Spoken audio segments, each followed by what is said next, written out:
Boss TV ಮೂಲಕ ಎಲ್ಲಾ ಕನ್ನಡಿಗರ ಹಾಗೇನೆ ಪಡ್ಡೆ ಹೈಕ್ಳ ಹೃದಯವನ್ನ ಗೆದ್ದಿರುವಂತಹ ಚೆಲುವೆ ಅಭಿಜ್ಞಾ ಭಟ್ ಅವರು.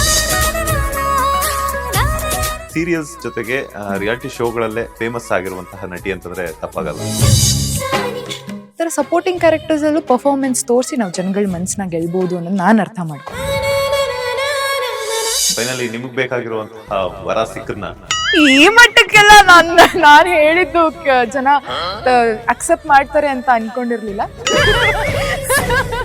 ದರ್ಶನ್ ಅವರೊಟ್ಟಿಗೆ ತಂಗಿಯ ಕಾಣಿಸ್ಕೊಳ್ತೀರಾ ಅಥವಾ ಹೀರೋಯಿನ್ ಆಗಿ ಕಾಣಿಸ್ಕೊಳ್ತೀರಾ? ಅತ್ತೆ ಮಗಳು, ಮಾವನ್ ಮಗಳು.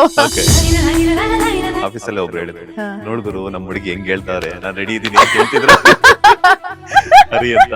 ಇಂಟ್ರೆಸ್ಟ್ ಇಲ್ಲ ನಂಗೆ ಯಾಕೋ. ಅಭಿಜ್ಞಾ ಅವರ ಲೈಫ್ ಅಲ್ಲಿ ಸ್ಟ್ರಗಲಿಂಗ್ ಪೀರಿಯಡ್ ಯಾವ್ದಾದ್ರು ಇತ್ತ?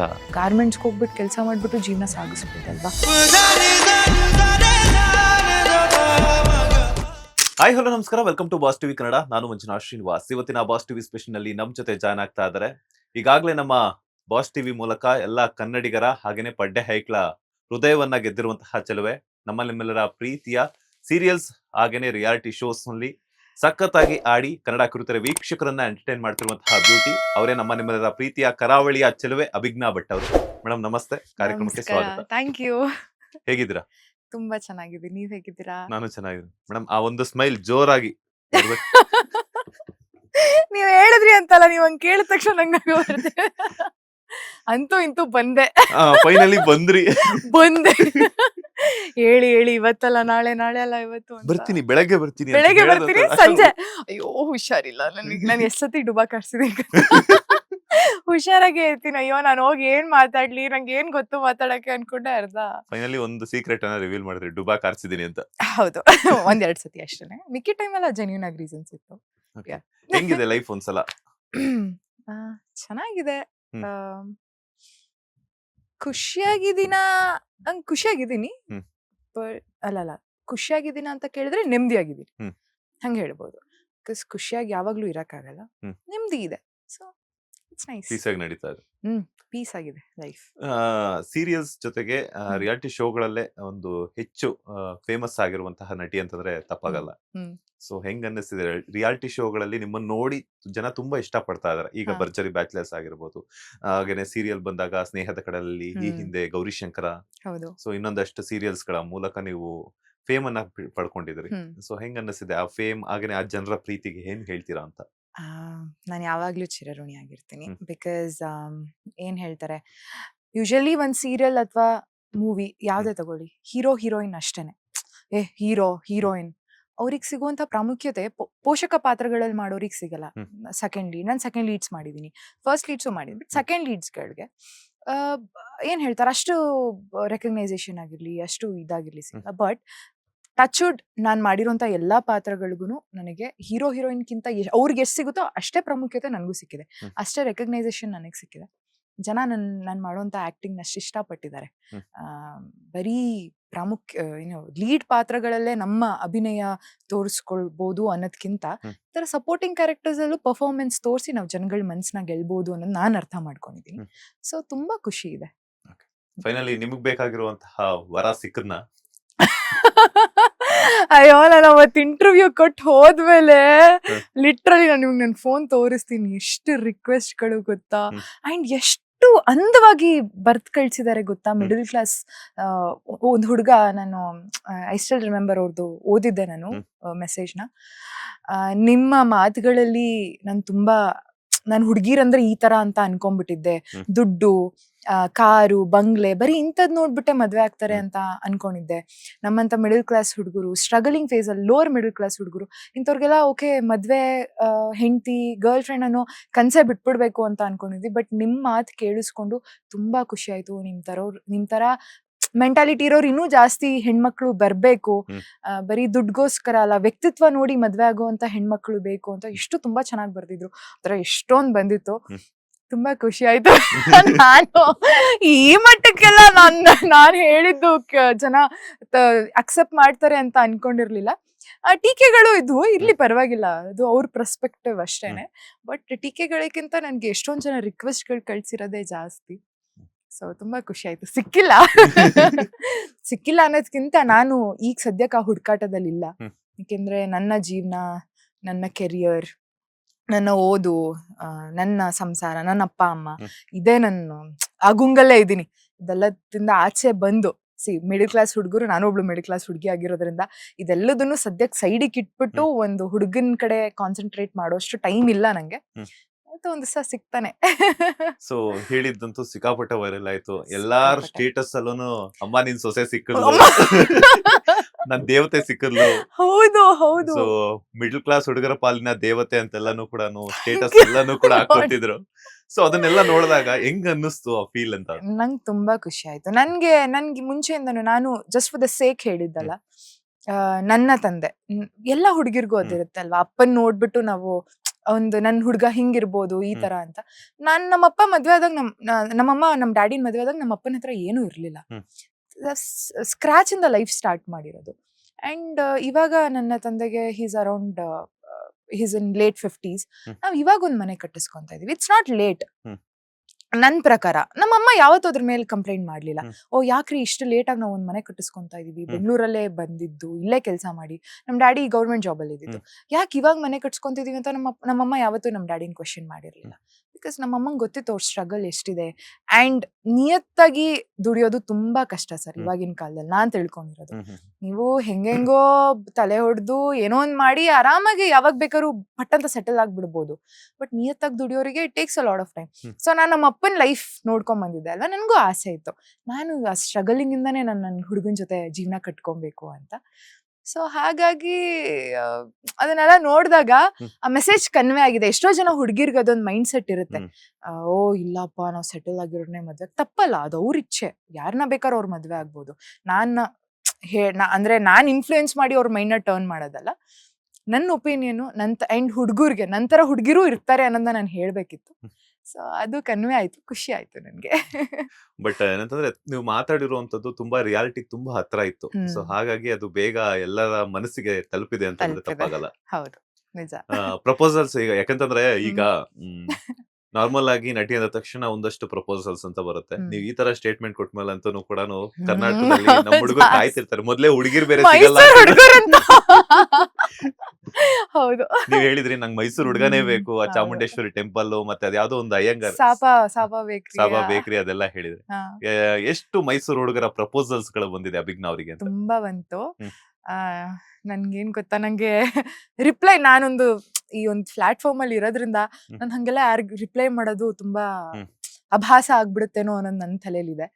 ಸೊ ಹಾಗಾಗಿ ನಮ್ಮ ಅಪ್ಪ ಅಮ್ಮ ಅವ್ರು ಇದಾರೆ ಇವಾಗ, ಒಂದ್ ಹುಡುಗನ್ ಹುಡುಕಿ ನನಗ್ ಮದ್ವೆ ಮಾಡ್ಸಕ್ಕೆ ಅಂತ ಆ ಮೆಂಟಾಲಿಟಿಲಿ ಇರೋದ್ರಿಂದ ತುಂಬಾ ಪ್ರಪೋಸಲ್ಸ್ ಬಂತು, ತುಂಬಾ ನೋಡ್ದೆ.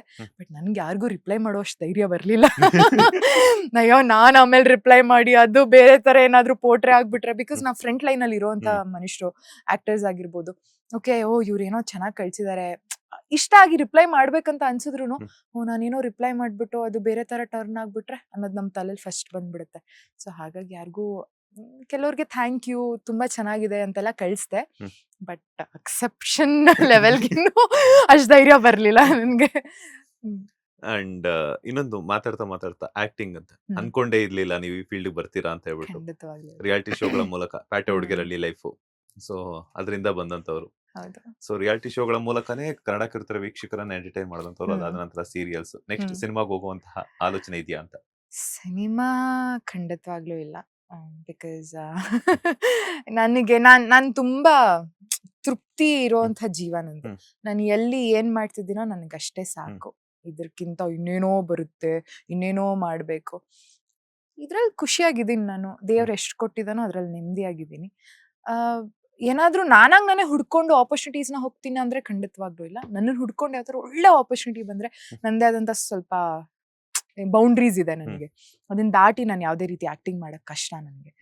ಬಿಕಾಸ್ ನಮ್ಮ ಅಪ್ಪ ಅಮ್ಮ ನೋಡ್ತಾರೆ, ಅಥವಾ ನನ್ನ ಫ್ಯಾಮಿಲಿಗಳು ನೋಡ್ತಾರೆ, ನನ್ಗೆ ಅಂತ ಒಂದ್ ಸೆಟ್ ಆಫ್ ಆಡಿಯನ್ಸ್ ಇರ್ತಾರೆ. ಅವ್ರು ನಾಳೆ ಪಿಕ್ಚರ್ ಬಂದು ನೋಡಿದಾಗ ಅವ್ರಿಗೆ ಎಲ್ಲೂ ಮುಜುಗರ ಆಗ್ಬಾರ್ದು, ಎಲ್ಲೂ ಯಾಕೆ ಅಭಿಜ್ಞಾ ಇಂಥ ಕ್ಯಾರೆಕ್ಟರ್ ಮಾಡಿದ್ಲು ಅಂತ ಅನ್ಸ್ಬಾರ್ದು. ಸೊ ನನಗ್ ಇಷ್ಟ ಆಗುವಂತ ಕ್ಯಾರೆಕ್ಟರ್ ಬಂದ್ರೆ ಖಂಡಿತವಾಗ್ಲೂ ಮಾಡ್ತೀನಿ. ಬಟ್ ನಾನೇ ಸದ್ಯಕ್ಕಂತೂ ಹುಡ್ಕೊಂಡು ಹೋಗ್ತಿಲ್ಲ ಯಾವ್ದನ್ನು. ಯಾವ ತರದ ಪಾತ್ರಗಳನ್ನ ಮಾಡ್ಬೇಕು ಅನ್ನುವಂತಹ ಆಸೆ ಇದೆ? ಯಾಕಂದ್ರೆ ನಟಿಯಾಗಿ ಹಾ. ಒಂದು ಸಿನಿಮಾ ಆಗಿರ್ಬೋದು, ಕಿರುತೆರೆ ಆಗಿರ್ಬೋದು, ಆಕ್ಟ್ ಮಾಡ್ತಿರ್ಬೇಕಾದ್ರೆ ಒಂದಷ್ಟು ಕನಸುಗಳಿರುತ್ತೆ. ಹ್ಮ್. ಇಂಥವರ ಕ್ಯಾರೆಕ್ಟರ್ನ ನಾನ್ ಮಾಡ್ಬೇಕು, ಹ್ಮ್. ಆಗ್ಲೇ ಯಾರ್ದೋ ಒಬ್ಬರ ಬಯೋಗ್ರಫಿಯಲ್ಲಿ ನಾನು ಹ್ಮ್. ಕಾಣಿಸ್ಕೋಬೇಕು ಅನ್ನುವಂಥದ್ದು. ಹ್ಮ್. ಸೊ ಅಭಿಜ್ಞಾ ಅವ್ರಿಗೆ ಇಷ್ಟದ ಕ್ಯಾರೆಕ್ಟರ್ ಯಾವುದು ಅಂತ? ನಂಗೆ ಎಲ್ಲಾ ತರ ಕ್ಯಾರೆಕ್ಟರ್ ಪ್ಲೇ ಮಾಡಕ್ ತುಂಬಾ ಇಷ್ಟ ಇದೆ. ಹ್ಮ್. ನಂಗೆ ಉಮಾಶ್ರೀ ಮೇಡಮ್ ಅವರು ಆಸ್ ಅನ್ ಆಕ್ಟರ್, ಹ್ಮ್. ನಾನೊಬ್ಳು ಕಲಿಯುವಂತ ಆಕ್ಟರ್ ಆದಾಗ ನಾನು ಥಿಯೇಟರ್ ಮಾಡ್ಬೇಕಾದ್ರೆ ಉಮಾಶ್ರೀ ಮೇಡಮೇ ನನಗೆ ಸಿಕ್ಕಾಬಡೆ ಇಷ್ಟ ಆಗ್ತದಂತ ಹ್ಮ್. ವ್ಯಕ್ತಿ ಆಕ್ಟಿಂಗ್ ಕಲಿಯಕ್ಕೆ. ಎಲ್ಲಾ ರೀತಿ ಪಾತ್ರಗಳು, ಹ್ಮ್. ಅಜ್ಜಿ ಪಾತ್ರ, ಒಬ್ರು ಮಿಡಲ್ ಕ್ಲಾಸ್ ವಿಮೆನ್ ಪಾತ್ರ, ಚಿಕ್ಕ ಹುಡುಗಿ ಪಾತ್ರ, ಒಂದು ವೇಶ್ಯೆ ಪಾತ್ರ, ಎಲ್ಲಾ ರೀತಿ ಪಾತ್ರಗಳನ್ನು, ಒಂದು ದೆವ್ವದ ಪಾತ್ರ, ಹ್ಮ್. ಮೋಹಿನಿ ಪಾತ್ರ, ಹ್ಮ್. ಎಲ್ಲಾ ರೀತಿ ಪಾತ್ರಗಳನ್ನು ತುಂಬಾ ಏನ್ ಹೇಳ್ತಾರೆ, ಒಂದು ಕತ್ತಿ ಮೇಲಿನ ನಡಿಗೆ ಅಂತಾರೆ ಗೊತ್ತಾ, ಹ್ಮ್. ಹ್ಮ್. ಈ ಕಡೆ ಎಲ್ಲಿ ಮಿಸ್ ಆಗಿ ಸ್ವಲ್ಪ ಓವರ್ ಆಗಿ ಆಕ್ಟಿಂಗ್ ಮಾಡ್ಬಿಟ್ರು ಜಾಸ್ತಿ ಆಗ್ಬಿಡುತ್ತೆ, ಕಡಿಮೆ ಮಾಡ್ಬಿಟ್ರು ಇದಾಗ್ಬಿಡುತ್ತೆ. ಆತರ ಒಂದು ಸಫಿಸ್ಟಿಕೇಟೆಡ್ ಆಗಿ ಆಕ್ಟಿಂಗ್ ಮಾಡ್ತಿದ್ರು ಹ್ಮ್. ಉಮಾಶ್ರೀ ಮ್ಯಾಮ್. ಸೊ ನಾನು ಅದನ್ನ ನೋಡ್ಕೊಂಡು ಬಂದಂತ ಕಲಾವಿದೆ. ಸೊ ಹಾಗಾಗಿ ನಾನು ಯಾವುದೇ ರೀತಿ ಪಾತ್ರ ಕೊಟ್ರು ಮಾಡ್ತೀನಿ. ಹ್ಮ್. ಆದ್ರೆ ನಾನು ಹೇಳಿದ್ನಲ್ಲ, ನನ್ನ ಬೌಂಡ್ರೀಸ್ ಒಂದಷ್ಟಿದಾವೆ. ಅದನ್ನ ದಾಟಿ ನಾನು ನನ್ನ ಕಂಫರ್ಟ್ ಝೋನ್ ಇಂದ ಆಚೆ ಬಂದ್ ಮಾಡು ಅಂದ್ರೆ ಖಂಡಿತವಾಗ್ಲೂ ಮಾಡಲ್ಲ. ನನ್ಗೆ ಎಲ್ಲಾ ರೀತಿ ಪಾತ್ರಗಳನ್ನು ಮಾಡ್ಬೇಕಂತ ಆಸೆ ಇದೆ. ಒಂದು ಹಿಸ್ಟಾರಿಕಲ್ ರಾಣಿ ಪಾತ್ರ ಆಗಿರ್ಬೋದು, ಹ್ಮ್. ಒಂದು ಸೇವಕಿ ಪಾತ್ರ ಆಗಿರ್ಬೋದು, ಅಥವಾ ಈ ಸಮಾಜದಿಂದ ಶೋಷಣೆಗೆ ಒಳಗಾಗಿರುವಂತ ಹ್ಮ್. ಒಂದು ಹೆಣ್ಣಿನ ಪಾತ್ರ ಆಗಿರ್ಬೋದು. ಸೊ ಎಲ್ಲಾ ರೀತಿ ಪಾತ್ರನೂ ಮಾಡ್ಬೇಕಂತ ಆಸೆ ಇದೆ. ಹೀರೋಯಿನ್ ಖಂಡಿತವಾಗ್ಲೂ ಮಾಡ್ಬಾರ್ದು ಅಂತ ಅಲ್ಲ, ಹ್ಮ್. ಬಟ್ ಅದೆಲ್ಲದಕ್ಕಿಂತ ಜಾಸ್ತಿಯಾಗಿ ಇಂಥ ಕ್ಯಾರೆಕ್ಟರ್ಸ್ ಮಾಡ್ಬೇಕು, ಪ್ಲೇ ಮಾಡ್ಬೇಕು ಅನ್ನೋದು ತುಂಬಾ ಆಸೆ ಇದೆ ನನಗೆ. ಮಾತಾಡ್ತಾ ಈ ಹಿಂದೆನೂ ಹೇಳಿದ್ರಿ ದರ್ಶನ್ ಅವರ ಹಾ. ಹೀರೋಯಿಸಂ ಬಗ್ಗೆ ಆಗಿರ್ಬೋದು, ಅವರ ಆಟಿಟ್ಯೂಡ್ ಬಗ್ಗೆ, ಅವರ ಹಾ. ಅಭಿನಯದ ಬಗ್ಗೆ ಎಲ್ಲ ಹೇಳಿದ್ರಿ. ಹ್ಮ್. ಅವರೊಟ್ಟಿಗೆ ತಂಗಿಯಾಗಿ ಕಾಣಿಸ್ಕೊಳ್ತೀರಾ ಅಥವಾ ಹೀರೋಯಿನ್ ಆಗಿ ಕಾಣಿಸ್ಕೊಳ್ತೀರಾ? ಹೀರೋಯಿನ್ ಆಗಿ ಕಾಣಿಸ್ಕೊಂಡು ಇದೊಂದು ಮಾತ್ರ ತಂಗಿ ಗಿಂಗಿ ಎಲ್ಲ ಇಲ್ಲ. ಹೀರೋಯಿನ್ ಆಗೇ ಕಾಣಿಸ್ಕೊಂತೀನಿ. ಹೀರೋಯಿನ್ ಅಲ್ಲ, ತಂಗಿ ಬಿಟ್ಟು ಬೇರೆ ಇನ್ಯಾವ ಪಾತ್ರ ಆದ್ರೂ ಪರವಾಗಿಲ್ಲ. ಅಕ್ಕನ character ಕೂಡ. ಅಯ್ಯೋ, ಅಕ್ಕ ತಂಗಿ ಇದ್ಯಾವ್ದು ಬೇಡ, ಅತ್ತೆ ಮಗಳು, ಮಾವನ್ ಮಗಳು, Okay. ಇಂಥ ಕ್ಯಾರೆಕ್ಟರ್ಸ್ ಮಾಡ್ತೀನಿ. ಸಿಕ್ಕಿದ್ರೆ ಅವಕಾಶ, ಆ ಒಂದು ಮೂಮೆಂಟ್ ಹ್ಮ್. ಅಭಿಜ್ಞಾ ಅವರು ಎಷ್ಟು ಎಂಜಾಯ್ ಮಾಡ್ತಾರೆ ಅಂತ? ಎಂಜಾಯ್, ಅಯ್ಯೋ ನಾನು ತೇಲಾಡ್ತಿರ್ತೀನಿ ಅನ್ಸುತ್ತೆ. ಬಿಕಾಸ್ ನನ್ನ ಫೇವ್ರೆಟ್ ಹೀರೋ ಅವರು. ಹ್ಮ್. ನನಗೆ ನನ್ನ ಹೀರೋ, ನನ್ನ ಇನ್ಸ್ಪಿರೇಷನ್ನು. ಹ್ಮ್. ಇವತ್ತು ನಾನು ನನ್ನ ಜೀವನನ ಇಷ್ಟು ನಾನು ಸಿಕ್ಕಾಪಟ್ಟೆ ಡೌನ್ಸ್ ನೋಡಿದ್ರು ಅದನ್ನ ಇಲ್ಲ, ಮುಂದೆ ನನ್ನ ಲೈಫ್ ಚೆನ್ನಾಗಿರುತ್ತೆ ಹ್ಮ್. ಅನ್ನೋ ಒಂದು ಹೋಪ್ಸ್ ಅಲ್ಲಿ ಬದುಕ್ತಿರೋದಕ್ಕೆ ಕಾರಣನೇ ಡಿ ಬಾಸ್. ಬಿಕಾಸ್ ಅವ್ರವ್ರ ಲೈಫಲ್ಲಿ ತುಂಬಾ ಡೌನ್ಸ್ ನೋಡಿದ್ದಾರೆ. ಸೊ ಹಾಗಾಗಿ ಅದನ್ನ ನೋಡಿ ಇನ್ಸ್ಪಿರೇಷನ್, ಅಯ್ಯೋ ಅಂತ ಸ್ಟಾರೇ ಇವತ್ತು ಅಂಥದ್ದನ್ನೆಲ್ಲ ಓವರ್ಕಮ್ ಮಾಡ್ಕೊಂಡು ಇವತ್ತು ಇಷ್ಟು ಚೆನ್ನಾಗಿದ್ದಾರೆ ಲೈಫಲ್ಲಿ. ನಾವುಗಳೆಲ್ಲ we are nothing, hmm. Hmm. ನಮ್ ಕಷ್ಟಗಳು ಅದ್ರ ಮುಂದೆ. ಸೊ ಹಾಗಾಗಿ ನಂಗೆ ಹೀಸ್ ಮೈ ಇನ್ಸ್ಪಿರೇಷನ್.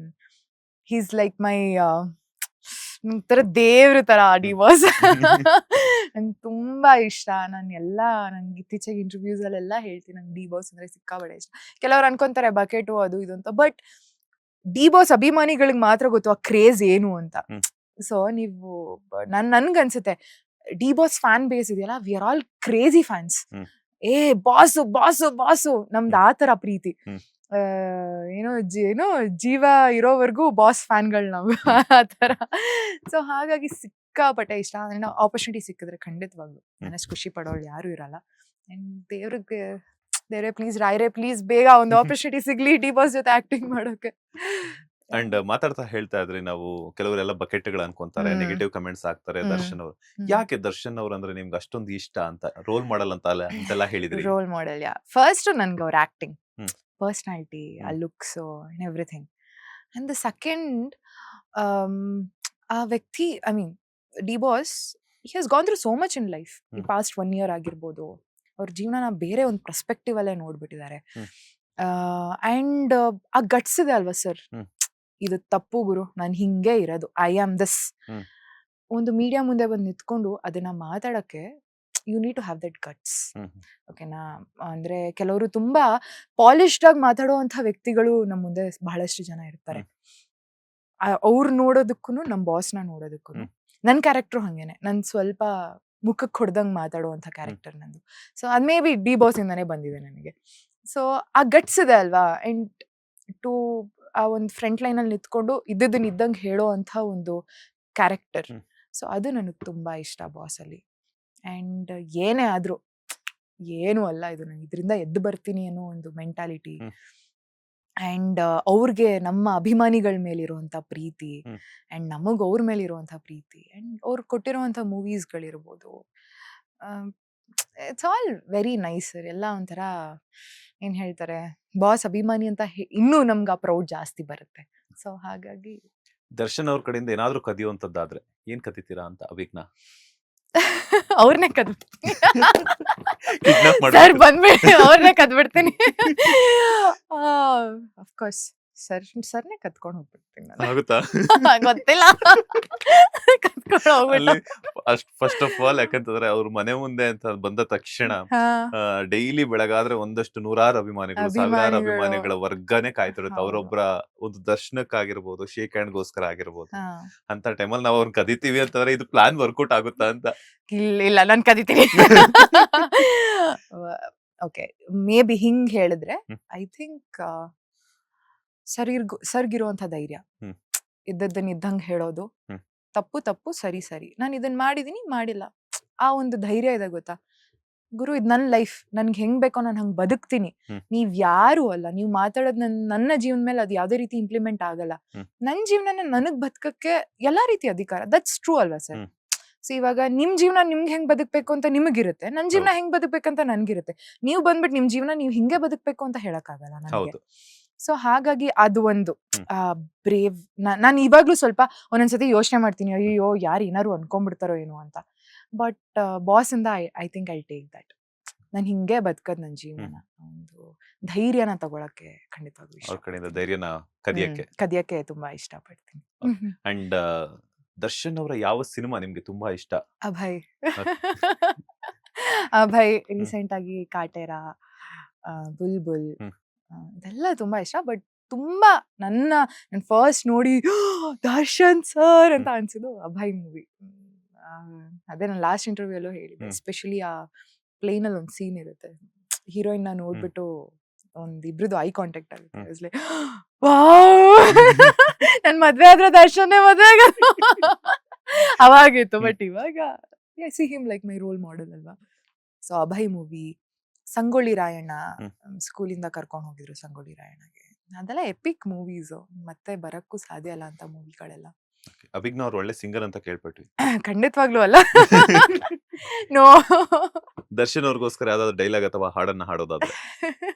ನನ್ ಬರ್ತಾ ಅವ್ರದೇ ಸಾಂಗ್ ಕೇಳಿಸ್ಕೊಂಡ್ಬರ್ತಾ ಇದ್ದೆ.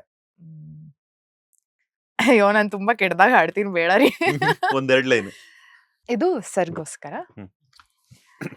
ನನ್ನಾಣೆಗೂ ನಿನ್ನ ಬಾಳೆಲ್ಲ ಬೆಳಗಿರಲಿ, ನಿನ್ನ ನಾಳೆಗಳೆಲ್ಲ ನಾನೆನೆಯೋ ಹಾಗಿರಲಿ, ಎಂದು ಕಂಡ ಕನಸು ಅದು ನಿನ್ನ ಮನಸ್ಸು, ನಿನ್ನ ಮನಸ್ಸಿಗಾಗಿ ಕಾದೆ. ಸೊ ಇದು ಮುಂದೆ ಇದು ಕೇಳಿಸ್ಕೊಂಡು ಬರ್ತಾನೆ ಇದೀನಿ, ಹಮ್ ಮಾಡ್ಕೊಂಡೇ ಬರ್ತಾ ಇದೀನಿ ನಾನು ಆ ಸಾಂಗ್ ನ. ತುಂಬಾ ಇಷ್ಟ ಆಗೋಗ್ಬಿಟ್ಟಿದೆ ಆ song. So this is for. Next big boss season 12ಗೆ ಅಭಿಜ್ಞಾ ಭಟ್ ಅವರು ಕಂಟೆಸ್ಟೆಂಟ್ ಆಗಿ ಹೋಗ್ತಾ ಇದ್ದಾರೆ, ನಿಜಾನಾ? ನನ್ಗೆ ತುಂಬಾ ಜನ ಈ ಕ್ವೆಶ್ಚನ್ ಕೇಳಿದ್ರು, ಬಿಗ್ ಬಾಸ್ಗೆ ಹೋಗ್ತಾ ಇದ್ದೀರಾ ಅಂತ. ಹ್ಮ್. ನಾನು ನನ್ಗೆ ಗೊತ್ತಿಲ್ವಲ್ಲ. ಖಂಡಿತವಾಗ್ಲೂ ಇಲ್ಲ ಸರ್,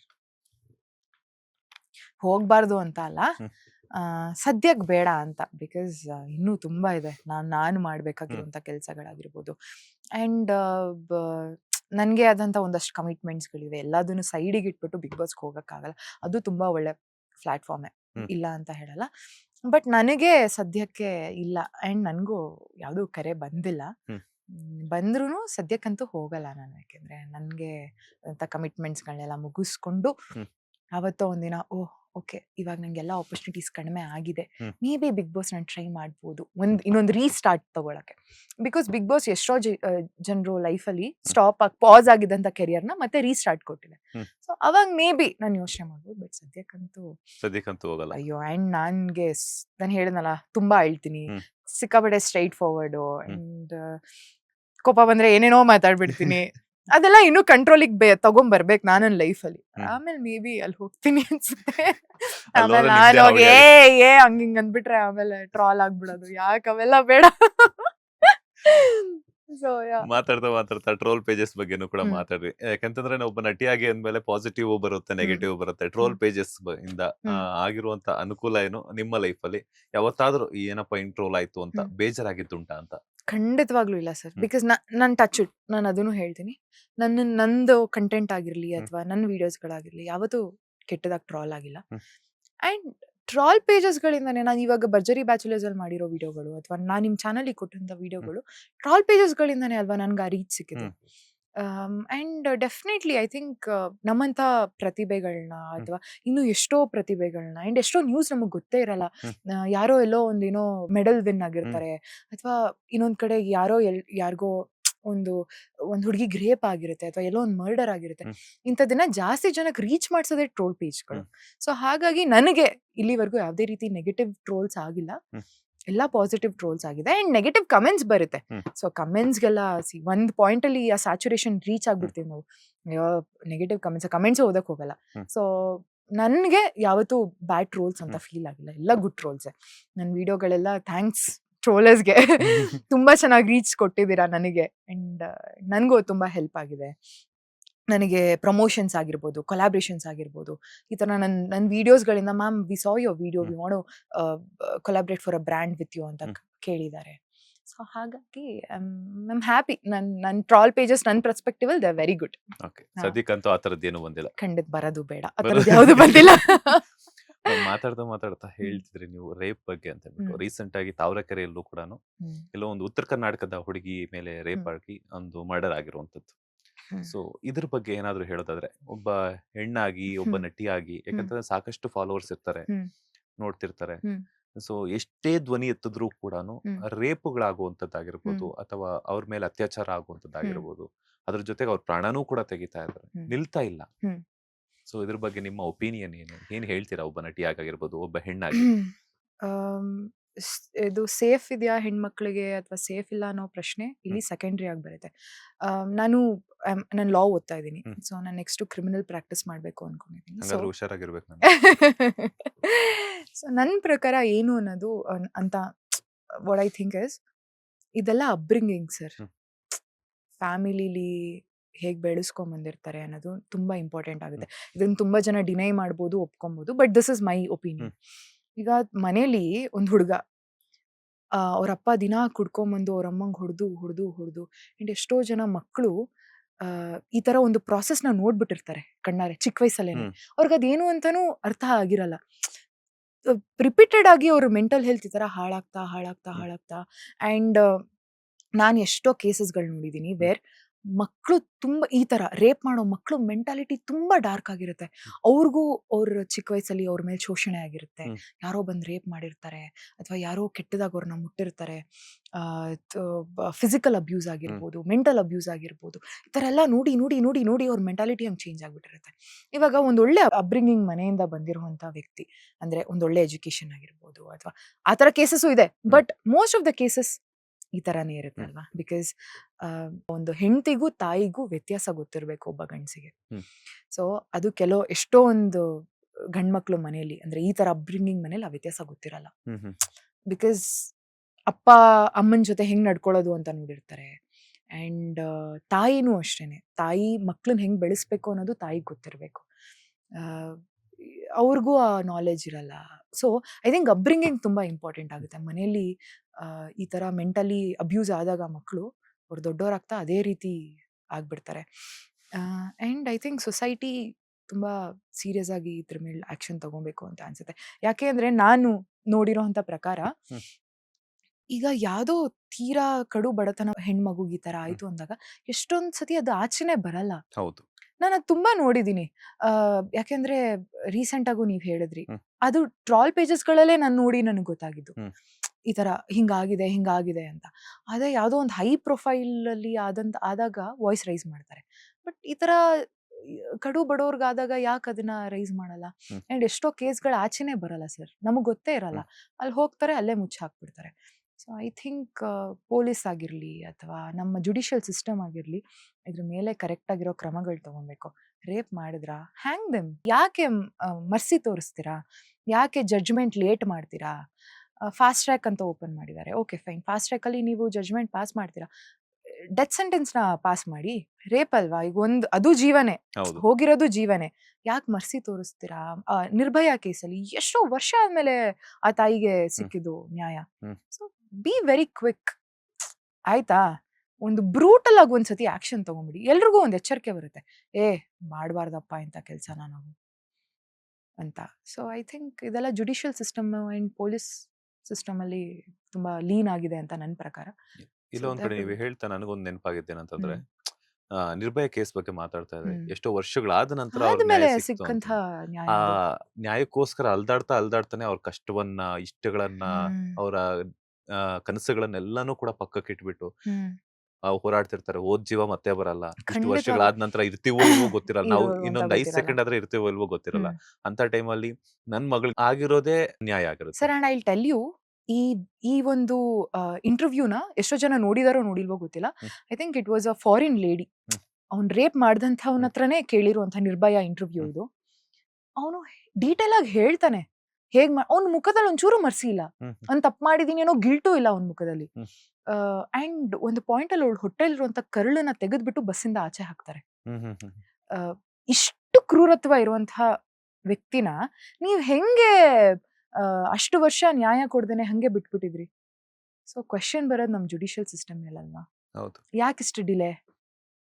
ಯಾಕೆ ನೀವು ಕರೆಕ್ಟ್ ಆಗಿ ಆಕ್ಷನ್ ತಗೊಳ? ಅವಾಗ ಏನಾಗ್ಬಿಡುತ್ತೆ ಗೊತ್ತಾ, ಇವತ್ ಮಾಡ್ತೀನಿ ನಾಳೆ ಆಚೆ ಬರ್ತೀನಿ, ಆ ಮೆಂಟಾಲಿಟಿ ಬಂದ್ಬಿಡುತ್ತೆ ಎಷ್ಟೋ ಈ ತರ ಮಾಡೋರ್ಗೆ, ಅಕ್ಯೂಸ್ ಈ ತರ ಕ್ರೈಮ್ಸ್ ನ ಮಾಡೋರ್ಗೆ. ಸೊ ಹಾಗಾಗಿ ಒಂದು ಬ್ರೂಟಲ್ ಆಕ್ಷನ್ ತಗೊಬೇಕು. ಮಾಡ್ತೀಯಾ, ಹ್ಯಾಂಗ್ ದೆಮ್. ಇಲ್ಲ ಅದು ಅವ್ರನ್ನ ನಮ್ಮಂತ ಪಬ್ಲಿಕ್ ಕೊಡಿ, ನಮ್ಗೆ ಏನ್ ಮಾಡ್ಬೇಕು ಅಂತ ನಮಗ್ ಗೊತ್ತಿರುತ್ತೆ, ನಾವು ಮಾಡ್ತೀವಿ. ಅಂಡ್ ಅದೇ ಸರ್, ಐ ಥಿಂಕ್ ನಮ್ ಜುಡಿಷಿಯಲ್ ಸಿಸ್ಟಮ್ ಸ್ವಲ್ಪ ಸ್ಟ್ರಾಂಗ್ ಆಗ್ಬೇಕು ಅಂತ ಇದ್ರಲ್ಲಿ. ಫಾಸ್ಟ್ ಆಗಿ ಬಂದಿದೆ, ಇಟ್ಸ್ ವೆರಿ ಗುಡ್. ಬಟ್ ಆದ್ರೂ ಡಿಲೇ ಆಗುತ್ತೆ ಕೆಲವೊಂದ್ಸತಿ. ಅಂಡ್ ಇನ್ನೊಂದ್ಸತಿ ಕೆಲವೊಂದು ಬರದೇ ಇಲ್ಲ ಆಚೆ. ಐ ಥಿಂಕ್ ಮುಚ್ಚಿಬಿಡ್ತಾರೆ, ಅಯ್ಯೋ ಬಿಡು ಬಿಡು ಹೋಗ್ಲಿ ಹೋಗ್ಲಿ ಹೋಗ್ಲಿ. ಬಿಕಾಸ್ ನಮ್ಮ ಪೊಲೀಸ್ ಅಥವಾ ನಮ್ಮ ಜುಡಿಷಿಯಲ್ ಸಿಸ್ಟಮ್ ಮೇಲೆ ಕ್ವೆಶನ್ ಮಾರ್ಕ್ ಅಲ್ವಾ, ಏನ್ ಮಾಡ್ತಿದ್ರು ಇವರು ಅಂತ. ಸೊ ಹಾಗಾಗಿ ಅದೆಲ್ಲ ಸ್ಟಾಪ್ ಆಗ್ಬೇಕು. And I think basic education, ಒಂದು ಸ್ಕೂಲ್ ಆಗಿರ್ಲಿ, ಎಷ್ಟೊಂದು ಜನಕ್ಕೆ as I told, you should know how to respect a women. ಅದನ್ನ ಐ ಥಿಂಕ್ ಸ್ಕೂಲ್ಗಳಾಗಿರ್ಲಿ, ಕಾಲೇಜ್ಗಳಲ್ಲಾಗಿರ್ಲಿ, ಇವಾಗ ತಪ್ಪು ಮಾಡಿದಾಗ ತಪ್ಪು ಅನ್ನೋದನ್ನ ನಾವು ಯಾರು ಹೇಳೋರು ಇರ್ಬೇಕು. ಸೊ ಐ ಥಿಂಕ್ ಅದೆಲ್ಲ ಅಬ್ರಿಂಗಿಂಗ್ ಇಂದಾನೆ ಬರುತ್ತೆ ಅನ್ನೋದು ನನ್ನ ಪ್ರಕಾರ. ಸೊ ಮೇಡಮ್, ಇನ್ನೊಂದ್ ಏನಂತಂದ್ರೆ, ನೀವು LLB ಓದ್ತಿರೋದಕ್ಕೆ ಒಂದು ಕ್ವಶನ್ ನನಗೆ ಇನ್ನೊಂದೇನಂತಂದ್ರೆ, ಇತ್ತೀಚೆಗಷ್ಟೇ ಡೌರಿ ಕೇಸಸ್ ಕೂಡ ಜಾಸ್ತಿ ಆಗ್ತದೆ. ತಮಿಳ್ನಾಡಲ್ಲಿ ಮೊನ್ನೆ ಅಷ್ಟೇನೆ ರಿಧನ್ಯ ಕೇಸ್ ಬಗ್ಗೆ ನಿಮ್ಗೆ ಗೊತ್ತಿರಬಹುದು.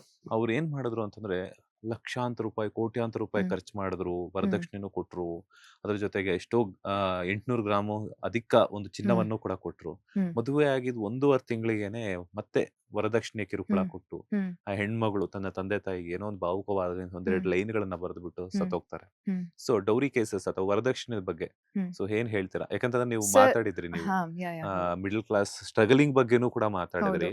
ಅಂದ್ರೆ ಕೆಲವೊಬ್ರು ಇರ್ತಾರೆ, ಎಲ್ರು ಅಂತ ಹೇಳಕ್ ಆಗಲ್ಲ, ಕೆಲವೊಬ್ರು ಮೈಂಡ್ ಸೆಟ್ ಇರುತ್ತೆ. ಅಂದ್ರೆ ಯಾವ್ದೋ ಒಂದ್ ಹೆಣ್ಮಗಳನ್ನ ಮದುವೆ ಮಾಡ್ಕೊಂಡ್ ಬಂದ್ ಅವ್ರ ಹತ್ರ ಆಸ್ತಿ ಪಾಸ್ತಿ ನೋಡ್ಬಿಟ್ಟು ಚೆನ್ನಾಗಿ ಕಿತ್ಕೋಣ, ಅವ್ರನ್ನ ಏನ್ ಮುಗಿಸ್ಬಿಟ್ರೆ ಮತ್ತೆ ನೆಕ್ಸ್ಟ್ ಇನ್ನೊಂದ್ ಮನೆಗೆ ಈ ತರ ಅಂತ. ಈ ತರ ಹಣ ಪಿಶಾಚಿಗಳ ಒಂದು ಮನಸ್ಥಿತಿಯನ್ನ ಇಟ್ಕೊಂಡಿರುವಂತವ್ರಿಗೆ ಅಭಿಜ್ಞಾ ಅವರ ಒಂದು ನಟಿಯಾಗಿರ್ಬೋದು, ಮುಂದಿನ ವಕೀಲೆಯಾಗಿ ಅಥವಾ ಹೆಣ್ಣಾಗಿ ಏನ್ ಹೇಳ್ತೀರಾ ಅಂತ? ತಗೊಳ್ಳೋರ್ಕಿಂತ ಕೊಡೋರ್ದು ತಪ್ಪು ಅಂತ ನಾನು ಹೇಳ್ತೀನಿ. ಏನಕ್ಕೆ ಕೊಡ್ತೀರಾ ವರದಕ್ಷಿಣೆ? ನೀವು ಒಂದು ಹೆಣ್ಣನ್ನ ಓದಿಸಿ, ಅವಳನ್ನ ಸಾಕಿ, ಅವಳನ್ನ ಅಷ್ಟು ವರ್ಷ ಒಂದು ಸಂಸ್ಕೃತಿಯಿಂದ ಬೆಳೆಸಿ ಒಂದು ಮನೆ ಕೊಡ್ತಿದ್ದಾರೆ, ಅದೇ ಜಾಸ್ತಿ ಅಲ್ವಾ? ಇವಾಗ ಬಿಕಾಸ್ ನಿಮ್ಗೆ ಗೊತ್ತು, ಹುಡುಗರಿಗೆ ಮದುವೆ ಆಗಕ್ಕೆ ಹುಡುಗಿರ್ ಸಿಗ್ತಲ್ಲ. ಅಂಡ್ ಅದಕ್ಕಿಂತ ಇನ್ನೊಂದು ಏನ್ ಅನ್ಸುತ್ತೆ, ಎಲ್ಲಿವರೆಗೂ ಕೊಡೋರು ಇರ್ತಾರೋ ಅಲ್ಲಿವರೆಗೂ ತಗೊಳ್ಳೋರು ಇದ್ದೇ ಇರ್ತಾರೆ. ಸೊ ಹಾಗಾಗಿ ರಿಧನ್ಯ ಕೇಸಲ್ಲಿ ಓಕೆ, ನೀವು ಇಷ್ಟು ಗ್ರ್ಯಾಂಡ್ ಆಗಿ ನಿಮ್ ಲೆವೆಲ್ ತೋರ್ಸ್ಕೊಬೇಕು, ನಿಮ್ ಲೆವೆಲ್ ಅಲ್ಲಿ ನೀವು ಮದ್ವೆ ಮಾಡ್ಕೊಡ್ಬೇಕು, ಎಲ್ಲ ಮಾಡ್ಕೊಟ್ರಿ, ವೆಲ್ ಅಂಡ್ ಗುಡ್ ಆಯ್ತು. But end of the day ಏನಾಯ್ತು? ಯು ಲಾಸ್ಟ್ ಯುವರ್ ಡಾಟರ್ ಅಲ್ವಾ? ಮಗಳೇ ಇಲ್ಲ. ನೀವು 70 ಲಕ್ಷದ ಕಾರು, ಯಾಕೆ ಅವನಿಗೆ ತಗೊಳ್ಳೋ ಯೋಗ್ಯತೆ ಇಲ್ವಾ? ಅಲ್ವಾ? ಅಂಡ್ ಮದ್ವೆನೂ ಅಷ್ಟೇನೆ. ಓಕೆ ಫೈನ್, ಅದು ನಾವ್ ಅವ್ರ ಸ್ಟ್ಯಾಂಡರ್ಡ್ಸ್, ಅವ್ರ ಲೆವೆಲ್ ಬಗ್ಗೆ ನಾವು ಮಾತಾಡಕ್ ಆಗಲ್ಲ. ಮದ್ವೆ ಮಾಡ್ಕೊಡಿ, ಆ ಅಪ್ಪಂಗ ಆಸೆ ಇರುತ್ತೆ ಮದ್ವೆ ಮಾಡ್ಕೊಡ್ಬೇಕು. ವರದಕ್ಷಿಣೆ ಏನು ಕೊಡ್ತೀರಾ? ಕಾರ್ ಕೊಡೋ ಅವಶ್ಯಕತೆ ಏನಿತ್ತು? ಅಷ್ಟು ಚಿನ್ನಾನ ಓಕೆ ಮಗ್ಳಿಗೆ ಹಾಕ್ಬಿಟ್ಟು ಮಗಳ ಹೆಸರಲ್ಲಿ ಕೊಡಿ. ಸೊ ಅವಾಗ ಇಷ್ಟು ಕೊಡ್ತಾರೆ ಅಂತ ಒಂದ್ ಹುಡುಗಂಗ್ ಗೊತ್ತಾದ್ರೆ ಖಂಡಿತವಾಗ್ಲೂ ಅವ್ನ್ ಕೇಳ್ತಾನೆ, ಇನ್ನೊಂದ್ ಸ್ವಲ್ಪ ತಗೊಂಬಾ, ಮತ್ತೊಂದ್ ಸ್ವಲ್ಪ ತಗೊಂಬಾ ಅಂತ. ಅಂಡ್ ಇನ್ನೊಂದು ಸರ್, ನನಗ್ ಅನ್ಸೋದ್ ಏನು ಅಂದ್ರೆ, ಯಾವಾಗ ಹೆಣ್ಮಕ್ಳು ರಿಧನ್ಯ ಐ ಥಿಂಕ್ ಜೀವ ಕಳ್ಕೊಳ್ಳೋ ಅಂತ ದೊಡ್ಡ ವಿಚಾರ ಇದು ಖಂಡಿತವಾಗ್ಲೂ ಅಲ್ಲ. ಯು ಕ್ಯಾನ್ ನಿನ್ನ ಹೋರಾಟ ಇದು. ನೀನ್ ನನ್ನ ಹತ್ರ ಡೌರಿ ಕೇಳ್ತಿದ್ಯಾ, ಬಾ ಲೀಗಲ್ ಸಿಸ್ಟಮ್ ಇದೆ, ವಿಲ್ ಫೈಟ್ ಫಾರ್ ಇಟ್ ಅಂತ ಹೋಗ್ಬೋದಿತ್ತು. ಅಥವಾ ನಾನು ಕೊಡಲ್ಲ ಅಂತ ಅಪೋಸ್ ಮಾಡ್ಕೊಂಡ್ಬಿಟ್ಟು ಶೀಸ್ ಅ ಇಂಡಿಪೆಂಡೆಂಟ್ ವುಮೆನ್. ಇವಾಗ ಹೆಣ್ಮಕ್ಳು ಎಲ್ಲರೂ ಓದಿರ್ತಾರೆ, ಎಲ್ಲೇ ಹೋದ್ರೂ ಕೆಲಸ ಸಿಗುತ್ತೆ, ಆಚೆ ಬರ್ಬೋದಿತ್ತು. ಜೀವ ಕಳ್ಕೊಳ್ಳೋ ಅಂತ ತಪ್ಪು ಯಾವತ್ತೂ ಮಾಡಬಾರ್ದು ಹೆಣ್ಮಕ್ಳು. ಆ್ಯಂಡ್ ಇವಾಗಿನ ಕಾಲದಲ್ಲಿ ಒಂದು ಹೆಣ್ಣು ಏನು ಹೇಳ್ತಾರೆ, ಅವಳಿಗಿರೋ ಅಷ್ಟು ಪವರ್ ಆಗಿರಲಿ ಅಥವಾ ಅವಳಿಗಿರೋ ಅಷ್ಟು ಸೌಲಭ್ಯ ಗೌರ್ಮೆಂಟಿಂದ ಐ ಡೋಂಟ್ ಥಿಂಕ್ ಗಂಡ್ಮಕ್ಳಿಗೆ ಅಷ್ಟಿದೆ ಅಂತ. ಸೊ ಹಾಗಾಗಿ you can live your life independently. ನೀವು ಯಾರ ಮೇಲೋ ಡಿಪೆಂಡೆಂಟ್ ಆಗೇ ಬದುಕಬೇಕು ಅಂತ ಏನಿಲ್ಲ. ಗಾರ್ಮೆಂಟ್ಸ್ಗೆ ಹೋಗ್ಬಿಟ್ಟು ಕೆಲಸ ಮಾಡಿಬಿಟ್ಟು ಜೀವನ ಸಾಗಿಸ್ಬೋದಲ್ವಾ. ಆ್ಯಂಡ್ ನಿಮಗೆ ಎಜುಕೇಷನ್ ಕೊಟ್ಟಿರ್ತಾರೆ, ಎಜುಕೇಷನ್ ಏನೋ ಒಂದು ಮಕ್ಳಿಗೆ ಟ್ಯೂಷನ್ ಹೇಳ್ಕೊಟ್ಟಾದ್ರೂ ನೀವು ನೀವು ಜೀವನ ಸಾಗಿಸ್ಕೊಬೋದು. ಸಾಯುವಂಥ ಕೆಲಸ ಯಾವತ್ತೂ ಮಾಡಬಾರ್ದು. ಆ್ಯಂಡ್ ಮೇಯ್ನಾಗಿ ವರದಕ್ಷಿಣೆ ಕೊಡೋರ್ದು ತಪ್ಪು ಸ್ಟಾಪ್ ಮಾಡಬೇಕು. ಕೊಡಲ್ಲ, ಮಗಳನ್ನ ಕೊಡ್ತಿದೀವಿ ಅದೇ ಜಾಸ್ತಿ. ನಿನಗೆ ಯೋಗ್ಯತೆ ಇದ್ರೆ ನೀನು ದುಡ್ಕೊ. ಕೇಳೋರಿಗೆ ಹುಡುಗಿನೇ ಕೊಡಕ್ಕೆ ಹೋಗ್ಬೇಡಿ. ಸೊ ಯಾವಾಗ ಕೇಳ್ತಾರೆ ಅವಾಗ ಐ ಥಿಂಕ್ ನನಗೇನು ಅನ್ಸುತ್ತೆ ಅಂದ್ರೆ, ಮೋಸ್ಟ್ ಪ್ರಾಬಬ್ಲಿ ಹೃದಯ ಇದನ್ನ ಹೇಳಿದ್ಲೇನೋ ಮುಂಚೆನೆ, ಈ ತರ ಕೇಳ್ತಿರ್ಬೋದು ಅಪ್ಪ, ಇಲ್ಲ ನಮಗ್ ಗೊತ್ತಿಲ್ಲ. ಬಿಕಾಸ್ ಸಡನ್ ಆಗಿ ಒಂದು ಹುಡುಗಿ ಆ ಥರ ಡಿಸಿಷನ್ ತಗೊಳಲ್ಲ ಅನ್ನೋದು ನನ್ನ ಪ್ರಕಾರ. ಮುಂಚೆನೆ ಇನ್ಫಾರ್ಮ್ ಮಾಡಿದ್ಲೋ ಏನೋ. ಪೇರೆಂಟ್ಸ್ ಏನು ಮಾಡ್ತಾರೆ ಗೊತ್ತಾ, ಸೊಸೈಟಿ, ಅಯ್ಯಯ್ಯೋ ನೀನು ಮನೆಗೆ ಬಂದು ಕೂತ್ಕೊಂಡ್ಬಿಟ್ರೆ ಏನಮ್ಮ ಕತೆ, ಆವಾಗ ಅವಳಿಗೆ ಹೆಂಗೆ ಅನ್ಸುತ್ತೆ, ಅವಳು ಮುಂಚೆನೆ ಎಕ್ಸ್ಪ್ರೆಸ್ ಮಾಡಿದ್ಲೋ ಏನೋ, ಈ ಥರ ಆಗಿದೆ ನನಗೆ, ಸೊ ಈ ಥರ ನನಗೆ ಕೇಳ್ತಾ ಇದ್ದಾರೆ. ಅವಾಗ ಪೇರೆಂಟ್ಸ್ ಏನು ಮಾಡಬೇಕು, ಬಿಟ್ಬಿಟ್ಟು ಬಾ, ನಾನು ನಿನ್ನನ್ನು ನೋಡ್ಕೊತೀನಿ. ಒಬ್ಬ ದುಡ್ಡಿನ ಪಿಚಾಚಿ ಜೊತೆ ಬದುಕೋ ಅಂಥ ಅವಶ್ಯಕತೆ ನಿನಗಿಲ್ಲ. ಪೇರೆಂಟ್ಸ್ ಏನು ಮಾಡ್ತಾರೆ, ಅಡ್ಜಸ್ಟ್ ಮಾಡ್ಕೊ ಎಷ್ಟು ದಿನ ಅಂತ ಆ ಒಂದು ಜೀವ ಅಡ್ಜಸ್ಟ್ ಮಾಡ್ಕೊಳ್ಳುತ್ತೆ. ಸೊ ಐ ಥಿಂಕ್ ಪೇರೆಂಟ್ಸ್ದು ತಪ್ಪಿದೆ. ಯಾವಾಗ ತಪ್ಪು ನಡೀತಿದೆ ಅಂತ ಗೊತ್ತಾಗುತ್ತೆ, ನೀವು ವಾಯ್ಸ್ ರೈಸ್ ಮಾಡಬೇಕು ನಿಮ್ಮ ಮಕ್ಳಿಗೋಸ್ಕರ. ನೀವೇ ಅಲ್ಲಿ ಇಲ್ಲ ಸರ್, ಇದು ಹುಡುಗಿರ್ದಷ್ಟೇ ಅಲ್ಲ, ಹುಡುಗಂದು ಈ ಅತುಲ್ ಕೇಸ್ ಹೌದು ಅಲ್ವಾ, ಅವಳು ಎಷ್ಟು ಹ್ಯಾರಾಸ್ ಮಾಡ್ಬಿಟ್ಲು ಅವನು ದುಡ್ಡುಗೋಸ್ಕರ. ಇಟ್ಸ್ ಜಸ್ಟ್ ಮೆಂಟಾಲಿಟೀಸ್ ಸರ್, ಅಷ್ಟೇ. ಎಷ್ಟು ವಿಕೃತವಾಗಿರುತ್ತೆ. I think you have to be very strong. ನೀವು ಮೆಂಟಲಿ ಸ್ಟ್ರಾಂಗ್ ಇರಬೇಕು. ಏನೇ ಬಂದರೂ ನಾನು ಎದುರಿಸ್ತೀನಿ ಅನ್ನೋದು ಇರಬೇಕು, ಛಲ ಇರಬೇಕು. ಆ್ಯಂಡ್ ಪೇರೆಂಟ್ಸ್, ಹೆಣ್ಮಕ್ಳು ಪೇರೆಂಟ್ಸು, ಯಾವಾಗ ನಿಮ್ಮ ಒಂದು ಹುಡುಗಿ ಮನೇಲಿ ಅವ್ರ ಅತ್ತೆ ಆಗಿರ್ಲಿ, ಮಾವ ಆಗಿರ್ಲಿ, ಗಂಡ ಆಗಿರ್ಲಿ ಟಾರ್ಚರ್ ಕೊಡ್ತಿದ್ದಾನೆ ಅಂತ ಗೊತ್ತಾಯ್ತು, ದಯವಿಟ್ಟು ಪಂಚಾಯಿತಿ ಮಾಡ್ಬಿಟ್ಟು ಸರಿ ಹೋಗುತ್ತೆ ಹೋಗಮ್ಮ ಅಂತ ಕಳ್ಸೋ ತಪ್ಪು ಕೆಲಸ ಮಾಡಬೇಡಿ. ಕರ್ಕೊಂಬನ್ನಿ, ನೋಡಿ ಅವಳ ಕಷ್ಟ ಏನು ಅಂತ ಕೇಳಿ, ಅವಳ ಪರ್ಸ್ಪೆಕ್ಟಿವ್ ಅಲ್ಲಿ ಕೇಳಿ. ಬರೀ ನಿಮ್ಮ ರಿಲೇಟಿವ್ಸೋ ಅಥವಾ ಸೊಸೈಟಿ ಏನು ಅನ್ಕೊಳುತ್ತೋ. ಇವಾಗ ಹೃದಯ ಹೋದ್ಲು, ಅವ್ರ ರಿಲೇಟಿವ್ಸು ಇನ್ನೊಂದು ಹೃದಯನ್ ತಗೊಂಬಂದು ಕೊಡೋಕ್ಕಾಗುತ್ತೆ ಅವ್ರ ಅಪ್ಪ ಅಮ್ಮಗೆ? ಖಂಡಿತವಾಗ್ಲೂ. So the first time when she had told, ಅವ್ರ ಅಪ್ಪ ಅಮ್ಮ ಮನೆಗೆ ಕರ್ಕೊಂಬಂದ್ಬಿಟ್ಟಿದ್ರೆ ಇವತ್ತು ಅವಳು ಉಳ್ಕೊಂತಿದ್ಲೋ ಏನು. ಸೊ ನನ್ನ ಪ್ರಕಾರ ವರದಕ್ಷಿಣೆ ಕೊಡೋದೇ ತಪ್ಪು. ಆ್ಯಂಡ್ ಇಂಥ ಸಿಚುಯೇಷನ್ಗಳಲ್ಲಿ ಹೆಣ್ಮಕ್ಳ ಜೊತೆ ನಿಂತ್ಕೊಳ್ಳಿ ಅಪ್ಪ ಅಮ್ಮ, please, to all the parents. Society ಬಿಟ್ಬಿಡಿ, ರಿಲೇಟಿವ್ಸ್ ಬಿಟ್ಬಿಡಿ, ಅವ್ರು ಯಾರೂ ಬರಲ್ಲ. ನಿಮ್ಮ ಮಗು, ನಿಮ್ಮ ಕರಳ ಸಂಬಂಧ ಅದು. ಸೊ ದಯವಿಟ್ಟು ನಿಮ್ಮ ಮಕ್ಳ ಜೊತೆ ನಿಂತ್ಕೊಳ್ಳಿ. ಇಂಥ ಕೇಸಸ್ ಆದಾಗ ಡಿವೋರ್ಸ್ವರೆಗೂ ಹೋಗುತ್ತಾ, ಫೈನ್, ಸಾಯೋಕ್ಕಿಂತ ಡಿವೋರ್ಸ್ ಪರವಾಗಿಲ್ಲ ಅಲ್ವಾ ಸರ್? ಸೊ ಹಂಗೆ ಯೋಚನೆ ಮಾಡಿ parents. So please stand with your parents. And also ಎಲ್ಲ ಸೋಲ್ಸ್ಗೂ ಈ ಥರ ಯಾರು ಇವಾಗ ನಾನು ಇಂಟರ್ವ್ಯೂ ನೋಡ್ಬಿಟ್ಟು ಈ ಥರ ಯಾರು if they are going through something, come out of that. You are strong. ನಿಮ್ಗೆ ಜೀವನ ಇದೆ, ನಿಮ್ಮ ಜೀವನ ಬದುಕ್ಬೋದು, ಹೆಂಗ್ ಬೇಕಾದ್ರೆ ಬದುಕ್ಬೋದು. ಆ ಥರ ಹಿಂಸೆ, ಆ ಥರ ದಿನ ಸಾಯೋ ಬದಲು ಒಂದ್ಸತಿ ಆಚೆ ಬಂದ್ಬಿಡಿ ಧೈರ್ಯದಿಂದ. ಜೀವನ ತುಂಬಾ ಚೆನ್ನಾಗಿದೆ, ಪ್ರಪಂಚ ತುಂಬಾ ಚೆನ್ನಾಗಿದೆ. ಸೊ ಬಿ ಸ್ಟ್ರಾಂಗ್ ಅಂತ ಹೇಳಕ್ ಇಷ್ಟಪಡ್ತೀನಿ ಅಷ್ಟೇ. ಮಾತಾಡ್ತಾ ಮನಿ ಬಗ್ಗೆನೂ ಕೂಡ ಮಾತಾಡಿದ್ವಿ, ಅದ್ರ ಜೊತೆಗೆ ಸ್ಟ್ರಗಲಿಂಗ್ ಪೀರಿಯಡ್. ಸೊ ಪ್ರತಿಯೊಬ್ಬರ ಲೈಫಲ್ಲೂ ಒಂದು ಸ್ಟ್ರಗಲಿಂಗ್ ಪೀರಿಯಡ್ ಅನ್ನೋದು ಇರ್ತೈತೆ. ಸೊ ಅಭಿಜ್ಞಾ ಅವರ ಲೈಫಲ್ಲಿ ಸ್ಟ್ರಗಲಿಂಗ್ ಪೀರಿಯಡ್ ಯಾವ್ದಾದ್ರು ಇದೆಯಾ ಅಂತ ಕೇಳ್ಬೋದು? ಇವಾಗ್ಲೂ ಖಂಡಿತವಾಗ್ಲೂ ಸ್ಟಿಲ್ ಐ ಆಮ್ ಸ್ಟ್ರಗ್ಲಿಂಗ್. ನಾನು ತೀರಾ ಸೆಟಲ್ ಆಗಿದ್ದೀನಿ ಹಂಗೆ ಹಿಂಗೆ ಅಲ್ಲ ಸರ್. ನನ್ನೊಂದು ಪ್ರಿನ್ಸಿಪಲ್ ಅಲ್ಲಿ ನಾನು ಬದುಕ್ತಿರೋದು. ನಾನು ಒನ್ಸ್ ನಂದು 10th ಮುಗಿದ ತಕ್ಷಣ ನಾನು ಮೆಕ್ಡಾನಲ್ಡ್ಸಿಗೆ ಕೆಲ್ಸಕ್ಕೆ ಸೇರ್ಕೊಂಡೆ. ಅಲ್ಲ 10th ಆಯ್ತು, PU ಸೆಕೆಂಡ್ PU ಆದ ತಕ್ಷಣ, ಬಿಕಾಸ್ 18+ ಆಗಿರ್ಬೇಕು, ನಾನು ಮೆಕ್ಡಾನಲ್ಡ್ಸಲ್ಲಿ ಕೆಲ್ಸಕ್ಕೆ ಸೇರ್ಕೊಂಡೆ. ನಮ್ಮ ಅಪ್ಪ ಅಮ್ಮಗೆ ನಾನು ಒಬ್ಳೆ ಮಗಳು. ಅವ್ರು ನನಗೆ ದುಡ್ಡು ಕೊಟ್ಬಿಟ್ಟು ನನಗೆ ಜೀವನ ನಾನು ಚೆನ್ನಾಗಿ ಇರ್ಬೋದಿತ್ತು. ಬಟ್ ನನಗೆ ನನ್ನ ಸ್ವಾಭಿಮಾನ ಅವಾಗಿಂದನು. ಸೊ ನಾನು ಅವತ್ತಿಂದನೂ ನಮ್ಮ ಅಪ್ಪ ಅಮ್ಮಂದು ಅದು ಅವ್ರು ಕಷ್ಟಪಟ್ಟಿದ್ದು, ಅದ್ರ ಮೇಲೆ ನಾನು ಅಧಿಕಾರ ಚಲಾಯಿಸಕ್ಕೆ ನನಗೆ ಯಾವುದೇ ರೀತಿ ಹಕ್ಕಿಲ್ಲ. ನನ್ನ ಜೀವನ ಏನು ಕಟ್ಕೊಬೇಕು, ನಾನು ಇವತ್ತಿನವರೆಗೂ ಸ್ಟ್ರಗಲ್ ಮಾಡ್ತಾ ಇದ್ದೀನಿ. ನಾನು ನನ್ನ ಕಾಲೇಜ್ ಫೀಸ್ ನಾನು ತುಂಬ ಹೆಮ್ಮೆಯಿಂದ ಹೇಳ್ಕೊತೀನಿ. ನಾನು ಡಿಗ್ರಿ ಕಾಲೇಜ್ ಫೀಸು, ನಾನು MBA ಮಾಡಿದ್ದೀನಿ, MBA ಕಾಲೇಜ್ ಫೀಸ್, ಇವತ್ತು LLB ಮಾಡ್ತಾ ಇದ್ದೀನಿ. ಇವೆಲ್ಲದಕ್ಕೂ ನಾನು ಕಷ್ಟಪಟ್ಬಿಟ್ಟು, ನಾನು ದುಡಿದ್ಬಿಟ್ಟು ನನ್ನ ಫೀಸ್ನ ನಾನು ಕಟ್ಕೊಂಡಿರೋದು. ಯಾರ ಮೇಲೂ ಡಿಪೆಂಡ್ ಆಗಿಲ್ಲ. ನಮ್ಮ ಅಪ್ಪ ಅಮ್ಮನ ಹತ್ರ ₹1 ಕೇಳಿಲ್ಲ. ನಾನು ಕೇಳಬಾರ್ದು ಅಂತಲ್ಲ, ನನ್ನ ದುಡ್ಡು ನಾನು ದುಡಿದ್ಬಿಟ್ಟು ನನ್ನ ಎಜುಕೇಷನಿಗೆ ನಾನು ಇನ್ವೆಸ್ಟ್ ಮಾಡ್ಕೊಬೇಕು ಅನ್ನೋದು ನನ್ನ ಮೆಂಟಾಲಿಟಿ ಇತ್ತು. ಇವತ್ತಿನವರೆಗೂ ಸ್ಟ್ರಗಲ್ ಮಾಡ್ತಾ ಇದ್ದೀನಿ. ನಾನು ಸ್ಟ್ರಗಲ್ ಅಂತ ಅದನ್ನ ಹೇಳಕ್ ಇಷ್ಟಪಡಲ್ಲ. ಅದು ಜರ್ನಿ ನಂದು. 10 years 15 years down the line ನಾನು ಚೆನ್ನಾಗಿ ದುಡಿತಾ ಇರ್ತೀನಿ, ಇಷ್ಟೆಲ್ಲ ಕಷ್ಟಪಟ್ಟಿದ್ದಕ್ಕೆ ಇವತ್ತು. And this is the right age. ಇವಾಗ್ಲೇ ನಾವು ಸೋಂಬೇರಿತನ ತೋರಿಸ್ಬಿಟ್ರೆ ದುಡಿಯೋದಕ್ಕೆ ಯಾವಾಗ ದುಡಿತೀವಿ? ಚೆನ್ನಾಗಿ ಇವಾಗ ದುಡಿದ್ಬಿಟ್ಟು ಇನ್ನೊಂದು 10-20 ಇಯರ್ಸ್ ಸೆಟಲ್ ಆಗಿರ್ತೀನಿ. ಅವಾಗ when I look back is struggle ಅಂತ ಅನ್ಸಲ್ಲ, ಇಟ್ಸ್ ಅ ಜರ್ನಿ ಅಂತ. ಸೊ ನಾನು ಆ್ಯಂಡ್ ನನ್ನ ದುರಾಸೆ ಇಲ್ಲ ನನಗೆ ಇಷ್ಟು ತಿಂಗಳಿಗೆ ನನ್ನ ಕಮಿಟ್ಮೆಂಟ್ ಇದೆ, ಅದ್ರ ಮೇಲೆ ನನ್ನ ಖರ್ಚು ಇಷ್ಟಿದೆ. ಆ್ಯಂಡ್ ನಾನು ತುಂಬ ಲೋ ಮೇಂಟೆನೆನ್ಸು. ನಾನು ತೀರಾ ಏನೋ ಪಾಶ್ ಹೋಟೆಲ್ಸ್ಗೆ ಹೋಗ್ತೀನಿ, ಅದು ಇದು ಇಲ್ಲ. ನಂಗೆ ಕಾಫಿ ಶಾಪ್ಸ್ಗೆ ಹೋಗ್ಬಿಟ್ಟು ಕಾಫಿ ಕುಡಿಯೋದೊಂದಿದೆ. ಸೊ ಅದಕ್ಕೂ ಎಷ್ಟು ಬೇಕು, ನನಗೆ ಇಷ್ಟು ಕಮಿಟ್ಮೆಂಟ್ಸ್ ಇದೆ, ಅಷ್ಟೇ ನಾನು ದುಡಿಯೋದು. ಅದ್ರ ಮೇಲೆ ನನಗೆ ಜಾಸ್ತಿ ಬಂದರೂ ನಾನು ದುಡಿಯೋಕ್ಕೆ ಹೋಗಲ್ಲ. ನಂಗೆ ತೀರಾ ಅತಿ ಆಸೆ ಇಲ್ಲ ದುಡ್ಡು ಬೇಕು, ನನಗೆ ಅದು ಬೇಕು ಇದು ಬೇಕು. ಇರೋದ್ರಲ್ಲಿ ದೇವ್ರು ಏನು ಕೊಟ್ಟಿದ್ದಾನೆ ಅದ್ರಲ್ಲಿ ಖುಷಿಯಾಗಿ ಬದುಕ್ತಾ ಇದ್ದೀನಿ, ಆ ಮೆಂಟಾಲಿಟಿಲಿ ಬದುಕ್ತಿದ್ದೀನಿ ನಾನು. ಸೊ ಹಾಗಾಗಿ ಸಮಯ ಸಂದರ್ಭ ಅನ್ನುವಂಥದ್ದು ಹೇಳಿ ಕೇಳಿ ಬರೋದಿಲ್ಲ. ನೀವು ಹೇಳ್ತಾ ಇದ್ರಿ ನಾನು ತುಂಬಾ ಸ್ವಾವಲಂಬಿ ಬದುಕನ್ನ ಬದುಕ್ತಾ ಇರೋವಂಥದ್ದು ಅಂತ ಹೇಳ್ಬಿಟ್ಟು. ನೀವು ಒಬ್ರ ಹತ್ರ ಕೈ ಚಾಚಿಲ್ಲ ಅಂದ್ರೂ ಕೂಡ ಸಮಯ ಸಂದರ್ಭ ನಮಗೆ ಕೈ ಚಾಚುವಂಗ್ ಮಾಡುತ್ತೆ. ಸೊ ಫೀಸ್ ಕಟ್ಟಕ್ಕಾಗಿರ್ಬೋದು, ಇನ್ನೊಂದು ವಿಚಾರಕ್ಕಾಗಿರ್ಬೋದು, ಯಾವುದೋ ಒಂದು ಪರಿಸ್ಥಿತಿಗೆ ಅನುಗುಣವಾಗಿ ಏನಾದ್ರೂ ಒಂದು ಹಣದ ಕೊರತೆ ಅಂತ ಬಂದಾಗ ಆ ಒಂದು ಪೀರಿಯಡ್ ಅನ್ನ ಹೆಂಗೆ ಬ್ಯಾಲೆನ್ಸ್ ಮಾಡಿದ್ರಿ ಅಂತ. ನಾನು ಸ್ವಾಭಿಮಾನಿ ಆದ್ರೂ ಕೆಲವೊಂದ್ಸತಿ ಜೀವನ ಹೆಂಗ್ ಮಾಡ್ಬಿಡುತ್ತೆ ಅಂದ್ರೆ, ನೀನ್ ಎಷ್ಟೇ ಸ್ವಾಭಿಮಾನಿದ್ರು ಒಂದ್ ಪಾಯಿಂಟ್ ನೀನ್ ಯಾರೋ ಕೇಳ್ಬೇಕು ಅನ್ನೋ ಮಟ್ಟಕ್ಕೆ ಕರ್ಕೊಂಡ್ ಬಂದ್ಬಿಡುತ್ತೆ. ನನ್ನ ಜೀವನನೂ ಹಂಗ್ ಕರ್ಕೊಂಡ್ ಬಂದಿತ್ತು. ಬಟ್ ಆ ಟೈಮಲ್ಲೇ ಸರ್ ನಮ್ಮವ್ರು ಯಾರು ಬೇರೆಯವ್ರು ಯಾರು ಅಂತ ನಮಗ್ ಗೊತ್ತಾಗೋದು. ದುಡ್ಡಿದ್ದಾಗ ಎಲ್ರೂ ಬರ್ತಾರ ನಮ್ ಜೊತೆ, ನೀನೇ ಇಂದ್ರ ನೀನೇ ಚಂದ್ರ, ಯಾವಾಗ ದುಡ್ಡು ಖಾಲಿ ಆಗುತ್ತೆ ಯಾರು ನೀವು ಅಂತ ಅಂದ್ಬಿಡ್ತಾರೆ. ಸೊ ಅಂಥ ವ್ಯಕ್ತಿಗಳನ್ನ ನೋಡಿದೀನಿ. ನನ್ ಇವಾಗ್ಲೂ ನಂಗೆ ನೆನಪಿದೆ, there was a point in my life.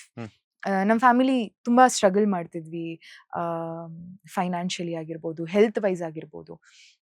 ನಾನೊಂದು ನನ್ನ ರಿಲೇಟಿವ್ ಫೋನ್ ಮಾಡಿಬಿಟ್ಟು ಆಸ್ಟ್, ಈ ಥರ ನಮ್ಮನೆ ಸಿಚುಯೇಷನ್ ಇದೆ, ಒಂದು ಸ್ವಲ್ಪ ಅಮೌಂಟ್ ನೆಸೆಸಿಟಿ ಇದೆ, ದಯವಿಟ್ಟು ಕೊಡ್ತೀರಾ? ನಾನು ಇನ್ನೊಂದು ವಾರದಲ್ಲಿ ರಿಟರ್ನ್ ಮಾಡ್ಬಿಡ್ತೀನಿ, ಅಪ್ಪ ಹೈದರಾಬಾದಲ್ಲಿ ಇದ್ದಾರೆ, ಬಂದ ತಕ್ಷಣ ನಾನು ವಾಪಸ್ ಕೊಡ್ತೀನಿ. ನನಗೆ ಅಣ್ಣ ಅಕ್ಕ ಯಾರು ಇಲ್ಲ, ಸೊ ನಾನು ಒಬ್ಳೆ ನಮ್ಮ ಮನೇಲಿ, ನಮ್ಮ ಅಪ್ಪ ಅಮ್ಮನೂ ನನ್ನ ಮೇಲೆ ಡಿಪೆಂಡೆಂಟು. ಸೊ ನಾನು ಕೇಳಿದಾಗ ಆ ವ್ಯಕ್ತಿ ನನ್ನ ಸ್ವಂತಾನೆ, ನಾನು ಯಾರು ಅಂತ ಹೆಸರು ತಗೊಳಕ್ಕೂ ಇಷ್ಟಪಡಲ್ಲ, ಓ ಇಲ್ಲ ದುಡ್ಡಿಲ್ಲ, ನಂಗಿನ್ನೂ ಸ್ಯಾಲ್ರಿನೇ ಆಗಿಲ್ಲ, ಹಾಗೆ ಹೀಗೆ ಅಂದ್ಬಿಟ್ಟು ದ ನೆಕ್ಸ್ಟ್ ಡೇ ಅವ್ರ ವೈಫ್ಗೆ ಎಕ್ಸ್ಪೆನ್ಸಿವ್ ಗಿಫ್ಟ್ ಮಾಡಿದ್ದಾರೆ. ಆ ವಿಡಿಯೋ ಇನ್ಸ್ಟಾಗ್ರಾಮ್ ಅಲ್ಲಿ ನಾನು ನೋಡಿದ್ದೆ. ನನಗೆ ಅನಿಸ್ತು, ಇಷ್ಟನಾ ನಿಮ್ಗಳ ಜೀವನ? ಅದೇ ವ್ಯಕ್ತಿಯ ಕುಟುಂಬ ಕಷ್ಟದಲ್ಲಿದ್ದಾಗ ನನ್ನ ತಾಯಿ ಸಪೋರ್ಟ್ ಮಾಡಿದ್ರು, ನನ್ನ ತಾಯಿ ಹೆಲ್ಪ್ ಮಾಡಿದ್ರು. ಆ ದುಡ್ಡು ನಮ್ಮಮ್ಮ ಇವತ್ತಿನವರೆಗೂ ಕೇಳಿದಾರೋ ಇಲ್ವೋ ಅನ್ನೋದು ನನಗೆ ಗೊತ್ತಿಲ್ಲ. ಸೊ ನಾನು ಕೇಳಿದಾಗ, ಓ ಈ ಥರನಾ, ಓಕೆ ಸರಿ. ಸೊ ನಾನು ನೋಡ್ಬಿಟ್ಟಿದ್ದೀನಿ ಸರ್, ದುಡ್ಡಿದ್ದಾಗ ಎಲ್ಲರೂ ಚೆನ್ನಾಗಿರ್ತಾರೆ. ಸೊ ಯಾವಾಗ ದುಡ್ಡಿರಲ್ವಲ್ಲ ಅವಾಗ ಯಾರು ನಮ್ಮ ಜೊತೆಗೆ ಇರ್ತಾರಲ್ಲ, ದುಡ್ಡಿದ್ದಾಗ್ಲೂ ನಾವು ಅವ್ರನ್ನ ಮಾತ್ರ ಇಟ್ಕೊಬೇಕು, ಹೊಸಬ್ರನ್ನ ಲೈಫಿಗೆ ತಗೊಂಬರಕ್ ಯಾವತ್ತೂ ಟ್ರೈ ಮಾಡಬಾರ್ದು. ನಾನು ಯಾರು ನನ್ನ ಜೊತೆ ಅವಾಗ ನಂಗೆ ತುಂಬಾ ಸಪೋರ್ಟಿವ್ ಆಗಿ ಬಂದಿದ್ದು ನನ್ನ ಫ್ರೆಂಡ್ಸ್. ಸೊ ನನ್ಗಿಬ್ರು ಫ್ರೆಂಡ್ಸ್ ಇದ್ದಾರೆ ಇವತ್ತಿನವರೆಗೂ. ಸೊ ಅವ್ರನ್ನು ಇವತ್ತಿನವರೆಗೂ ಮಾತ್ರ ನನ್ನ ಲೈಫಲ್ಲಿ ಇಟ್ಕೊಂಡಿದ್ದೀನಿ. ಇವತ್ತು ನನ್ನ ಜೀವನ ಚೆನ್ನಾಗಿದೆ, ಟಚ್ ವುಡ್ ಲೈಫಲ್ಲಿ ಸೆಟಲ್ ಆಗ್ತಾ ಇದೀವಿ, ನಾನು ನಮ್ಮ ಅಪ್ಪ ಅಮ್ಮ 3 ಜನ. ಸೊ ಇವಾಗ ಎಲ್ಲ ಬರ್ತಾರೆ, ಓ ಅಭಿಜ್ಞಾ ಅದಭಿಜ್ಞಾ, ಓ ನಿಂದು ವಿಡಿಯೋಸ್ ನೋಡ್ತೀವಿ ಅಭಿಜ್ಞಾ, ನೀನು ಹಂಗೆ ಹಿಂಗೆ. ಹೌದಾ, ಸರಿ, ಓಕೆ. ನನ್ನ ಹತ್ರ ಏನೂ ಇಲ್ದಾಗ ಏನು ಅಂತ ನಾನು ನೋಡ್ಬಿಟ್ಟಿದೀನಿ, ಇವಾಗ ನನ್ನ ಹತ್ರನೇ ಬರಬೇಡಿ ಅಂತ ಬೌಂಡ್ರಿ ಹಾಕೊಂಡ್ಬಿಟ್ಟು ಬದುಕ್ತಾ ಇದೀನಿ. ಬಂದಾಗ ಒಂದು ಸ್ಮೈಲ್ ಕೊಟ್ಟು ಹೋಗ್ಬಿಡೋದು. ಮನ್ಸಲ್ಲಿ ಗೊತ್ತಿರುತ್ತಲ್ವ ಸರ್, ಓ ಹೌದಾ, ಅವಾಗ ಹೆಂಗ್ ನೀವ್ ನನ್ನ ನಡ್ಸ್ಕೊಂಡಿದ್ರಿ ಅಂತ ಗೊತ್ತು, ಇವಾಗ ಬಟರ್ ಮಾಡಕ್ ಬರ್ಬೇಡಿ ಅನ್ನೋದು ನನ್ನ ಮೈಂಡಿಗೆ ಬಂದ್ಬಿಟ್ಟಿರುತ್ತೆ. ಸೊ ಸ್ಟಿಲ್ ಬಿಕಾಸ್ ನೀವ್ ಹೇಳ್ತೀರ, ನನಗೂ ಒಂದಷ್ಟು ಮೆಮೊರೀಸ್ ಬರ್ತಾ ಇದೆ. ಜನ ಹೆಂಗಿರ್ತಾರೆ ಅಲ್ವಾ, ನಮ್ಮ ಹತ್ರ ಏನು ಇಲ್ದೇ ಇದ್ದಾಗ, ನನ್ನ ಮಗನ ಕೈಯಲ್ಲಿ ಏನ್ ಕಿಸಿಯಕ್ಕಾಗುತ್ತೆ, ಹಂಗೆ ಹಿಂಗೆ ಅಂತಾರೆ. ಅದೇ ನೀವೇನಾದ್ರೂ ಒಂದು ಆನ್ ಸ್ಕ್ರೀನ್ ಅಲ್ಲಿ ಏನೋ ಕಾಣಿಸ್ಕೊಂಡ್ರೆ, ಮಗ ನಾನು ಅವತ್ತು ಹೇಳಿರ್ಲಿಲ್ವಾ ನೀನ್ ಬಂದೇ ಬರ್ತೀಯಾ? ಹೌದಾ, ಯಾವಾಗ? ನಂಗೆ ಇವಾಗ್ಲೂ ನೆನಪಿದೆ, ಎಷ್ಟೊಂದು ನಾನು ಈ ಇಂಡಸ್ಟ್ರಿ ಚೂಸ್ ಮಾಡಿದ್ ಒಂದೇ, ಬಿಕಾಸ್ ನನ್ನ ಕಾಲೇಜ್ ಫೀಸ್ಗಾಗಿರ್ಲಿ ಅಥವಾ ನನ್ನ ಡಿಗ್ರಿ ಫೀಸ್ಗಾಗಿ ನನ್ಗೆ ಓದ್ಬೇಕು ಅನ್ನೋದು ತುಂಬಾ ಆಸೆ. ನಮ್ಮ ಅಮ್ಮಂಗೆ ತುಂಬಾ ಆಸೆ ಇತ್ತು, ನನ್ನ ಮಗಳು ಚೆನ್ನಾಗಿ ಓದ್ಬೇಕು, ಡಬಲ್ ಡಿಗ್ರಿ ಹೋಲ್ಡರ್ ಆಗ್ಬೇಕು ಅಂತ. ನಮ್ಮ ಅಪ್ಪ ಅಮ್ಮನ ಹತ್ರ ದುಡ್ಡು ಕೇಳಬಾರ್ದು ಅನ್ನೋ ಒಂದು ಕಾರಣಕ್ಕೆ ನಾನು ಸೀರಿಯಲ್ಸ್ಗಳನ್ನ ಮಾಡಕ್ ಶುರು ಮಾಡಿದ್ದು. ಅವಾಗ ಜನ ಹೆಂಗ್ ಮಾತಾಡಿದ್ರು, ಸೀರಿಯಲ್ ಮಾಡ್ತಾ ಇದ್ದಾಳಾ, ನಾಳೆ ದಿವಸ ಅವಳಿಗೆ ಯಾರು ಹುಡುಗ ಕೊಡ್ತಾರೆ, ಅವಳನ್ನ ಯಾರು ಮದ್ವೆ ಆಗ್ತಾರೆ. ಇವತ್ತು ಅವರೇನೆ, ನಮ್ಮ ಫ್ಯಾಮಿಲಿಲೇ ಒಂದು ಹುಡುಗ ಇದ್ದಾನೆ, ಕೇಳ್ತೀರಾ? ನೋಡ್ಬಿಟ್ಟಿದ್ದೀನಿ ನಾನು. ಸೊ ಓ ಹೌದಾ, ಓಕೆ, ಗೊತ್ತು ನನ್ಗೆ ಎಲ್ಲೆಲ್ಲಿ ಕಟ್ ಡೌನ್ ಮಾಡ್ಬೇಕಿಂತ ಜನಗಳನ್ನ ಅಂತ. ಸೊ ತಿಳ್ಕೊಂಡ್ಬಿಟ್ಟಿದೀನಿ. ಸೊ ಇವಾಗ ಯಾರೇ ಬಂದು ಹೊಗಳಿದ್ರು ನನ್ನ ತಲೆಗೆ ತಗೊಳಲ್ಲ, ಯಾರೇ ಬಂದು ತೆಗಳಿದ್ರು ನನ್ನ ತಲೆಗೆ ತಗೊಳಲ್ಲ. ತುಂಬಾ ನ್ಯೂಟ್ರಲ್ ಆಗಿ ಬದುಕ್ತಾ ಇದೀನಿ. ನನಗೆ ಗೊತ್ತು, ನನ್ ಸುತ್ತ ಇರೋರಿಗೆ ನಾನೇನು ಅಂತ ಗೊತ್ತು, ಅವ್ರಿಗೆ ನಾನು ಆನ್ಸರಬಲ್. ಹೊರಗಿನ ಜನಕ್ಕೆಲ್ಲ ಲೈಕ್ ಹೌದಾ ಗೋಲಿ ಮಾರಷ್ಟೇ ಹೋಗ್ತಾ ಇರಿ. ಈ ತರ ಸಿಚುವೇಶನ್ ಯೂಶುವಲಿ ಅಪ್ಪ ಅಮ್ಮನ ಜೊತೆ ಶೇರ್ ಮಾಡಿದ್ದುಂಟಾ ಅಂತ? ನಮ್ಮ ಅಪ್ಪ ಅಮ್ಮಂಗ್ ಪಾಪ ದ ವೆರಿ ಸಪೋರ್ಟಿವ್, ಅವ್ರಿಗೆಲ್ಲ ಗೊತ್ತು. ಅಂಡ್ ಇವತ್ತು ನಾನು ಇಷ್ಟು ಸ್ವಾಭಿಮಾನಿಯಾಗಿ ನಂದೇ ಒಂದು ಮನೆ ಕಟ್ಟಿಸ್ಕೊಂತ ಇದ್ದೀವಿ. ನಮ್ಮ ಅಪ್ಪ ಅಮ್ಮ ಪಾಪ ಫೈನಾನ್ಷಿಯಲಿ ಹೆಲ್ಪ್ ಮಾಡಿದಾರ ಮನೆಗೆ. ಬಟ್ ನಾನು ಒಬ್ಳು ಒಂದು ಹುಡುಗಿಯಾಗಿ ಒಂದು ಮದ್ವೆ ಮಾಡಿ ನೋಡು, ಒಂದು ಮನೆ ಕಟ್ಸ್ ನೋಡು ಅಂತಾರೆ. ನಾನು ಒಬ್ಳೆ ಆಸ್ ಅ ಸೋಲ್ ಪರ್ಸನ್ ಆಗಿ ಒಂದು ಮನೆ ಕಟ್ಸ್ತಾ ಇದ್ದೀನಿ ಅಂದ್ರೆ ಆ ಒಂದು ಧೈರ್ಯ ಕೊಟ್ಟಿರೋದು ನನ್ನ ತಂದೆ ತಾಯಿ, ಅಂಡ್ ಆ ಅಪ್ಬ್ರಿಂಗಿಂಗ್ ಕೊಟ್ಟಿರೋದು ನಮ್ಮ ಅಪ್ಪ ಅಮ್ಮ. ಸ್ವಾಭಿಮಾನಿಯಾಗಿ ಬದುಕು, ನಿನ್ ಕೈಲಿ ಇದಾಗುತ್ತೆ.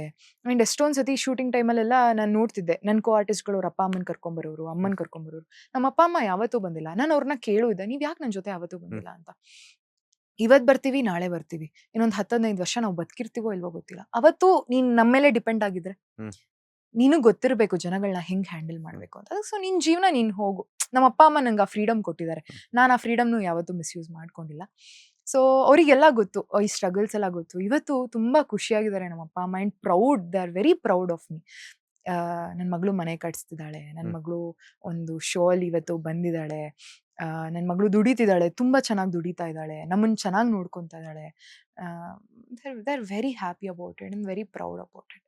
ನಂಗೆ ಅಷ್ಟು ಸಾಕು. ಅವ್ರು ಖುಷಿಯಾಗಿದ್ರೆ ನಂಗೆ ಅಷ್ಟೇ ಬೇಕಾಗಿರೋದು. ಅವ್ರು ಖುಷಿಯಾಗಿದ್ದಾರೆ. ಮಾತಾಡ್ತಾ ತಂದೆ ತಾಯಿ ಕೆಲವೊಬ್ಬರಿಗೆ ಫ್ರೀಡಮ್ ಕೊಟ್ಟಿರೋದನ್ನ ಎಲ್ರು ಅಂತಲ್ಲ, ಕೆಲವರು ಮಿಸ್ಯೂಸ್ ಮಾಡ್ಕೊಳ್ತಿರ್ತಾರೆ. ಯಾಕಂತಂದ್ರೆ ಇತ್ತೀಚೆಗೆ ಏನಿದ್ರು ಪಬ್ಬು ಅದು ಇದು ತರ ಮಾಡ್ಕೊಳ್ತಿರ್ತಾರೆ. ಸೊ ಅದಕ್ಕೆಲ್ಲ ಹೋಗ್ತಾ ಇರ್ತಾರೆ.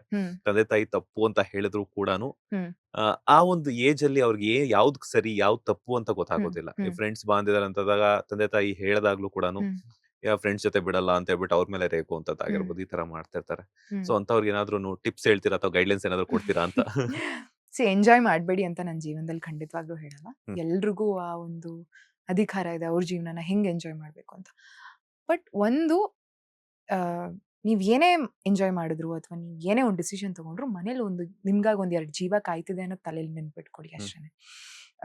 ಇವಾಗ ನಾನು ಪಬ್ಗೆ ಹೋಗ್ಬೇಡಿ, ಕುಡಿಬೇಡಿ, ಮಾಡ್ಬೇಡಿ ಅಂದ್ರೆ ಇಲ್ಲೋ ಇವ್ರೇನ್ ಮಾಡಿರಲ್ವಾ, ಇಲ್ಲಿ ಕೂತ್ಕೊಂಡು ಹಿಂಗ್ ಮಾತಾಡ್ತಿದಾರೆ ಅಂತ ಕಮೆಂಟ್ಸ್ ಹಾಕೋರು ಇರ್ತಾರೆ. ನಿಮ್ ಜೀವನ ಅದು, ನೀವ್ ಏನ್ ಬೇಕೋ ನೀವು ಮಾಡಿ. ನಿಮ್ಗೆ ಅದ್ರಲ್ಲಿ ಖುಷಿ ಸಿಗುತ್ತಾ, ಎಲ್ಲ ಲಿಮಿಟ್ ಅಲ್ಲಿ ಮಾಡಿ. ಒಳ್ಳೆ ಜನದ ಸಂಘ ಮಾಡಿ, ಅದು ಮೇಯ್ನು. ನಮ್ ಸರ್ಕಲ್ ಎಷ್ಟು ಚೆನ್ನಾಗಿರುತ್ತೋ ಸರ್, ನೀವು ಆ ಸರ್ಕಲ್ ಅಲ್ಲಿ ನನ್ ಇದನ್ನ ಕಣ್ಣಾರೆ ನೋಡಿರ್ತೀನಿ. ಒಂದೊಳ್ಳೆ ಸರ್ಕಲ್ ಅಲ್ಲಿ ನೀವ್ ಹೇಗಾದ್ರೂ ಇರಿ, ನೀವು ತುಂಬಾ ಕುಡಿದ್ಬಿಟ್ಟು ತೂರಾಡ್ಕೊಂಡ್ ಬಿದ್ರೂನು ಆ ಸರ್ಕಲ್ ಒಳ್ಳೇದಿದ್ರೆ ಅವ್ರು ಬಂದು ನಿಮ್ಮನ್ನ ಕ್ಲೀನ್ ಆಗಿ ಮನೆಗ್ ಬಂದು ತಲುಪಿಸ್ತಾರೆ. ಸರ್ಕಲ್ ಕೆಟ್ಟದಿದ್ರೆ ನೀವ್ ಏನೂ ಮಾಡಿಲ್ಲ ಅಂದ್ರೂ ನೀವು ಹಾಳಾಗ್ಬಿಡ್ತೀರ. ಅಂತವ್ರ ಜೊತೆ ಇದೀವಿ ಅಂದ್ರೂ ಇವ್ರ ಅಂತವ್ರು ಅಂತ ಹೇಳ್ಬಿಡ್ತಾರೆ. ಸೊ ಹಾಗಾಗಿ ಏನೇ ಮಾಡಿದ್ರು ಲಿಮಿಟೇಷನ್ಸ್ ಅಲ್ಲಿ ಮಾಡಿ, ಯಾವ್ದು ಸರಿ ಯಾವ್ದು ತಪ್ಪು ಅಂತ ಕರೆಕ್ಟ್ ಆಗಿ ಡಿಸಿಷನ್ಸ್ ತಗೊಂಡ್ ಮಾಡಿ. And keep your circle very very clean. ದುಷ್ಟರ ಸಂಘ ಏನೋ ದುಷ್ಟರಿಂದ ದೂರ ಇರಿ ಅಷ್ಟೇನೆ. ಅಂಡ್ ಅಪ್ಪ ಅಮ್ಮನೂ ಅಷ್ಟೇನೆ. ಐ ಥಿಂಕ್ ಮಕ್ಳಿಗೆ ಸ್ವಲ್ಪ ಫ್ರೀಡಮ್ ಕೊಡಬೇಕು. ನನಗ್ ನಮ್ಮ ಅಪ್ಪ ಅಮ್ಮ ಫ್ರೀಡಮ್ ಕೊಟ್ಟಿದ್ದಕ್ಕೆ ಇವತ್ತು ನಾನು ಇಲ್ಲಿ ಕೂತ್ಕೊಂಡು ನಿಮ್ ಮುಂದೆ ಮಾತಾಡ್ತಿದ್ದೀನಿ. ನಮ್ಮ ಅಪ್ಪ ಅಮ್ಮ ಯಾವತ್ತೋ ಒಂದ್ ದಿವಸ ನೀನ್ ಇದೆಲ್ಲ ಮಾಡ್ಬೇಡ, ಕಾಲೇಜ್ಗೆ ಹೋಗು, ಮನೆಗ್ ಬಾ ಅಂತ ಹೇಳಿದಿದ್ರೆ ಮೋಸ್ಟ್ ಪ್ರಾಬಬ್ಲಿ ನಾನೊಂದು IT ಸೆಕ್ಟರ್ ಅಲ್ಲಿ ಓಕೆ ಇಷ್ಟು ಸಂಬಳ ಬರುತ್ತೆ ಗುರು, ನಾ ಈ ರಿಸ್ಕ್ ತಗೊಂತಾ ಇರಲಿಲ್ಲ. ಇವತ್ತು ಆ ರಿಸ್ಕ್ ನಮ್ಮ ಅಪ್ಪ ಅಮ್ಮ ಫ್ರೀಡಮ್ ಕೊಟ್ಟಿದ್ದಕ್ಕೆ ಆ ರಿಸ್ಕ್ ತಗೊಂಡು ನಾನು ನಿಮ್ ಮುಂದೆ ಬಂದು ಇಂಟರ್ವ್ಯೂ ಕೊಡ್ತಾ ಇದ್ದೀನಿ. ಸೊ ಐ ಥಿಂಕ್ ಪೇರೆಂಟ್ಸು ಆ ಫ್ರೀಡಮ್ ಕೊಡಬೇಕು. ಅಂಡ್ ಅದೇ ಮಕ್ಕಳು ಗೊತ್ತಿರ್ಬೇಕು ಅವ್ರಿಗೆ ಎಷ್ಟು ಆ ಫ್ರೀಡಮ್ನ ಮಿಸ್ಯೂಸ್ ಮಾಡ್ಕೊಬೇಕು, ಮಿಸ್ಯೂಸ್ ಮಾಡ್ಕೊಬಾರ್ದು ಅಂತ. ಸೊ ಅಷ್ಟೇ.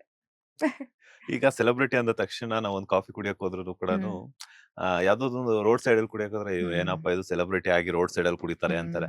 ಅದೇ ಪಬ್ ಹೋದ್ರೆ ಸೆಲೆಬ್ರಿಟಿ ಬಂದಿದ್ದಾರೆ, ಪಬ್ ಎಲ್ಲ ಹೋಗ್ತಾರೆ, ಹಂಗೆ ಹಿಂಗೆ ಅಂತಾರೆ. ಸೊ ಕೆಲವೊಂದು ಕಟ್ನಿಟ್ಟೆಗಳನ್ನ ಕೆಲವೊಂದು ನಾವೇ ನಮ್ಮ ಜೀವನಕ್ಕೆ ಒಂದಷ್ಟು ರೂಲ್ಸ್ ಅನ್ನ ಹಾಕೋಬೇಕಾಗುತ್ತೆ. ಪಬ್ಲಿಕ್ ಅಲ್ಲಿ ಹೋಗಂಗಿಲ್ಲ, ಯಾಕಂದ್ರೆ ಒಂದ್ 4 ಜನ ನೋಡ್ತಿರ್ತಾರೆ, ಮತ್ತೆ ಅದನ್ನ ಸೋಷಿಯಲ್ ಮೀಡಿಯಾದಲ್ಲಿ ಹಾಕುವಂತದ್ದು, ಕಮೆಂಟ್ಸ್ ಹಾಕುವಂತದ್ದು, ಈ ತರ. ಸೊ ಈ ತರ ಕೆಲವೊಂದು as a celebrity, as a ನಟಿಯಾಗಿ ಆದ್ಮೇಲೆ ನೀವು ನಿಮ್ಮ ಜೀವನದಲ್ಲಿ ಏನೆಲ್ಲ ಕಷ್ಟಗಳನ್ನ ಅನುಭವಿಸ್ತಿದ್ರ ಪಬ್ಲಿಕ್ ಅಲ್ಲಿ ಅಂತ? ಆಸ್ ಐ ಟೋಲ್ಡ್, ಇದು ನಾನು ಬಯಸದೆ ಬಂದಂತ ಫೀಲ್ಡ್. ಅಂದ್ರೆ ನಾನು ಹಿಂಗೆ ಆಗ್ಬೇಕು ಹಂಗೆ ಆಗ್ಬೇಕು ಅಂತ ಬಂದಿದ್ದಲ್ಲ, ನನ್ನ ಪಾಲಿಗೆ ಬಂತಿದ್ದು, ನಾನು ಅದನ್ನ ಸ್ವೀಕರಿಸಿದೆ. ನನಗೆ ಯಾವಾಗ್ಲೂ ಇದ್ದಿದ್ದು ಒಂದು ಅಂದ್ರೆ ತುಂಬಾ ಲೋಕಿಯಾಗಿ ಬದುಕ್ಬೇಕು, ಅಂದ್ರೆ ಯಾರಿಗೋ ನಾನು ಏನ್ ಮಾಡ್ತಿದ್ದೀನಿ ಅಂತ. ನನ್ಗೆ ಇವಾಗ್ಲೂ ಅದೇ ಆಸೆ ಇರೋದು. 10 years 20 years down the line ಎಲ್ಲೋ ಸಕಲೇಶ್ಪುರನೋ, ಚಿಕ್ಕಮಂಗ್ಳೂರೋ, ಮೈಸೂರು ಎಲ್ಲೋ ಒಂದ್ ಕಡೆ ಹೋಗ್ಬಿಟ್ಟು ಒಂದ್ 4-5 ಎಕರೆ ಲ್ಯಾಂಡ್ ತಗೊಂಡು ಒಂದ್ ಪುಟ್ಟು ಮನೆ ಕಟ್ಕೊಂಡು ನನಗೆ ಎಷ್ಟು ಬೇಕೋ ಅಷ್ಟು ತರಕಾರಿಗಳು ನಾನೇ ಬೆಳ್ಕೊಂಡು ಒಂಥರ ಯಾರಿಗೂ ಗೊತ್ತಿಲ್ಲದೆ ಇರೋ ಜೀವನ, ಈ ಸೋಷಿಯಲ್ ಮೀಡಿಯಾ ಅದು ಎಲ್ಲದ್ರಿಂದನೂ ದೂರ ಇರಬೇಕು ಅಂತ ಅವಾಗ್ಲೂ ನನ್ಗೆ ಅದೇ ಇದ್ದಿದ್ದು. ಬಟ್ ಏನಾಯ್ತು ಅಂದ್ರೆ ನಾನ್ ಬಂದಾಗ ಈ ಸೋಷಿಯಲ್ ಮೀಡಿಯಾ ಆಗಿರ್ಲಿ ಇದೆಲ್ಲ ಇಷ್ಟೊಂದು ಪ್ರಭಾವದ ಇರ್ಲಿಲ್ಲ. ಇವಾಗ ಜಾಸ್ತಿ ಆಗ್ಬಿಟ್ಟಿದೆ. ಸೊ ಇವಾಗ ಹೆಂಗಾಗಿದೆ ಅಂದ್ರೆ ನಾನು ಮೊನ್ನೆ ನನ್ಗೆ ಎಕ್ಸ್ಪೀರಿಯನ್ಸ್ ಆಯ್ತು. ನನ್ನ ಪಾಡಿ ಕಾರಲ್ಲಿ ಹೋಗ್ತಾ ಇದ್ದೀನಿ, ಹಿಂದ್ಗಡೆಯಿಂದ ಟೂ ವೀಲರ್ ಅವ್ರು ಬಂದು ನನ್ನ ಗಾಡಿನ ಸ್ಕ್ರಾಚ್ ಮಾಡ್ಕೊಂಡು ಹೋಗಿದ್ದಾರೆ. ನನ್ಗೆ ಆಚೆ ಹೋಗಿ ಬೈದ್ ಜಗಳ ಆಡ್ಬೋದಾ ಅಥವಾ ತಪ್ಪು ಅವ್ರದೇನೆ. ಸೊ ನಾನು ಆಚೆ ಹೋಗಿ ಅವ್ರ ಜೊತೆ ಜಗಳ ಆಡ್ಬೋದು. ಬಟ್ ನಾನು ಒಂದು 4-5 ಸತಿ ಯೋಚನೆ ಮಾಡಿದೆ, ನಾನು ಇವಾಗ ಇಳಿದ್ಬಿಟ್ಟು ಆಚೆ ಹೋಗಿ ಜಗಳ ಮಾಡಿದ್ರೆ ಜನ ನಾನೇ ಹೋಗಿ ಗುದ್ಬಿಟ್ಟಿದ್ದು ಅನ್ಕೊಂಡ್ಬಿಡ್ತಾರೆ. ಯಾಕಂದ್ರೆ ನಾನು ಒಬ್ಳು ಸೆಲೆಬ್ರಿಟಿ. ಸೊ ನಾನು ಈ ತರ ತುಂಬಾ ನೋಡ್ಬಿಟ್ಟಿದೀನಿ. ಆಪೋಸಿಟ್ ಪರ್ಸನ್ದೇ ತಪ್ಪಿರ್ಬೋದು, ಬಟ್ ಇವ್ರು ಕುಡ್ಕೊಂಬಂದ್ ಗಾಡಿ ಓಡಿಸ್ತಾ ಇದ್ರು, ಅದಕ್ಕೆ ಹೋಗಿ ಟಚ್ ಮಾಡಿದ್ರು. So it's very easy to comment on people like us. So ಹಾಗಾಗಿ ಆ ಒಂದು ಲಿಬರ್ಟಿ ಕಳ್ಕೊಂಡಿದೀನಿ. ಅಂಡ್ ಮೊನ್ನೆ ನನ್ನ ಫ್ರೆಂಡ್ ಬರ್ಡೇ ಇತ್ತು. ಸೊ ನಾವೆಲ್ಲ ಒಂದ್ ಪಬ್ಗೆ ಹೋಗಿದ್ವಿ. ಅವಾಗ ಒಂದ್ ಸೆಕೆಂಡ್ ನನ್ ಸುತ್ತ ಹಿಂಗ್ ನೋಡ್ದೆ, ಯಾರಾದ್ರೂ ಏನಾದ್ರೂ ವಿಡಿಯೋ ಮಾಡ್ಕೊಂತ ಇದಾರ. ಏನ್ ಗೊತ್ತಾ, ನಾನು ಹೋಗಿ ಲೆಮನ್ ಜ್ಯೂಸ್ ಕುಡಿತಿರ್ತೀನಿ, ಬಟ್ ಜನ ಏನ್ ಅನ್ಕೊಂತಾರ ಗೊತ್ತಾ, ಗುರು ಇವಳು ಎಣ್ಣೆ ಹಾಕ್ತಾಳೆ ಗುರು. Because we are in the front line, ಅಷ್ಟ್ ಈಸಿ ನಾವ್ ಜಡ್ಜ್ ಮಾಡಕ್ಕೆ. ಸೊ ಹಾಗಾಗಿ ನಾವೊಂದು ಲಿಬರ್ಟಿನೆಲ್ಲೋ ಕಳ್ಕೊಂಡಿದೀನಿ. ಏನೇ ಮಾಡ್ಬೇಕು, ಏನೇ ಯೋಚನೆ ಮಾಡ್ಬೇಕು ಅಂದ್ರೆ ಒಂದ್ 4-5 ಸತಿ ಯೋಚನೆ ಮಾಡ್ಬೇಕು, ಮಾತಾಡ್ಬೇಕು. ಓಕೆ ಇದು ತಪ್ಪು ಅಂತ ಹೇಳಕ್ಕೂ ನಾವು ಒಂದ್ 4 ಸತಿ ಯೋಚನೆ ಮಾಡ್ತೀವಿ, ಬೀಯಿಂಗ್ ಅ ಸೆಲೆಬ್ರಿಟಿ. ಸೊ ಹಾಗಾಗಿ ಆ ಒಂದು ತಿನ್ ಲೈನ್ ನ ಎರೇಸ್ ಆಗ್ಬಿಟ್ಟಿದೆ ಈ ಒಂದು ಫೀಲ್ಡಿಗೆ ಬಂದು. ಬಟ್ ಅದೊಂದಿದೆ, that's negative. But that's so much of positive. ಜನದ ಪ್ರೀತಿ, ಸೆಲ್ಫಿ ತಗೊಂತಾರೆ, ಮನೆ ಮಕ್ಕಳು ಅಂತಾರೆ, ಆಶೀರ್ವಾದ ಮಾಡ್ತಾರೆ. ಇದೆಲ್ಲ ಏನ್ ಹೇಳ್ತಾರೆ, ಒಂದ್ ಬೇಕು ಅಂದ್ರೆ ಇನ್ನೊಂದೇನೋ ಕಳ್ಕೊಬೇಕು ನಾವು. ಸೊ ಹಾಗಾಗಿ ನನ್ನ ಪರ್ಸನಲ್ ಲೈಫ್ ಒಂಚೂರು ಕಳ್ಕೊಂಡಿದೀನಿ ನಾನು. ಬಟ್ ಇಟ್ಸ್ ಓಕೆ, ಇನ್ನೊಂದ್ 3-4 ವರ್ಷ once I am done with all this acting ಮತ್ತೆ ಅದೇ ಲೈಫ್ ಸಿಗುತ್ತೆ ಅನ್ನೋ ಹೋಪ್ಸ್ ಅಲ್ಲಿ ಇದೀನಿ. ಮದುವೆ ಆಗಿ ಸೆಟ್ಲ್ ಆಗೋದಾ? ಖಂಡಿತವಾಗ್ಲೂ ಮದುವೆ ಬಗ್ಗೆ ಯೋಚನೆ ಮಾಡಿಲ್ಲ ನಾನು. ಆಸ್ ಐ ಟೋಲ್ಡ್, ನಾನು ತುಂಬಾ ಸ್ವಾಭಿಮಾನಿ. ಸೊ ನನ್ನ ಜೀವನ ನಾನು ಕಟ್ಕೊಬೇಕು ಅನ್ನೋ ಒಂದು ಹಸ್ವಲ್ಲಿದ್ದೀನಿ ನಾನು ಇವಾಗ. ಅಂಡ್ ನನ್ನ ಮದ್ವೆನೂ ಅಷ್ಟೇನೆ, ನನ್ನ ದುಡ್ಡಲ್ಲಿ ನಾನು ಮದ್ವೆ ಆಗ್ಬೇಕು ಅನ್ನೋದು ನನಗೆ ತುಂಬಾ ಇದೆ. ಆಡಂಬರದ ಮದ್ವೆ ಅಲ್ಲ, ಚಿಕ್ಕದಾಗಿ ಒಂದು ದೇವಸ್ಥಾನದಲ್ಲಿ ಹೋಗಿ ತಾಳಿ. ನಾನ್ ಮದ್ವೆ ಆಗೋ ಹುಡುಗಂಗೆ ನನಗೆ ನಮ್ಮಿಬ್ರು ಆತ್ಮಗಳಿಗೆ ಮದ್ವೆ ಅದು. ಸೊ ಹಾಗಾಗಿ ಒಂದಷ್ಟು ಜನನ್ ಕರ್ಸಿ ಲಕ್ಸುರಿಯಾಗಿ ಗ್ರ್ಯಾಂಡ್ ಆಗಿ ಮದ್ವೆ ಮಾಡಿ ಕಳ್ಸಿದ್ರು ಬಂದು ಊಟ ಮಾಡ್ಕೊಂಡು ಹೋದವ್ರು, ಅಯ್ಯೋ ಊಟ ಸರಿ ಇರ್ಲಿಲ್ಲ ರೀ, ಅಯ್ಯೋ ಹುಡುಗನ್ ಮುಖ ನೋಡಿದ್ರ ಅವ್ರಿಬ್ರಿಗೂ ಜೋಡಿನೇ ಅಲ್ಲ, ಈ ತರ ಮಾತುಗಳು ಬೇಡ ನನಗೆ. ಬರುತ್ತೆ. ಹಾಗಾಗಿ ನನಗ್ ಬೇಕಾಗಿರೋರು ನನ್ನ ಏನ್ ಹೇಳ್ತಾರೆ ವೆಲ್ ವಿಶರ್ಸ್, ಅವನ್ನ ವೆಲ್ ವಿಶರ್ಸ್ ಇಷ್ಟೇ ಜನ. ಒಂದು ಚಿಕ್ಕ ದೇವಸ್ಥಾನ, ಒಂದು ಚಿಕ್ಕ ಮದ್ವೆ, ಒಂದೊಂದಷ್ಟು ಜನಕ್ಕೆ ಊಟ ಮಾಡ್ಕೊಂಡು ಹೋದವರು ತೃಪ್ತಿಯಿಂದ ಮನ್ಸಾರೆ ನನಗೆ ಅವನ್ಗೆ ಆಶೀರ್ವಾದ ಮಾಡಿ ಹೋಗ್ಬೇಕು. ಸೊ ಹಾಗಾಗಿ ಆ ಮದ್ವೆಗೆ ನನ್ನ ದುಡ್ಡನ್ನ ನಾನೇ ದುಡ್ಕೊಬೇಕು. ನಾನು ನಮ್ಮ ಅಪ್ಪ ಅಮ್ಮನೂ ಕೇಳಕ್ ಇಷ್ಟ ಇಲ್ಲ. ಅವನು 50-50 ಶೇರಿಂಗ್ ಅಲ್ಲ, ಅವನು ಒಂದ್ ಸ್ವಲ್ಪ ದುಡ್ಡು ಹಾಕ್ಬೇಕು, ನಾನು ಒಂದ್ ಸ್ವಲ್ಪ ದುಡ್ಡು ಹಾಕ್ಬೇಕು. ಸೊ ಹಾಗಾಗಿ ಸದ್ಯಕ್ಕೆ ಮದ್ವೆ ಯೋಚನೆ ಇಲ್ಲ. ಅಂಡ್ ಈ ತರ ಮದ್ವೆನ ಇಷ್ಟಪಡುವಂತ ಹುಡುಗನೂ ಬೇಕು ನನಗೆ. ಅದು ಮೈಸೂರು ಹುಡುಗನೇ. ಈ ತರ ಮದ್ವೆನ ಇಷ್ಟಪಡುವಂತ ಹುಡುಗನೂ ಬೇಕು. ಈಗ ಯಾರು ಬೇಡ, ನಿಮ್ ರಿಲೇಟಿವ್ಸ್ ಎಲ್ಲ ಬೇಡ ಅಂದ್ರೆ ಎಷ್ಟೊಂದ್ ಜನಕ್ಕೆ ಇಷ್ಟ ಆಗದೇನು ಇರ್ಬೋದು ಅದು. ನಾವ್ ಯಾರ್ಯಾರು, ನಮ್ಮ ಅಪ್ಪ ಅಮ್ಮ, ಒಂದಷ್ಟು ಜನ, ನಿಮ್ ಕಡೆಯಿಂದ ಒಂದಷ್ಟು ಜನ, ಚಿಕ್ಕದಾಗ ಒಂದ್ ಮದ್ವೆ ಆಗೋಣ.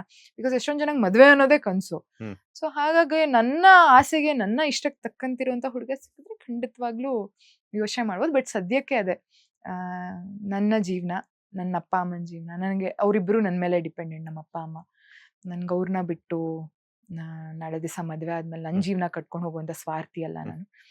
ಫಸ್ಟ್ ಅವ್ರ ಲೈಫ್ನ ಸೆಟಲ್ ಮಾಡ್ಬಿಡ್ಬೇಕು ನಾನು ಆ ಒಂದು ರನ್ನಿಂಗ್ ರೇಸ್ ಅಲ್ಲಿ ಇದ್ದೀನಿ. ಫಸ್ಟ್ ಅವ್ರಿಗೊಂದು ಸೆಟಲ್ ಮಾಡಿ, ತಿಂಗಳಿಗೆ ಇಷ್ಟು ನಮ್ಮ ಅಪ್ಪ ಅಮ್ಮಂಗೆ ಮನೇಲಿ ಕೂತ್ರು ಅವರಿಗೆ ದುಡ್ಡು ಬರೋ ತರ ಮಾಡಿ ಆಮೇಲೆ ನನ್ನ ಜೀವನ ನೋಡ್ಕೊಳ್ಳೋಣ. ಸೊ ಐ ಥಿಂಕ್ ನಾನು ಮಿಡಲ್ ಕ್ಲಾಸ್ ಹುಡುಗರ ಬಗ್ಗೆ ಮಾತಾಡಿದೆ, ಮಿಡಲ್ ಕ್ಲಾಸ್ ಹುಡುಗಿ ನಾನು.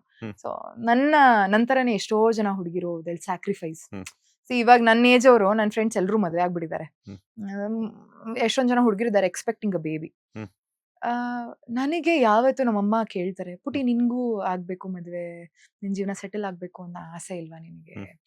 ಏಜ್ ಆದಂಗೂನು ಏನೋ ಸ್ವಲ್ಪ ವಯಸ್ಸಾಗಿರೋ ಹುಡುಗ ಸಿಕ್ಬೋದೇನೋ, ಅಥವಾ ಕಾಂಪ್ರಮೈಸಸ್ ಆಗ್ಬೇಕಾಗತ್ತೆ ನೀನು. ನಮ್ಮ ಅಮ್ಮಂಗೆ ಹೇಳೋದು ಒಂದೇ, ಹಣೆಯಲ್ಲಿ ಏನ್ ಬರ್ದಿದೆ ಅದೇ ಆಗೋದು.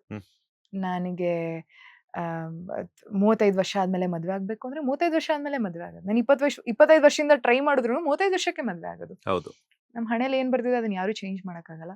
ಹಾಗಾಗಿ ಏನು ಎಕ್ಸ್ಪೆಕ್ಟೇಷನ್ಸ್ ಇಟ್ಕೊಬಾರ್ದು. ಹ್ಮ್. ಸದ್ಯಕ್ಕೆ ನಮ್ಮ ಅಪ್ಪ ಅಮ್ಮನ್ ಸೆಟಲ್ ಮಾಡ್ಬೇಕನ್ನೋದು ತುಂಬಾ ಇದೆ. ಆಸ್ ಅ ಮಿಡಲ್ ಕ್ಲಾಸ್ ಹುಡುಗಿಯಾಗಿ ಒಂಥರ ಎಷ್ಟೋ ಜನ ಪಾಪ ಸ್ಯಾಕ್ರಿಫೈಸ್ ಮಾಡ್ಬಿಟ್ಟಿರ್ತಾರೆ ಅವ್ರ ಆಸೆ ಕನ್ಸುಗಳನ್ನ. ಸೊ ಹಾಗಾಗಿ ಆಮೇಲೆ ಮದ್ವೆ ಯೋಚನೆ ಮಾಡೋಣ ಅಂತ. ಅಂಡ್ ಆಲ್ಸೋ ನನಗೆ ಈ ಡ್ರಮ್ಮು, ಕುಕ್ಕರು, ಬೆಟ್ಟದಿಂದ ತಳ್ಳೋದು ಈ ತರ ಕೇಸ್ಗಳೆಲ್ಲ ನೋಡ್ಬಿಟ್ಟು ಸ್ವಲ್ಪ ಭಯ ಆಗಿದೆ. ಸೊ ಹಾಗಾಗಿ ಅರೇಂಜ್ ಮ್ಯಾರೇಜ್ ಆದ್ರೂ ಪ್ರಾಬ್ಲಮ್ಮೆ. ಅರೇಂಜ್ ಮ್ಯಾರೇಜ್ ಆದ್ರೆ ಬೆಟ್ಟದಿಂದ ಬಿಚ್ಚಾಯ್ತೀವಿ, ಲವ್ ಮ್ಯಾರೇಜ್ ಆದ್ರೆ ಕುಕ್ಕರಲ್ಲಿ ಕುಸ್ ಅಂತ ಬಾಯ್ಲ್ ಆಗ್ತೀವಿ. ಸೊ ಹಾಗಾಗಿ ಯಾವ್ದು ಮದ್ವೆ ಆಗೋದು, ಸೋಲ್ಮೇಟ್ ಹಿಂಗ್ ಹುಡ್ಕೋದು, ಇವತ್ ಹಿಂಗಿರೋರು ನಾಳೆ ದಿವಸ ಏನಾದ್ರು ಮಾಡ್ಬಿಡ್ತಾರೆ ಅನ್ನೋ ಭಯನೂ ಇರುತ್ತೆ ಅಲ್ವಾ. ಹಾಗಾಗಿ ರಾಂಗ್ ಡಿಸಿಷನ್ ತಗೊಂತ ಇಲ್ಲ, ಅರ್ಜೆಂಟ್ ಮಾಡ್ತಿಲ್ಲ ನನ್ನ ಮದ್ವೆಗೆ, ಆರಾಮಾಗಿ ನಿಧಾನಕ್ಕಾಗೋಣ ಅಂತ. ಆಕ್ಚುಲಿ ನೀವೊಂದು ನಮ್ ಚಾನಲ್ ಹೇಳಿದ್ರಲ್ಲ ಮಿಡಲ್ ಕ್ಲಾಸ್ ಹುಡುಗ ಬೇಕು ಅಂತ, ಅದು ಸ್ಪ್ರೆಡ್ ಆಗಿರೋಂಥದ್ದು ಗೊತ್ತಿದೆ. ಇಲ್ಲಿ ನಮ್ಮ ಆಫೀಸಲ್ಲೇ ಒಬ್ರು ಹೇಳಿದ್ರು, ನೋಡ್ಗುರು ನಮ್ ಹುಡುಗಿ ಹೆಂಗ್ ಹೇಳ್ತಾವ್ರೆ, ನಾನ್ ರೆಡಿ ಇದೀನಿ ಅಂತ ಹೇಳ್ತಿದ್ರು ಹರಿ ಅಂತ. ಹೌದಾ? ಸೊ ನಮ್ ಹುಡುಗಿ ಅಂದ್ರೆ ಎಷ್ಟು ರಿಯಾಲಿಟಿ ಆಗಿತ್ತು ಅಂತಂದ್ರೆ ಆ ವರ್ಡ್ಸ್ ಎಷ್ಟೋ ಜನಕ್ಕೆ ಕನೆಕ್ಟ್ ಆಗ್ಬಿಟ್ಟಿತ್ತು. ನಾವು ಆಕ್ಚುಲಿ ಬರ್ತಾ ಬರ್ತಾ ನಾವು ಹೆಚ್ಚಾಗಿ ರಿಯಾಲಿಟಿಗೆ ಮಾತಾಡ್ತಿದ್ದೀರಾ. We can connect this Ridhanya case. ಆ ಹುಡುಗನ ಹತ್ರ ದುಡ್ಡಿತ್ತು, ಆ ಹುಡುಗ ವೆಲ್ ಸೆಟಲ್ಡ್, ನೋಡಕ್ ಚೆನ್ನಾಗಿದ್ದ, ಎಲ್ಲದೂ ಇತ್ತು ಅವನ ಹತ್ರ, ಏನ್ ಮಾಡ್ದ ಅಲ್ವಾ? ಅದೇ ಅವ್ರ ಫ್ಯಾಮಿಲಿ ಓಕೆ ಇಷ್ಟೊಂದ್ ರಿಚ್ ಬೇಡಪ್ಪ ನಮ್ಗೆ, ಅವ ಮಿಡಲ್ ಕ್ಲಾಸ್ ಹುಡುಗ, ಅವನವಳನ್ನ ಹೆಂಗ್ ಬಂಗಾರದಂಗ್ ನೋಡ್ಕೊಂತಿದ್ದ, ಕಣ್ಣಲ್ಲಿ ಕಣ್ಣಿಟ್ಟು. ಯಾಕೆಂದ್ರೆ ಅವನ್ಗ ಅವಾಗಿರುತ್ತೆ, ಓ ಇಷ್ಟು ದೊಡ್ಡ ಕುಟುಂಬದಿಂದ ಬಂದಿದ್ದಾಳು ಇವಳು, ನನ್ನ ನಂಬ್ಕೊಂಡು ಇವಳ ನಾನು ಎಷ್ಟು ಚೆನ್ನಾಗಿ ನೋಡ್ಕೊಬೇಕು. ಅಂಡ್ ಏನ್ ಗೊತ್ತಾ ಸರ್, ನಾನು ನೋಡಿದೀನಿ ಮಿಡಲ್ ಕ್ಲಾಸ್ ಹುಡುಗರ್ಗಿರುವಂತ ಸ್ವಾಭಿಮಾನ ಇನ್ ಯಾರಿಗೂ ಇರಲ್ಲ ಅನ್ಸುತ್ತೆ. ನನ್ ದುಡ್ಡು ನಾನು ದುಡಿತೀನಿ ಗುರು, ನನಗ್ ಮದ್ವೆ ಲೇಟ್ ಆದ್ರೂ ಪರವಾಗಿಲ್ಲ, 35 ವರ್ಷ 40 ವರ್ಷ ಆದ್ರೂ ಪರವಾಗಿಲ್ಲ, ನನ್ನ ಫ್ಯಾಮಿಲಿ ನಾನು ಸೆಟಲ್ ಮಾಡ್ತೀನಿ. ಎಷ್ಟೋ ಜನ ಹುಡುಗರು ಅವ್ರ ಅಕ್ಕನ ಮದ್ವೆ, ಅವ್ರ ತಂಗಿ ಮದ್ವೆ, ಅವ್ರ ಅಪ್ಪ ಅಮ್ಮಂಗ್ ಒಂದು ಮನೆ, ಇದನ್ನೆಲ್ಲಾ ಮಾಡಿ ಆಮೇಲೆ ನನ್ ಜೀವನ ನೋಡ್ಕೊಳ್ಳೋಣ ಅಂತಾರೆ. ಇದು ಆಕ್ಚುಲಿ ಮಿಡಲ್ ಕ್ಲಾಸ್ ಹುಡುಗರ್ ಮೆಂಟಾಲಿಟಿ. ಅವ್ರಲ್ಲಿ ಮಾತ್ರ ನೀವ್ ಈ ತರ ನೋಡ್ಬೋದು. ಈ ಶ್ರೀಮಂತ ಹುಡುಗರು, ನಾನು ಜನ ತಪ್ಪಾಗಿ ತಿಳ್ಕೊಂಬಾರ್ದು, ಎಲ್ರು ಅಂತ ಅಲ್ಲ, ಕೆಲವ್ರು ಇರ್ತಾರೆ ನಾನ್ ನೋಡಿರೋ ಹಂಗೆ, ಅವ್ರಿಗೆ ಏನು ಕಮಿಟ್ಮೆಂಟ್ಸ್ ಇರಲ್ಲ ಲೈಫಲ್ಲಿ, ಜಾಲಿ ಮಾಡ್ತಿರ್ತಾರೆ. ಅಪ್ಪನ್ ದುಡ್ಡು, ಅವ್ರಿಗೊಂದ್ ರೂಪಾಯಿ ದುಡಿಯೋ ಸ್ಟ್ರಗಲ್ ಗೊತ್ತಿರಲ್ಲ. ಏನ್ ಮಾಡ್ತಾರೆ, ಅವ್ರ ಲೈಫಲ್ಲಿ ಏನ್ ಬಂದ್ರು ಅದಕ್ಕೆ ವ್ಯಾಲ್ಯೂ ಗೊತ್ತಿರಲ್ಲ. ಅವ್ರ ಲೈಫಲ್ಲಿ ಒಂದ್ ಹುಡುಗಿ ಬಂದ್ರು ಅವಳ ವ್ಯಾಲ್ಯೂ ಗೊತ್ತಿರಲ್ಲ. ಅವಳ ಮೇಲೆ ಚೀಟ್ ಮಾಡ್ತಾರೆ, ಬೇರೆ ಅನೈತಿಕ ಸಂಬಂಧ ಇಟ್ಕೊಂತಾರೆ ಹೊರಗಡೆ, ಅವಳನ್ನ ಒಂದು ವಸ್ತು ಆಗಿ ನೋಡ್ತಾರೆ. ಎಷ್ಟೋ ಶ್ರೀಮಂತರ ಮನೇಲಿ ಎಷ್ಟೋ ಜನ ಹೆಣ್ಮಕ್ಳು ಒಂದ್ ಶೋಕೇಸ್ ಅಲ್ಲಿ ಇರೋ ಪೀಸ್ ಅಷ್ಟೇನೆ. ಅದೇ ಎಷ್ಟೋ ಮಿಡಲ್ ಕ್ಲಾಸ್ ಹುಡುಗರ ಮನೇಲಿ ಒಂದ್ ಹೆಣ್ಮಗು ದೇವತೆ. So I think middle class ಹುಡುಗರು ಕೈಲಿ ಮಾತ್ರ ಆ ಪ್ರೀತಿ, ಆ ಕಾಳಜಿನ ಕೊಡೋಕ್ ಸಾಧ್ಯ. ಸೊ ಹಾಗಾಗಿ ನಾನು ನೋಡಿದೀನಿ ನನ್ನ ಜೀವನ, ನಾನೇನೋ ಎಲ್ಲೋ ನೋಡ್ಬಿಟ್ಟು ಎಲ್ಲೋ ಇನ್ಫ್ಲೂಯೆನ್ಸ್ ಆಗಿ ಬಂದು ಹೇಳಿದ್ದಲ್ಲ. ಅವ್ರ ಕನ್ಸು, ಅವ್ರ ಸ್ಯಾಕ್ರಿಫೈಸ್ ನ ಸೈಡಿಗೆ ಇಟ್ಬಿಟ್ಟು ಬೇರೆ ಅವ್ರ ಫ್ಯಾಮಿಲಿ ಬಗ್ಗೆ ಯೋಚನೆ ಮಾಡೋ ಅಂತ ಹುಡುಗ, ಅವನ್ ಲೈಫ್ಗೆ ಅವನ್ಗೆ ಅಂತ ಒಂದ್ ಹುಡುಗಿ ಬಂದಾಗ ಅವಳ ಬಗ್ಗೆ ಇನ್ ಎಷ್ಟು ಯೋಚನೆ ಮಾಡ್ಬಾರ್ದು, ಎಷ್ಟು ಪ್ರೀತಿ ತೋರಿಸ್ಬಾರ್ದು. ಸೊ ಹಾಗಾಗಿ ನನ್ ತಲೆಯಲ್ಲಿ ಇದ್ದಿದ್ ಮುಂಚೆಯಿಂದನೂ ಅಷ್ಟೇನೆ, ನಮ್ಮಪ್ಪ ನಮ್ಮಮ್ಮನ್ ಪ್ರೀತಿಸ್ತಾ ಇದ್ದಿದ್ದು. ನಮ್ಮಪ್ಪ ಲೋವರ್ ಮಿಡಲ್ ಕ್ಲಾಸ್ ಇಂದ ಬಂದಂತ ವ್ಯಕ್ತಿ. ನಾನು ಇದೇ ತರ ನನಗ್ ಜೀವನ ಬೇಕು, ನಿಂಗೆ ಕೋಟಿ ಕೋಟಿ ಕೊಟ್ಟು ಮದ್ವೆ ಆಗಿ ಶವ ಆಗೋ ಬದಲು ಚಿಕ್ಕ ಮನೆ, 1 BHK ಮನೇಲಿದ್ರು ನೆಮ್ಮದಿಯಾಗಿ ಬದುಕ್ಬೇಕು, ರಾಣಿ. 1 BHK ನಾನೇ ರಾಣಿ ಅಷ್ಟೇ. ಒಂದ್ ದೊಡ್ಡ ಬಂಗ್ಲೆಲಿ 10-20 ಜನ ರಾಣಿ ಇಟ್ಕೊಂಡು 1 BHK ನಾನು ಒಬ್ಳೆ ರಾಣಿ. ದೊಡ್ಡ ಬಂಗ್ಲೆಯಲ್ಲಿ ಒಂದೊಂದ್ ರೂಮ್ ಒಂದೊಂದ್ ರಾಣಿ, ಎಕ್ಸಾಕ್ಟ್ಲಿ, ಒಂದೊಂದ್ ರೂಮ್ಗೆ ಒಂದೊಂದ್ ರಾಣಿ ಆಗೋ ಬದಲು ಬಂಗ್ಲೆಲಿ 1 BHK ನಾನೇ ರಾಣಿ, ಅವನೇ ರಾಜ, ಸಾಕು ಪುಟ್ಟ ಜೀವನ. ಕರೀಲ ಮತ್ತೆ ನಮ್ಮ ಆರ್ಯ ಆಮೇಲೆ ಮಾತಾಡ್ತೀನಿ. ಆಕ್ಚುಲಿ ಕಂಟೆಂಟ್ ಕೊಡ್ಬೇಕಾದ್ರು ನೀವು ನಿಮ್ದನ್ನ ತಂದಿರೋ ತಮ್ಲೇನೆಲ್ಲ ಆಗ್ತಾರಲ್ಲ, ಅದನ್ನೆಲ್ಲಾನು ಏನ್ರಿ ಹೆಂಗ್ ಮಾತಾಡಿದಾರ ನೋಡ್ರಿ ಅನ್ನೋದು, ಎಡಿಟಿಂಗ್ ಮಾಡಿಸ್ಬೇಕಾದ್ರು ಚೆನ್ನಾಗ್ ನೋಡಿ ನಮ್ ಹುಡುಗಿದು ಅಂತ ಹೇಳೋದು ತುಂಬಾ ಚೆನ್ನಾಗಿ. ಆಕ್ಚುಲಿ ಅಷ್ಟು ಜನಕ್ಕೆ ಅಷ್ಟು ರಿಯಾಕ್ಟ್ ಆಗಿದೆ ಅಂತ ಅಂದ್ರೆ, ಅಷ್ಟೊಂದು ಹತ್ರಕ್ಕೆ ಸಂಬಂಧನ ಲೈಕ್ ಮನಸ್ಸಿಗೆ ತಲುಪಿದೆ ಅಂತ. ಖಂಡಿತ. ನಾನು ನೋಡಿದೀನಿ ಸರ್, ನನ್ನ ಫ್ರೆಂಡ್ ಸರ್ಕಲ್ ನಾವೆಲ್ಲ ನಾನು I come from middle class family, ನನ್ನ friends middle class family.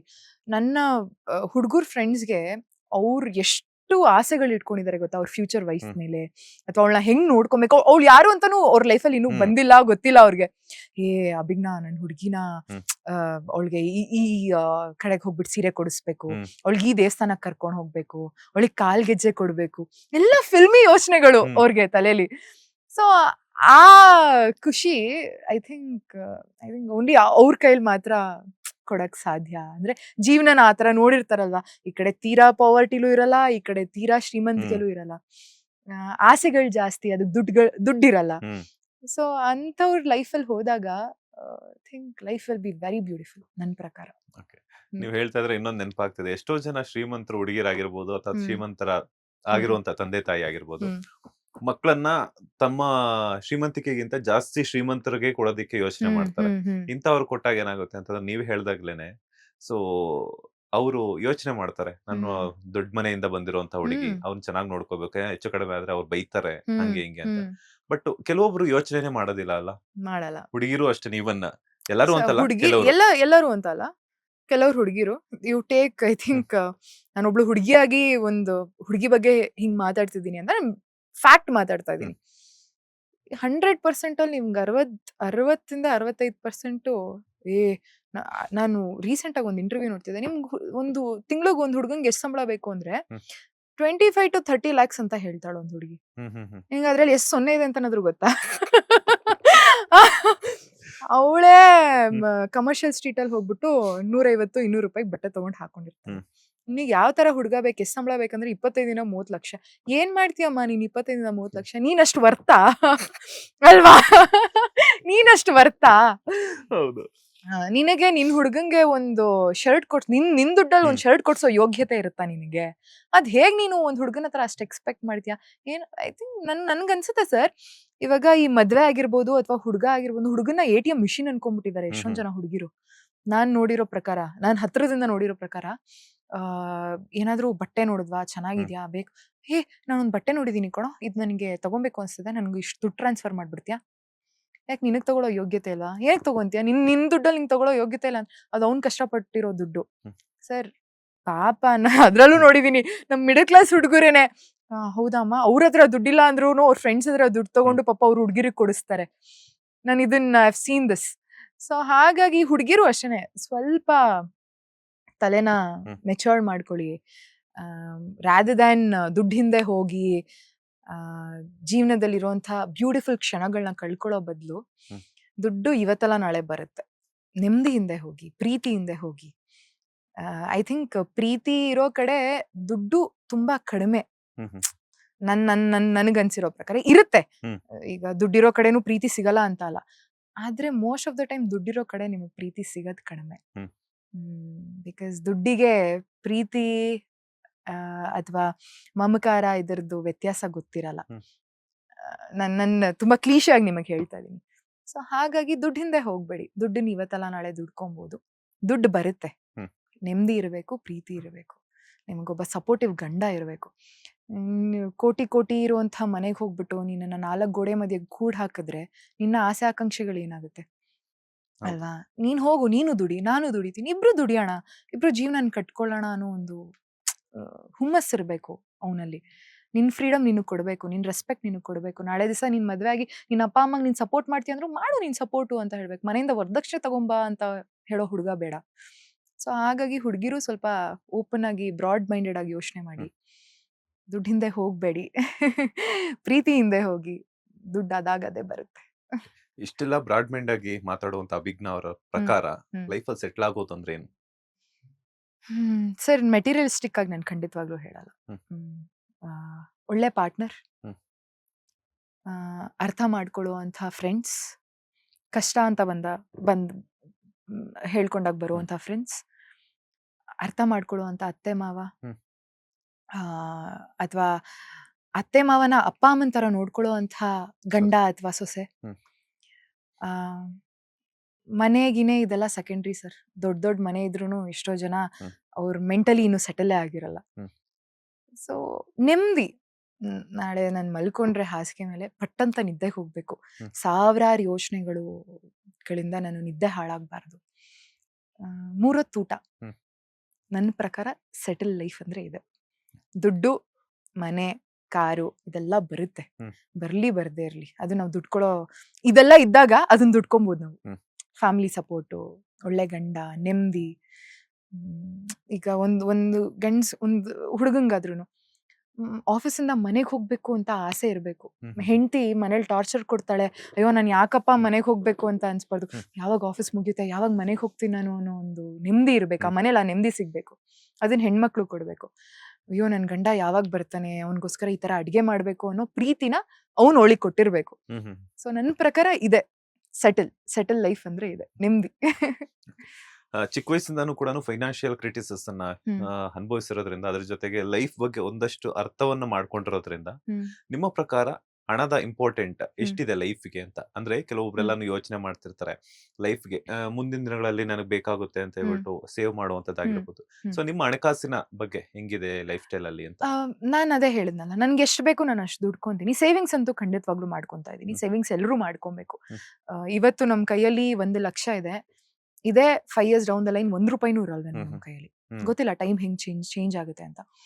So unnecessary waste ಮಾಡೋ ಬದಲು ಇವಾಗ SIPs ಇದೆ, ಮ್ಯೂಚುವಲ್ ಫಂಡ್ಸ್ ಇದೆ, ಶೇರ್ಸ್ ಇದೆ. ಇದರಲ್ಲೂ ತುಂಬಾ ರಿಸ್ಕ್ಗಳಿವೆ. ಯೋಚನೆ ಮಾಡ್ಬಿಟ್ಟು ಕ್ಲೀನ್ ಆಗಿ ಇನ್ವೆಸ್ಟ್ ಮಾಡಿ. Gold is a very good investment. ನಾನು ಗೋಲ್ಡ್ ಅಲ್ಲಿ ಇನ್ವೆಸ್ಟ್ ಮಾಡಿದ್ದೀನಿ. ನಾನು ಏನ್ ದುಡಿತೀನಿ ಅದ್ರಲ್ಲೊಂದು ಇವಾಗ ಮನೆ ಕಟ್ಸ್ತಿರೋದ್ರಿಂದ ಅದು ಒಂದು ಇನ್ವೆಸ್ಟ್ಮೆಂಟ್ ನನಗೆ. ಹಾಗಾಗಿ ಒಂದು 80% ನನ್ನ ಮನೆಗೆ ಹೋಗುತ್ತೆ. ಇನ್ 10% ನನ್ನ ಏನ್ ಹೇಳ್ತಾರೆ ಕಮಿಟ್ಮೆಂಟ್ಸ್ ಅದೇ SIPಗಳಾಗಿರ್ಬೋದು, ಮ್ಯೂಚುವಲ್ ಫಂಡ್ಸ್ ಇದಕ್ಕೆಲ್ಲ ಇನ್ವೆಸ್ಟ್ ಮಾಡ್ಕೊಂತೀನಿ. ಇನ್ನು 10% ನನಗೇನ್ ಬೇಕೋ ಇಷ್ಟು. Savings is very important. ನೀವು ಎಷ್ಟು ದುಡಿತೀರಾ ಅನ್ನೋದು ಇಂಪಾರ್ಟೆಂಟ್ ಅಲ್ಲ. ನೀವು 10 ರೂಪಾಯಿ ದುಡಿದ್ರು ಅಂದ್ರೆ ಹೆಂಗ್ ಸೇವ್ ಮಾಡ್ತೀರಾ ಅನ್ನೋದು ತುಂಬಾ ಇಂಪಾರ್ಟೆಂಟ್ ಆಗುತ್ತೆ. So money is important. ನಾನು ಇಲ್ಲ ಅಂತ ಖಂಡಿತವಾಗ್ಲೂ ಹೇಳಲ್ಲ. ಆದ್ರೆ ದುಡ್ದಿರೋ ದುಡ್ಡನ್ನ ಹೆಂಗ್ ಸೇವ್ ಮಾಡ್ತೀವಿ ಅನ್ನೋದು ತುಂಬಾ ಇಂಪಾರ್ಟೆಂಟ್ ಆಗುತ್ತೆ. ಸೊ ನೀವು ಎಷ್ಟು ದುಡ್ಡು ಮಾಡ್ತೀರಾ ಅನ್ನೋದಕ್ಕಿಂತ ಎಷ್ಟು ಸೇವ್ ಮಾಡ್ತೀರಾ ಅನ್ನೋದು ಮ್ಯಾಟರ್ ಆಗೋದು. ಸೊ ಹಾಗಾಗಿ ಸೇವಿಂಗ್ಸ್ ಇಸ್ ಇಂಪಾರ್ಟೆಂಟ್. ಯಾರಿಗಾದ್ರೂ ಸಾಲ ಕೊಟ್ಟು ಹಾ. ಹಣವನ್ನು ಕಳ್ಕೊಂಡಿರೋದಿದ್ಯಾ? ಸರ್, ಸಾಲ ಅನ್ನೋದ್ಕಿಂತ ನನ್ನ ಕಷ್ಟದಲ್ಲಿದ್ದಾಗ ನನಗೊಂದಷ್ಟು ಜನ ಸಹಾಯ ಮಾಡಿದ್ರು. ಅವ್ರ ಕಷ್ಟದಲ್ಲಿದ್ದಾಗ ಅವ್ರಿಗೆ ನಾನು ಸಹಾಯ ಮಾಡಿದೀನಿ. ಅದನ್ನ ಸಾಲ ಅಂತ ನಾನು ಯಾವತ್ತೂ ಅನ್ಕೊಂಡಿಲ್ಲ. ನಾನು ಯಾವತ್ತೂ ವಾಪಸ್ಸು ಕೇಳಕ್ಕೂ ಹೋಗಿಲ್ಲ ಇವತ್ತಿನವರೆಗೂ. ಸೊ ಹಾಗಾಗಿ ಮ್ಯೂಚುವಲ್ ಅಂಡರ್ಸ್ಟ್ಯಾಂಡಿಂಗ್ ಅಲ್ಲಿ ಅಂದ್ರೆ ಅವ್ರು ಕೊಟ್ಟಿದ್ದನ್ನ ನಾನು ವಾಪಸ್ ಕೊಟ್ಟಿದ್ದೀನಿ. ಬಟ್ ಅವಾಗ ನನ್ಗೆ ಕೊಟ್ರಲ್ಲ, ನನ್ ಮೇಲೆ ನಂಬಿಕೆ ಇಟ್ಕೊಂಡು ಕೊಟ್ರು ಅನ್ನೋ ರೀಸನ್ಗೆ ಇವತ್ತು ಅವ್ರು ಕೇಳ್ದಾಗ ನಾನು ಯಾವತ್ತೂ ವಾಪಸ್ ಕೇಳಕ್ ಹೋಗಲ್ಲ. ಅಂಡ್ ನನ್ನ ಪ್ರಕಾರ ನಾನು ತುಂಬಾ ಸಾಲನು ಅಂತ ದೊಡ್ಡ ವ್ಯಕ್ತಿನೂ ಅಲ್ಲ. ನಾನು ಏನ್ ಸಾಲ ಅಂದ್ರೆ 3,000 4,000 ನನ್ನ ಫ್ರೆಂಡ್ಸ್ ಯಾರು ಫೋನ್ ಮಾಡ್ಬಿಟ್ಟು ಅಭಿನ ಹಿಂಗಿದೆ 3,000 4,000 ಕೊಡು ಅಂದ್ರೆ ಕೊಡ್ತೀನಿ. ಬಿಕಾಸ್ ಪಾಪ ನನ್ನ ಫ್ರೆಂಡ್ಸು ಎಲ್ಲ ಇವಾಗ ಜಾಬ್ ಮಾಡ್ಕೊಂಡು ಇವಾಗ ಲೈಫ್ ಸೆಟಲ್ ಮಾಡ್ಕೊತಾ ಇದ್ದಾರೆ. ಸೊ ಹಾಗಾಗಿ ಯಾವತ್ತು ವಾಪಸ್ಸು ಅದನ್ನೆಲ್ಲ ಕೇಳಕ್ ಹೋಗಲ್ಲ. ನನ್ನ ಪ್ರಕಾರ ಏನ್ ಗೊತ್ತಾ, ನಾವ್ ಎಷ್ಟು ಕೊಡ್ತೀವಲ್ವಾ ಅಷ್ಟೇ ದೇವ್ರು ಅದಕ್ಕಿಂತ ಡಬಲ್ ದೇವ್ರು ನಮಗ್ ಕೊಡ್ತಾನೆ ಅಂತ. ಮೇಡಮ್ ನಾಳೆ 9 ಗಂಟೆಗೆ ಒಂದು ಕಾಲ್ ಬರುತ್ತೆ ಮೇಡಮ್, 5,000 ಬೇಕು ಅಂತ. ಖಂಡಿತವಾಗ್ಲು ಯಾಕೆ ಹೇಳಿ, ವಾಪಸ್ ಕೇಳಲ್ಲ ಅಂದ್ರಲ್ಲ, ಖಂಡಿತವಾಗ್ಲು ಫೋನ್ ಮಾಡಿ. ನನ್ನ ಹತ್ರ ಇದ್ರೆ ಖಂಡಿತವಾಗ್ಲು ಕೊಡ್ತೇನೆ ನಾನು. ಸೊ ಹಾಗಾಗಿ ಸಾಲ ಆತರ ನಾನೇನೋ ಕೋಟಿ ಕೊಟ್ಟು ಕಳ್ಕೊಂಡಿದ್ದ ಅದೆಲ್ಲ ಏನು, ನನ್ನ ಹತ್ರ ಇದ್ರೆ ತಾನೇ ಕೋಟಿ ಕೊಡಕ್ಕೆ. ನನ್ನ ಹತ್ರನೇ 1000ದಲ್ಲೇ ನಾನ್ ಬದುಕ್ತಾ ಇರೋದು. ಸೊ ಹಾಗಾಗಿ ಆತರದ್ದೆಲ್ಲ ಏನಿಲ್ಲ. ಅಭಿಜ್ಞಾ ಅವ್ರಿಗೆ ಅಡಿಗೆ ಮಾಡಕ್ ಬರುತ್ತಾ ಅಂತ? ಸರ್ ಖಂಡಿತವಾಗ್ಲೂ ಬರಲ್ಲ ಸರ್. ಅಡಿಗೆ ನಾನು ತುಂಬಾ ದೂರ. ನಾನು ಇದೆಲ್ಲ ಏನ್ ಹೇಳಿದೀನಿ ಇದೆಲ್ಲ ಸ್ವಾಭಿಮಾನಿ ಅದು ಇದು ಓಕೆ. ಬಟ್ ಊಟ ಬೇಕು ಅಂದಾಗ ನನ್ನ ಅಮ್ಮನ ಹತ್ರ ಅಮ್ಮ ಪ್ಲೀಸ್ ಮಾಡ್ಕೊಡಮ್ಮ. ನಮ್ಮಪ್ಪ ತುಂಬಾ ಚೆನ್ನಾಗಿ ಅಡಿಗೆ ಮಾಡ್ತಾರೆ. ನಮ್ಮ ಅಮ್ಮನ ಮೇಲೆ ಡಿಪೆಂಡೆಂಟ್ ನಾನು. ನಂಗೆ ಅಡಿಗೆ ಬರಲ್ಲ. ಕಲಿಯುವಂತ ಅನಿವಾರ್ಯತೆ ಬಂದಿಲ್ಲ ಇನ್ನು ಜೀವನದಲ್ಲಿ. ನಾಳೆ ದಿವಸ ಬಂದ್ರೆ ಖಂಡಿತವಾಗ್ಲೂ ಕಲಿತೀನಿ. ಒಂದ್ ಬರುತ್ತೆ, ಮ್ಯಾಗಿ ಬರುತ್ತೆ, ಅನ್ನ ಮಾಡ್ಕೊಳಕ್ ಬರುತ್ತೆ ಅರ್ಜೆಂಟ್ಗೆ. ಸಾರು ಗಿರಿ ಇವೆಲ್ಲ ಏನು ಬರಲ್ಲ. ಅನ್ನ ಮೊಸರು ಉಪ್ಪಿನಕಾಯಿ ತೀರಾ ಅರ್ಜೆಂಟ್ ಆಯ್ತು. ಅಡಿಗೆ ಬರಲ್ಲ, ಕಲಿಬೇಕು, ಬರಲ್ಲ. ಕಲಿಯೋಕ್ಕೂ ಇಂಟ್ರೆಸ್ಟ್ ಇಲ್ಲ ನಂಗೆ ಯಾಕೋ. ಮೈಸೂರು ಹುಡುಗರು ಯಾರಾದ್ರೆ ಅಡಿಗೆ ಮಾಡೋದು ನಾನು ಏನು ಗೊತ್ತಾ ಅಡಿಗೆ ಕಲ್ತಿಲ್ಲ ಹೇಳ. ನಾನು ಸಿಂಗಲ್ ಚೈಲ್ಡ್. ಸೊ ನನಗೆ ಒಂದ್ ತುಂಬಾ ಕುಟುಂಬಕ್ಕೆ ಹೋಗ್ಬೇಕು. ಅತ್ತೆ ಮಾವ ನಾದ್ನಿ ಮೈದ್ನ ಯಾರ್ಯಾರು ಇರ್ತಾರೋ ಎಲ್ರು ತುಂಬಾ ಕುಟುಂಬ. ಸೊ ನನಗೆ ನಮ್ಮತ್ತೆ ಬಿಸಿಯಾಗಿ ಅಡಿಗೆ ಮಾಡ್ಕೊಡ್ಬೇಕು. ಮಧ್ಯಾಹ್ನ ನಾನು ನಮ್ಮ ಅತ್ತೆ ಹೇಳ್ಕೊಡ್ಬೇಕು ನನ್ಗೆ, ನೋಡಮ್ಮ ಈ ತರ ಮಾಡು ನೀನ್ ಅಡ್ಗೆನ ಅಂತ. ಆ ಒಂದು ಬಾಂಡಿಂಗ್ ಬರುತ್ತೆ. ರಾತ್ರಿ ಇಡೀ ಫ್ಯಾಮಿಲಿ ಕೂತ್ಕೊಂಡು ಒಟ್ಟಿಗೆ ನಮ್ಮ ಅತ್ತೆ ಮಾಡಿರೋ ಅಡಿಗೆ ಊಟ ಮಾಡ್ಬೇಕು. ಸೊ ಹಾಗಾಗಿ ನಮ್ಮ ಅತ್ತೆ ಅಡ್ಗೆನ ಊಟ ಮಾಡಕ್ಕೆ ಅಂತಾನೆ ನಾನು ಅಡ್ಗೆ ಮಾಡಕ್ ಕಲ್ತಿಲ್ಲ. ಅವ್ರ ಕೈಯಿಂದ ಹೇಳಿಸ್ಕೊಬೇಕು ಅಂಡ್ ಆ ಊಟ ನಾನ್ ತಿನ್ಬೇಕು. ಹಾಗಾಗಿ ಮದ್ವೆ ಆದ್ಮೇಲೆ ನಮ್ಮ ಅತ್ತೆ ಹತ್ರನೇ ಹೇಳಿಸ್ಕೊಳ್ಳೋಣ ಅಂತ ಕಲ್ತಿಲ್ಲ ನಾನು. ಎಷ್ಟೋ ಜನರು ನೀವು ಹೇಳಿದ್ರೆ ಆಗ್ಲೇನೆ ದುಬಾರಿ ವೆಚ್ಚಗಳನ್ನ ಖರ್ಚು ಮಾಡ್ಬಿಟ್ಟು ದೊಡ್ಡ ದೊಡ್ಡ ಮದುವೆಗಳನ್ನ ಫಂಕ್ಷನ್ಗಳನ್ನ ಮಾಡ್ತಾರೆ ಅಂತ ಹೇಳ್ಬಿಟ್ಟು ಎಷ್ಟೊಂದ್ಸಲ ಊಟದ ಒಂದೊತ್ತು ಅನ್ನಕ್ಕಾಗಿ ಎಷ್ಟೋ ಜನ ವೆಯ್ಟ್ ಮಾಡ್ತಿರ್ತಾರೆ ಏನಪ್ಪಾ ಇದು ಅಂತ ಹೇಳ್ಬಿಟ್ಟು. ಸೊ ಅನ್ನದ ಬೆಲೆ ಬಗ್ಗೆ ಹೇಳೋದಾದ್ರೆ ನನಗೆ ಇವತ್ತಿನವರೆಗೂನು ನಂಗೆ ಅನ್ನ ಸಿಕ್ತೆ ಆ ಥರ ಕಷ್ಟ ನಾನು ನೋಡಿಲ್ಲ ಜೀವನದಲ್ಲಿ. ದೇವರು ಮೂರೊತ್ತು ಊಟ ಇವತ್ತಿನವರೆಗೂ ಕೊಟ್ಟಿದ್ದಾನೆ. ಆದ್ರೆ ಐ ಥಿಂಕ್ ಎಲ್ರಿಗೂ ಆ ಸ್ಟ್ರಗಲ್ ಅನ್ನೋದು I think they should know ಊಟದ ವ್ಯಾಲ್ಯೂ. ಎಷ್ಟೋ ಜನಕ್ಕೆ ಊಟ ಇರಲ್ಲ. ನಾನು ಅದೇ ಆಸ್ ಐ ಟೋಲ್ಡ್ ಮದ್ವೆ ಈ ವಿಷಯ ಎಲ್ಲ ಮಾತಾಡಿದಾಗ, ನೀವು ಕೋಟಿ ಕೋಟಿ ಕೊಟ್ಟು ಮದ್ವೆ ಮಾಡೋ ಬದಲು ಅದೇ ದುಡ್ಡನ್ನ ಡೊನೇಷನ್ ಮಾಡಿ, ಅಷ್ಟು ಬೇಡ ಸ್ವಲ್ಪನಾದ್ರೂ ಮಾಡಿ, ಅದು ಪುಣ್ಯನೇ ಅಲ್ವಾ.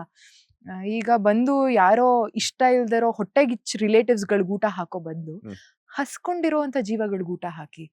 ಸೊ ಅವ್ರೊಂದು ಊಟ ಮಾಡ್ಬೇಕಾರೆ ಯಾರೋ ಇವತ್ತು ಇಷ್ಟು ಚೆನ್ನಾಗಿ ಊಟ ಹಾಕಿದ್ದಾರೆ ಗುರು, ಅವ್ರನ್ನ ನಾವು ನೆನ್ಸ್ಕೊಬೇಕು ಅನ್ಕೊಂತಾರೆ, ಅದೇ ಪುಣ್ಯ ನಮಗೆ. ಈ ದುಬಾರಿ ಮದ್ವೆಗಳಲ್ಲಿ ನಾವು ನೋಡ್ತೀವಿ ಹೆಂಗ್ ಊಟ ಬಿಸಾಕಿರ್ತಾರೆ, ಅರ್ಧಂಬರ್ಧ ತಿಂದು ಬಿಸಾಕಿರ್ತಾರೆ. ಸೊ ಇದ್ರ ಬದಲು ಅದೇ ದುಡ್ಡು, ಸ್ವಲ್ಪ ದುಡ್ಡನ್ನ ಎಲ್ಲೋ ಅನಾಥಾಶ್ರಮಕ್ಕೋ ವೃದ್ಧಾಶ್ರಮಕ್ಕೋ ಅಥವಾ ಒಂದಷ್ಟು ಬಡ ಮಕ್ಳನ್ನ ಕರೆಸಿ ಅವ್ರಿಗೆ ಊಟ ಹಾಕ್ಸೋದ್ರಿಂದ ಆ ಪುಣ್ಯ ನಮಗೆ ಎಷ್ಟು ಬರುತ್ತೆ. ಸೊ ಐ ಥಿಂಕ್ ಅನ್ನಪೂರ್ಣೆ ಸದಾಪೂರ್ಣೆ. ಸೊ ಊಟದ ಬೆಲೆ ಪ್ರತಿಯೊಂದು ವ್ಯಕ್ತಿಗೂ ಗೊತ್ತಿರಬೇಕು. ಎಷ್ಟೊಂದ್ಸಲ ನಮ್ ಬಿಸಿ ಶೆಡ್ಯೂಲ್ ಇಂದ ಆಗಿರ್ಬೋದು, ಶೂಟಿಂಗ್ ಟೈಮಲ್ಲಿ ಆಗಿರ್ಬೋದು, ಬಾಕ್ಸ್ ಇದ್ರೂ ಕೂಡ ತಿನ್ನಕ್ಕಾಗಲ್ಲ. ಅಂಡ್ ನಾನು ಅನ್ನದ ಋಣ ತುಂಬಾ ನಂಬ್ತೀನಿ. ನಾನು ಇವತ್ತು ಹೋಗಿ ಇಲ್ಲಿ ಊಟ ಮಾಡಬೇಕು ಆ ಅಕ್ಕಿ ಮೇಲೆ ನನ್ನ ಹೆಸರು ಬರ್ದಿದೆ ಅಂದ್ರೆ ಖಂಡಿತವಾಗ್ಲೂ ಅದು ನನಗೆ ಸಲ್ಬೇಕಾಗಿರೋದು ಅನ್ನೋ ಒಂದು ಮೆಂಟಾಲಿಟಿ ಇದೆ ನನಗೆ. ಸೊ ಹಾಗಾಗಿ ನನ್ನ ಜೀವನದಲ್ಲಿ ನನ್ ತುಂಬಾ ಕಡೆ ನಂಗೆ ಅನ್ನದ ಋಣ ಸಿಕ್ಕಿದೆ. ನಾನು ಸೋಲೋ ಟ್ರಿಪ್ಸ್ ಎಲ್ಲ ಮಾಡ್ತಾ ಇರ್ತೀನಲ್ವಾ, ಯಾರ್ದೋ ಮನೆಗೆ ಹೋಗ್ತೀನಿ, ಎಲ್ಲೋ ಊಟ ಮಾಡ್ತೀನಿ, ಪ್ರೀತಿಯಿಂದ ಊಟ ಹಾಕ್ತಾರೆ ನನಗೆ. ಸೊ ನನ್ಗದು ತುಂಬಾ ಇದೆ, ಊಟ ವೇಸ್ಟ್ ಮಾಡಬಾರ್ದು. ನಾನು ಇವಾಗ್ಲೂ ಅಷ್ಟೇ, ಎಷ್ಟಾಗುತ್ತೋ ನಾನು ಒಂದ್ಸತಿ ಬಿಡ್ತೀನಿ, ಎಷ್ಟಾಗುತ್ತೋ ಅಷ್ಟು ತಟ್ಟೆಲಿ ಇರೋದ್ ಖಾಲಿ ಮಾಡ್ಬೇಕನ್ನೋದು ತಲೆಯಲ್ಲಿದೆ. ಮಾತಾಡ್ತಾ ಮಾತಾಡ್ತಾ ಹೇಳ್ತಾ ಇದ್ರಿ ನೀವು ಅನ್ನೋದ್ ಋಣದ ಬಗ್ಗೆ ಅಂತ ಹೇಳ್ಬಿಟ್ಟು. ಕೆಲವೊಬ್ಬರೆಲ್ಲಾನು ಕೊಟ್ಟರು ಕೂಡ ತಗೊಳ್ಳೋದಕ್ಕೆ ಯೋಚನೆ ಮಾಡ್ತಾರೆ. ಹೌದು, ಖಂಡಿತವಾಗ್ಲು ಗೊತ್ತಿರಲ್ಲ ಏನ್ ಮಾಡ್ತೀರಾ ಅಂದ್ರೆ. You should know to distinguish ಯಾವುದು ಸರಿ ಯಾವುದು ತಪ್ಪು ಅನ್ನೋದು. ಮೋಸ್ಟ್ ಆಫ್ ದ ಟೈಮ್ ಇವ್ರು ಹಿಂಗ್ ಮಾಡ್ತಾ ಇದಾರೆ ಗುರು, ಕಾಪಿ ಮಾಡಕ್ ಹೋಗ್ಬಿಡ್ತೀವಿ ಲೈಫ್ನ, ಅದು ತುಂಬಾ ತಪ್ಪು. ಕಂಪ್ಯಾರಿಸನ್, ಕಾಪಿ ಮಾಡೋದು, ಇವ್ರ ಲೆವೆಲ್ಗೆ ತಕ್ಕನಂಗಿರಬೇಕು, ಇಟ್ಸ್ ನಾಟ್ ನೆಸೆಸರಿ. ನಮ್ಮ ಆತ್ಮಕ್ಕೆ, ನಮ್ಮ ಮನಸ್ಸಾಕ್ಷಿಗೆ ಯಾವ ತೃಪ್ತಿ ಕೊಡುತ್ತೋ ಆ ಕೆಲಸ ಮಾಡ್ಬೇಕು ಅಷ್ಟೇ. ಅಭಿಜ್ಞಾ ಅವರ ಬ್ಯೂಟಿ ಸೀಕ್ರೆಟ್ ಏನು ಅಂತ? ಏನೂ ಇಲ್ಲ. ಏನು ಹೇಳಕ್ ಬಂದ್ರಿ? ಅಯ್ಯೋ, ನನ್ಗೇನ್ ಗೊತ್ತಾ, ನಾನು ಒಂದ್ ನಾರ್ಮಲ್ ಫೇಸ್ ವಾಶ್ ಅದು ಇದು ಅಷ್ಟೇನೆ. ನಾನು ತೀರಾ ಎಲ್ಲ ಖರ್ಚು ಮಾಡ್ಕೊಳಕ್ ಹೋಗಲ್ಲ, ನನ್ ಮುಖಕ್ಕಾಗ್ಲಿ ಅಥವಾ ನನ್ನ ಬ್ಯೂಟಿಗಾಗ್ಲಿ. ನಾವು ಮನುಷ್ಯರು, ಏಜ್ ಆಗೇ ಆಗುತ್ತೆ. ನೀ ಎಂಥ ಕ್ರೀಮ್ ಹಾಕೊಂಡು ತಿಕ್ಕೊಂಡ್ರು ಮುಖನ ವಯಸ್ಸು ಆಗ್ಲೇಬೇಕು. ವೃದ್ಧಾಪಿ ಬರ್ಲೇಬೇಕು. ಏನ್ ಈ ಯೌವನ ಶಾಶ್ವತವಾಗಿರಲ್ಲ. ಆ ತರ ಬ್ಯೂಟಿ ಸೀಕ್ರೆಟ್ ಏನಿಲ್ಲ. ನನ್ ಅದೇ ಹೇಳಿದ್ನಲ್ಲ, ಒಳ್ಳೆ ಊಟ ತಿಂತೀನಿ, ಆಡಂಬರದ ಜೀವನ ಇಲ್ಲ ನನಗೆ, ತುಂಬಾ ಸಿಂಪಲ್ ಆಗಿ ಜೀವನ ಬದುಕ್ತಾ ಇದ್ದೀನಿ. ತೀರಾ ಆಸೆಗಳಿಟ್ಕೊಂಡು ಆಸೆಗಳಿವೆ, ದುರಾಸೆಗಳು ಇಟ್ಕೊಂಡು ಬದುಕ್ತಾ ಇಲ್ಲ. ನೆಮ್ಮದಿಯಾಗಿದ್ದೀನಿ, ಒಂದು ಪುಟ್ಟು ಚೆನ್ನಾಗಿರೋ ಕುಟುಂಬ ಇದೆ, ಒಳ್ಳೆ ಫ್ರೆಂಡ್ಸ್ ಇದ್ದಾರೆ, ಇಷ್ಟೇ ಸಾಕು. ಈ ನೆಮ್ಮದಿ ಇಂಪಾರ್ಟೆಂಟ್. ನೆಮ್ಮದಿಯಾಗಿದ್ರೆ ಬ್ಯೂಟಿ ಗೀಟಿ ಎಲ್ಲ ಬರುತ್ತೆ. ಅವಾಗವಾಗ ಪಿಂಪಲ್ಸ್ ಎಲ್ಲ ಬರುತ್ತೆ, ಅದಕ್ಕೆ ಅದೇನೋ ಡಾಕ್ಟರ್ ಒಂದು ಯಾವುದೋ ಒಂದು ಕ್ರೀಮ್ ಬರ್ಕೊಟ್ಟಿದ್ದಾರೆ, ಅದೊಂಚೂರು ಹಾಕೊಂತೀನಿ ಅಷ್ಟೇನೆ. But most of the time ನಾನು ಏನೂ ಕೇರೇ ಮಾಡಕ್ ಹೋಗಲ್ಲ. ಅಂದ್ರೆ ಈಗ ಊಟ ಇಂಟೇಕ್ ಅಲ್ವಾ, ಹೊಟ್ಟೆಗೆ ಏನ್ ತಿಂತೀನಿ ಅದು ನನ್ನ ಮುಖದಲ್ಲಿ ಬರುತ್ತೆ. ನಾನು ಅದಕ್ಕಿಂತ ಜಾಸ್ತಿ ಮನ್ಸನ್ ಶುದ್ಧವಾಗಿ ಇಟ್ಕೊಂಡಿದ್ದೀನಿ ನಾನು. ಸೊ ಹಾಗಾಗಿ ನನ್ ಮುಖ ಚೆನ್ನಾಗಿ ಕಾಣಿಸ್ಬೋದೇನೋ, ಒಳಗೊಂದು ಹೊರಗೊಂದು ಅನ್ನೋ ಮನಸ್ಥಿತಿ ನಂದಲ್ಲ. ತುಂಬಾ ಸ್ಟ್ರೈಟ್ ಫಾರ್ವರ್ಡ್ ಆಗಿ ಬದುಕ್ತಿದ್ದೀನಿ, ಕ್ಲಿಯರ್ ಆಗಿ ಕ್ಲಾರಿಟಿಯಿಂದ ಬದುಕ್ತಾ ಇದೀನಿ ಜೀವನನ. ನಟಿ ಆದ್ಮೇಲೆ ಮೇಕಪ್ ಅಂತ ಮಾಡ್ಕೋಬೇಕಾಗುತ್ತೆ, ಗಂಟೆಗಟ್ಟಲೆ ಶೂಟಿಂಗ್ ಇರುತ್ತೆ, ಔಟ್ಡೋರ್ ಹೌದು. ಇಂಡೋರ್ ಶೂಟ್ಸ್ ಎಲ್ಲ ಇರುತ್ತೆ. ಸೊ ಮೇಕಪ್ ಗಿಂತ ಮುಂಚೆ ನಮ್ಮ ಸ್ಕಿನ್ ಅಂದ್ರೆ ಎಷ್ಟೇ ನಾವು ಚೆನ್ನಾಗಿ ತಿಂದ್ರು ಕೂಡ ಆ ಶೋಗಳು ತಕ್ಕಂಗೆ, ಸೀರಿಯಲ್ ತಕ್ಕಂಗೆ, ಆ ಪಾತ್ರಗಳ ತಕ್ಕಂಗೆ ನಾವು ಮೇಕಪ್ ಮಾಡ್ಕೊಳ್ಳೇಬೇಕಾಗುತ್ತೆ. ಹೌದು. ಅಂತ ಟೈಮಲ್ಲಿ ನಿಮ್ಮ ಸ್ಕಿನ್ ರೂಟೀನ್ ಆಗಿ ಹೆಂಗಿರುತ್ತೆ? ಎಲ್ಲ ಮೇಕಪ್ ನಾನೇ ಮಾಡ್ಕೊಳ್ಳೋದು. ಸೊ ನನಗೆ ತೀರಾ ನಾನು ಮೇಕಪ್ ಹಚ್ಕೊಳಕ್ ಹೋಗಲ್ಲ, ತುಂಬಾ ಮಿನಿಮಲಿಸ್ಟಿಕ್ ಆಗಿ ಇಟ್ಕೊಂತೀನಿ. ಅದಕ್ಕಿಂತ ಮುಂಚೆ ಒಂದು ಫೇಸ್ ವಾಶ್, ಒಂದು ಮಾಯಿಶ್ಚರೈಸರ್, ಸನ್ಸ್ಕ್ರೀನ್ ಇಂಪಾರ್ಟೆಂಟ್. ಬಿಕಾಸ್ ತುಂಬಾ ಲೈಟಿಗೆ ಎಕ್ಸ್ಪೋಸ್ ಆಗಿರ್ತೀವಿ ನಮ್ಮ ಮುಖ. ಅಂಡ್ ಏನೇ ಪಿಂಪಲ್ಸ್ ಆಗಿರ್ಲಿ ಅಥವಾ ಡಾರ್ಕ್ ಸ್ಪಾಟ್ಸ್ ಆಗಿರ್ಲಿ, ಲೈಟ್ ಬಿದ್ದಾಗ ಇನ್ನೂ ಅದು ಜಾಸ್ತಿ ಡಾರ್ಕ್ ಆಗ್ಬಿಡುತ್ತೆ. ಸೊ ಹಾಗಾಗಿ ಒಂದು ಸನ್ಸ್ಕ್ರೀನು, ಒಂದು moisturiser, and makeup hmm. Makeup ಪ್ರಾಡಕ್ಟ್ಸ್ಗಳು ಏನಿದೆ ಅದೆಲ್ಲ ಹಾಕೊಳ್ಳೋದು ಅಷ್ಟೇನೆ. ಇದು ಅಂಡ್ ಆಫ್ಟರ್ ರೂಟೀನ್ ಏನಿದೆ ಅಂದ್ರೆ ಕೊಬ್ಬರಿ ಎಣ್ಣೆಯಲ್ಲಿ ಮೇಕಪ್ ಕ್ಲೀನಾಗಿ ನಾನು ವಾಶ್ ಔಟ್ ಮಾಡ್ಕೊಂತೀನಿ. ಮೇಕಪ್ ಹಾಕೊಂಡು ಮಲ್ಗೋದು ಹ್ಮ್. ಅಥವಾ ಮೇಕಪ್ ಡೈರೆಕ್ಟ್ ಆಗಿ ಫೇಸ್ ವಾಶ್ ಮಾಡೋದು, ಡಬಲ್ ಕ್ಲೆನ್ಸಿಂಗ್ ಅಂತ ಹೇಳ್ತಾರೆ. ಫಸ್ಟ್ ಕೊಬ್ಬರಿ ಎಣ್ಣೆಲಿ ಕ್ಲೀನಾಗಿ ಮುಖದಲ್ಲಿರುವಂತ ಮೇಕಪ್ ತೆಗೆದು ಆಮೇಲೆ ಮುಖ ಫೇಸ್ ವಾಶ್ ಮಾಡಬೇಕು. ಆಮೇಲೆ ಸೇಮ್ ಒಂಚೂರು ಮಾಯಶ್ಚರೈಸರ್ ಹಚ್ಕೊಳ್ಳೋದು. And I think coconut oil is the best moisturiser ನನ್ನ ಪ್ರಕಾರ. ರಾತ್ರಿ ಎಷ್ಟೊಂದ್ಸತಿ ನಾನು ಕೊಬ್ಬರಿ ಎಣ್ಣೆ ಹಚ್ಕೊಂಡೇ ಮಲಗ್ತೀನಿ, ಮಾಯಶ್ಚರೈಸ್ ಆಗುತ್ತೆ ನನ್ನ ಮುಖ ಅಂತ. ಸೊ ನಂದು ಬೇಸಿಕ್ ಆಗಿದೆ, ತೀರಾ ಎಕ್ಸ್ಪೆನ್ಸಿವ್ ಸ್ಕಿನ್ ಕೇರ್ ನಾನು ಇಟ್ಕೊಂಡಿಲ್ಲ. ಮಾಯಶ್ಚರೈಸರ್, ಒಂದು ಸನ್ಸ್ಕ್ರೀನ್ ಅಷ್ಟೇ. ಪಾರ್ಲರ್ಸ್ಗೆಲ್ಲ ಹೋಗೋದೇ ಇಲ್ಲ? ಪಾರ್ಲರ್ಸ್ ಅದೇ ಐಬ್ರೋಸ್ ಅದು ಇದು ಅದು ಇತ್ತೀಚೆಗೆ it has become very facial razors ಅಂತೆಲ್ಲ ಬಂದ್ಬಿಟ್ಟಿದೆ. ನಾವೇ ಮನೇಲಿ ಕುತ್ಕೊಂಡು ಮಾಡ್ಕೊಂಡು ಅಲ್ಲೂ ದುಡ್ಡು ಉಳಿಸ್ಕೊಬಹುದು. ಅದ್ ಬಿಟ್ಟು ನಾನು ಒಂದ್ಸತಿ ನನ್ನ ಬರ್ಡೇಗೆ ಅಂತ ನನ್ನ ಫ್ರೆಂಡ್ಸ್ ಕರ್ಕೊಂಡು ಹೋಗ್ಬಿಟ್ಟು ಅದೇನೋ ಫೇಶಿಯಲ್ ಮಾಡಿಸ್ಬಿಟ್ಟಿದ್ರು. ಅವಾಗ ನನಗೆ ಪಿಂಪಲ್ಸ್ ಸ್ಟಾರ್ಟ್ ಆಗಿದ್ದು. It took me almost 2 years pimples ಹೋಗಕ್ಕೆ. ಸೊ ಹಾಗಾಗಿ ನಾನು ಮಾಡಿಸ್ಕೊಳಲ್ಲ. ನಾನು ರೀಸೆಂಟ್ ಆಗಿ ಪಾರ್ಲರ್ಗೆ ಹೋಗಿದ್ದು ಅಂದ್ರೆ ಭರ್ಜರಿ ಬ್ಯಾಚುಲರ್ಸ್ ಟೀಮಿಂದ ಕರ್ಕೊಂಡು ಹೋಗಿದ್ರು, ಗ್ರೂಮಿಂಗ್ ಸೆಷನ್ ಅಂತ. ಎಷ್ಟೊಂದು 3 ವರ್ಷ ಆದ್ಮೇಲೆ ಅವತ್ತೇ ಹೋಗಿದ್ದು ಅನ್ಸುತ್ತೆ ನಾನು. ಅವ್ರು ನನಗೆ ಹೇರ್ ಕಟ್ ಮಾಡಿಸಿದ್ರು ಅಂಡ್ ಒನ್ಸ್ ನಾನು ಇದೇ ಪ್ರಮೋಷನ್ಗೆ ಅಂತಾನೆ ಅದೊಂದು ಹೈಡ್ರಾ ಫೇಶಿಯಲ್ ಪ್ರಮೋಷನ್ ಫ್ರೀಯಾಗಿ ಮಾಡ್ಕೊಡ್ತೀನಿ, ಫ್ರೀಯಾಗಿ ಮಾಡ್ತಾರೆ ಅಂತ ಹೋಗಿದ್ದೆ. ಕ್ಲೀನಾಗಿ ಮುಖನ್ ಕುಯ್ದ್ಬಿಟ್ಟು ಕಳ್ಸ್ಬಿಟ್ಟಿದ್ರು ಬ್ಲೇಡಲ್ಲಿ. ಅವತ್ತೇ ಲಾಸ್ಟ್. ಯಾವುದೇ ರೀತಿ ಪಾರ್ಲರ್ ಟ್ರೀಟ್ಮೆಂಟ್ಸ್ ಇಲ್ಲ, ಏನೂ ಇಲ್ಲ. ಸೊ ಬೇಸಿಕ್ ರೆಮಿಡೀಸ್ ಎಲ್ಲ ಟ್ರೈ ಮಾಡ್ತಿರ್ತೀರಾ? ಅವಾಗ ನಮ್ಮಮ್ಮ ಇದು ಕಡಲೆ ಹಿಟ್ಟು, ಮೊಸರು, ಬಾಳೆಹಣ್ಣು ಪೇಸ್ಟ್ ಹಾಕೋದು ಮುಖಕ್ಕೆ. ಆಮೇಲೆ ಚಿಯಾ ಸೀಡ್ಸ್ ಅದೇನೋ ಒಂದ್ಸತಿ ಎಕ್ಸ್ಪೆರಿಮೆಂಟ್ ಮಾಡಿದ್ವಿ ನಾನು ನನ್ನ ಫ್ರೆಂಡ್ಸು. ಚಿಯಾ ಸೀಡ್ಸ್ ಒಂದು ಶೀಟ್ ತಗೊಂಡು ಅದನ್ನ ಮಾಡೋದು, ಈ ತರದೆಲ್ಲ ಅವಾಗ ಏನಾದ್ರು ಮಾಡ್ತಿರ್ತೀನಿ. But most of the time ಸಿಗಲ್ಲ ಸರ್ ಹೋಮ್ ರೆಮಿಡೀಸ್ ಮಾಡಕ್ಕೂ. ಬೆಳಿಗ್ಗೆ ಶೂಟಿಂಗ್ ಹೋಗಿ ಮಲಗಿದ್ರೆ ಸಾಕು ಅಂತ ಇರ್ತೀನಿ. ಮನೇಲಿದ್ದಾಗ ಯಾವಾಗ್ಲೂ ಮಾಡ್ತೀನಿ ಅಂತಲ್ಲ, ಅಪರೂಪಕ್ಕೆ ಮಾಡ್ಕೊಂತೀನಿ ಅಷ್ಟೇ. ಹೇರ್ ಕೇರ್ ಹೆಂಗಿರುತ್ತೆ ಅಂಡ್ ಎಷ್ಟು ದಿನಕ್ಕೊಮ್ಮೆ ಆಯಿಲ್ ಅಪ್ಲೈ ಮಾಡ್ತೀರಾ, ಎಣ್ಣೆನ ಅಂತ? ನಾನು ಯಾವಾಗ ಕೂದಲು ತೀರಾ ಆಯಿಲಿ ಆಗಿ ಒಂಥರ ಸ್ಟಿಂಗಿಂಗ್ ಸ್ಮೆಲ್ ಬರುತ್ತಲ್ಲ, ಅವಾಗಲೇ ನಾನು ವಾಶ್ ಮಾಡಕ್ ಹೋಗೋದು. ಅಲ್ಲಿವರೆಗೂ ಇರ್ಲಿ ಬಿಡು ಅಂತ ಬಿಡ್ತೀನಿ. So 3 days 4 days once hair wash, 3 days once hair wash ಮಾಡ್ತೀನಿ. ಆಯಿಲಿಂಗ್ ಮಾಡ್ತೀನಿ ನಾನು. ಒಂದಷ್ಟು ಆಯಿಲ್ ಯೂಸ್ ಮಾಡಿ ಇವಾಗ ಒಂದು ಆಯಿಲಿಗೆ ಬಂದು ನಿಂತಿದ್ದೀನಿ. ಇಂದುಲೇಖ ಬ್ರಿಂಗ್ ಆಯಿಲ್ ಬಂದಿಲ್ಲ, ಸೊ ಅದನ್ನ ಅಪ್ಲೈ ಮಾಡ್ತೀನಿ. ನನ್ನ ಹೇರ್ ಫಾಲ್ ತುಂಬಾ ಕಡಿಮೆ ಆಗಿದೆ ಅದನ್ನ ಹಾಕೊಂಡ ಸ್ಟಾರ್ಟ್ ಮಾಡ್ದಾಗಿಂದ. ಆಯಿಲ್ ಅಪ್ಲೈ ಮಾಡ್ಬಿಟ್ಟು ನಾನು ಇದನ್ನ ಒಬ್ರು ಆಯುರ್ವೇದಿಕ್ ಡಾಕ್ಟರ್ ಹೇಳಿದ್ದು ನನಗೆ. ಟವೆಲ್ನ ಹೀಟ್ ಮಾಡ್ಬೇಕು, ಬಿಸಿನೀರಲ್ಲಿ ಅದ್ಬಿಟ್ಟು ಆ ಟವೆಲ್ನ ಕ್ಲೀನ್ ಆಗಿ ಹಿಂಡಿ ಅದ್ರದ್ದು ಬಿಸಿ ಶಾಖ ಇರುತ್ತಲ್ಲ ಕೂದಲಿಗೆ ವ್ರಾಪ್ ಮಾಡ್ಬೇಕು ಎಣ್ಣೆ ಹಚ್ಕೊಂಡು. ಸೊ ದಟ್ ಆ ಆಯಿಲ್ಗೆ ಏನು ಹೀಟ್ ಆಯಿಲ್ ಟ್ರೀಟ್ಮೆಂಟ್ ಅಂತ ಆಗುತ್ತೆ ಅಂತ ಮನೇಲೆ ಮಾಡ್ಕೊಳ್ಳೋದು ಇದು.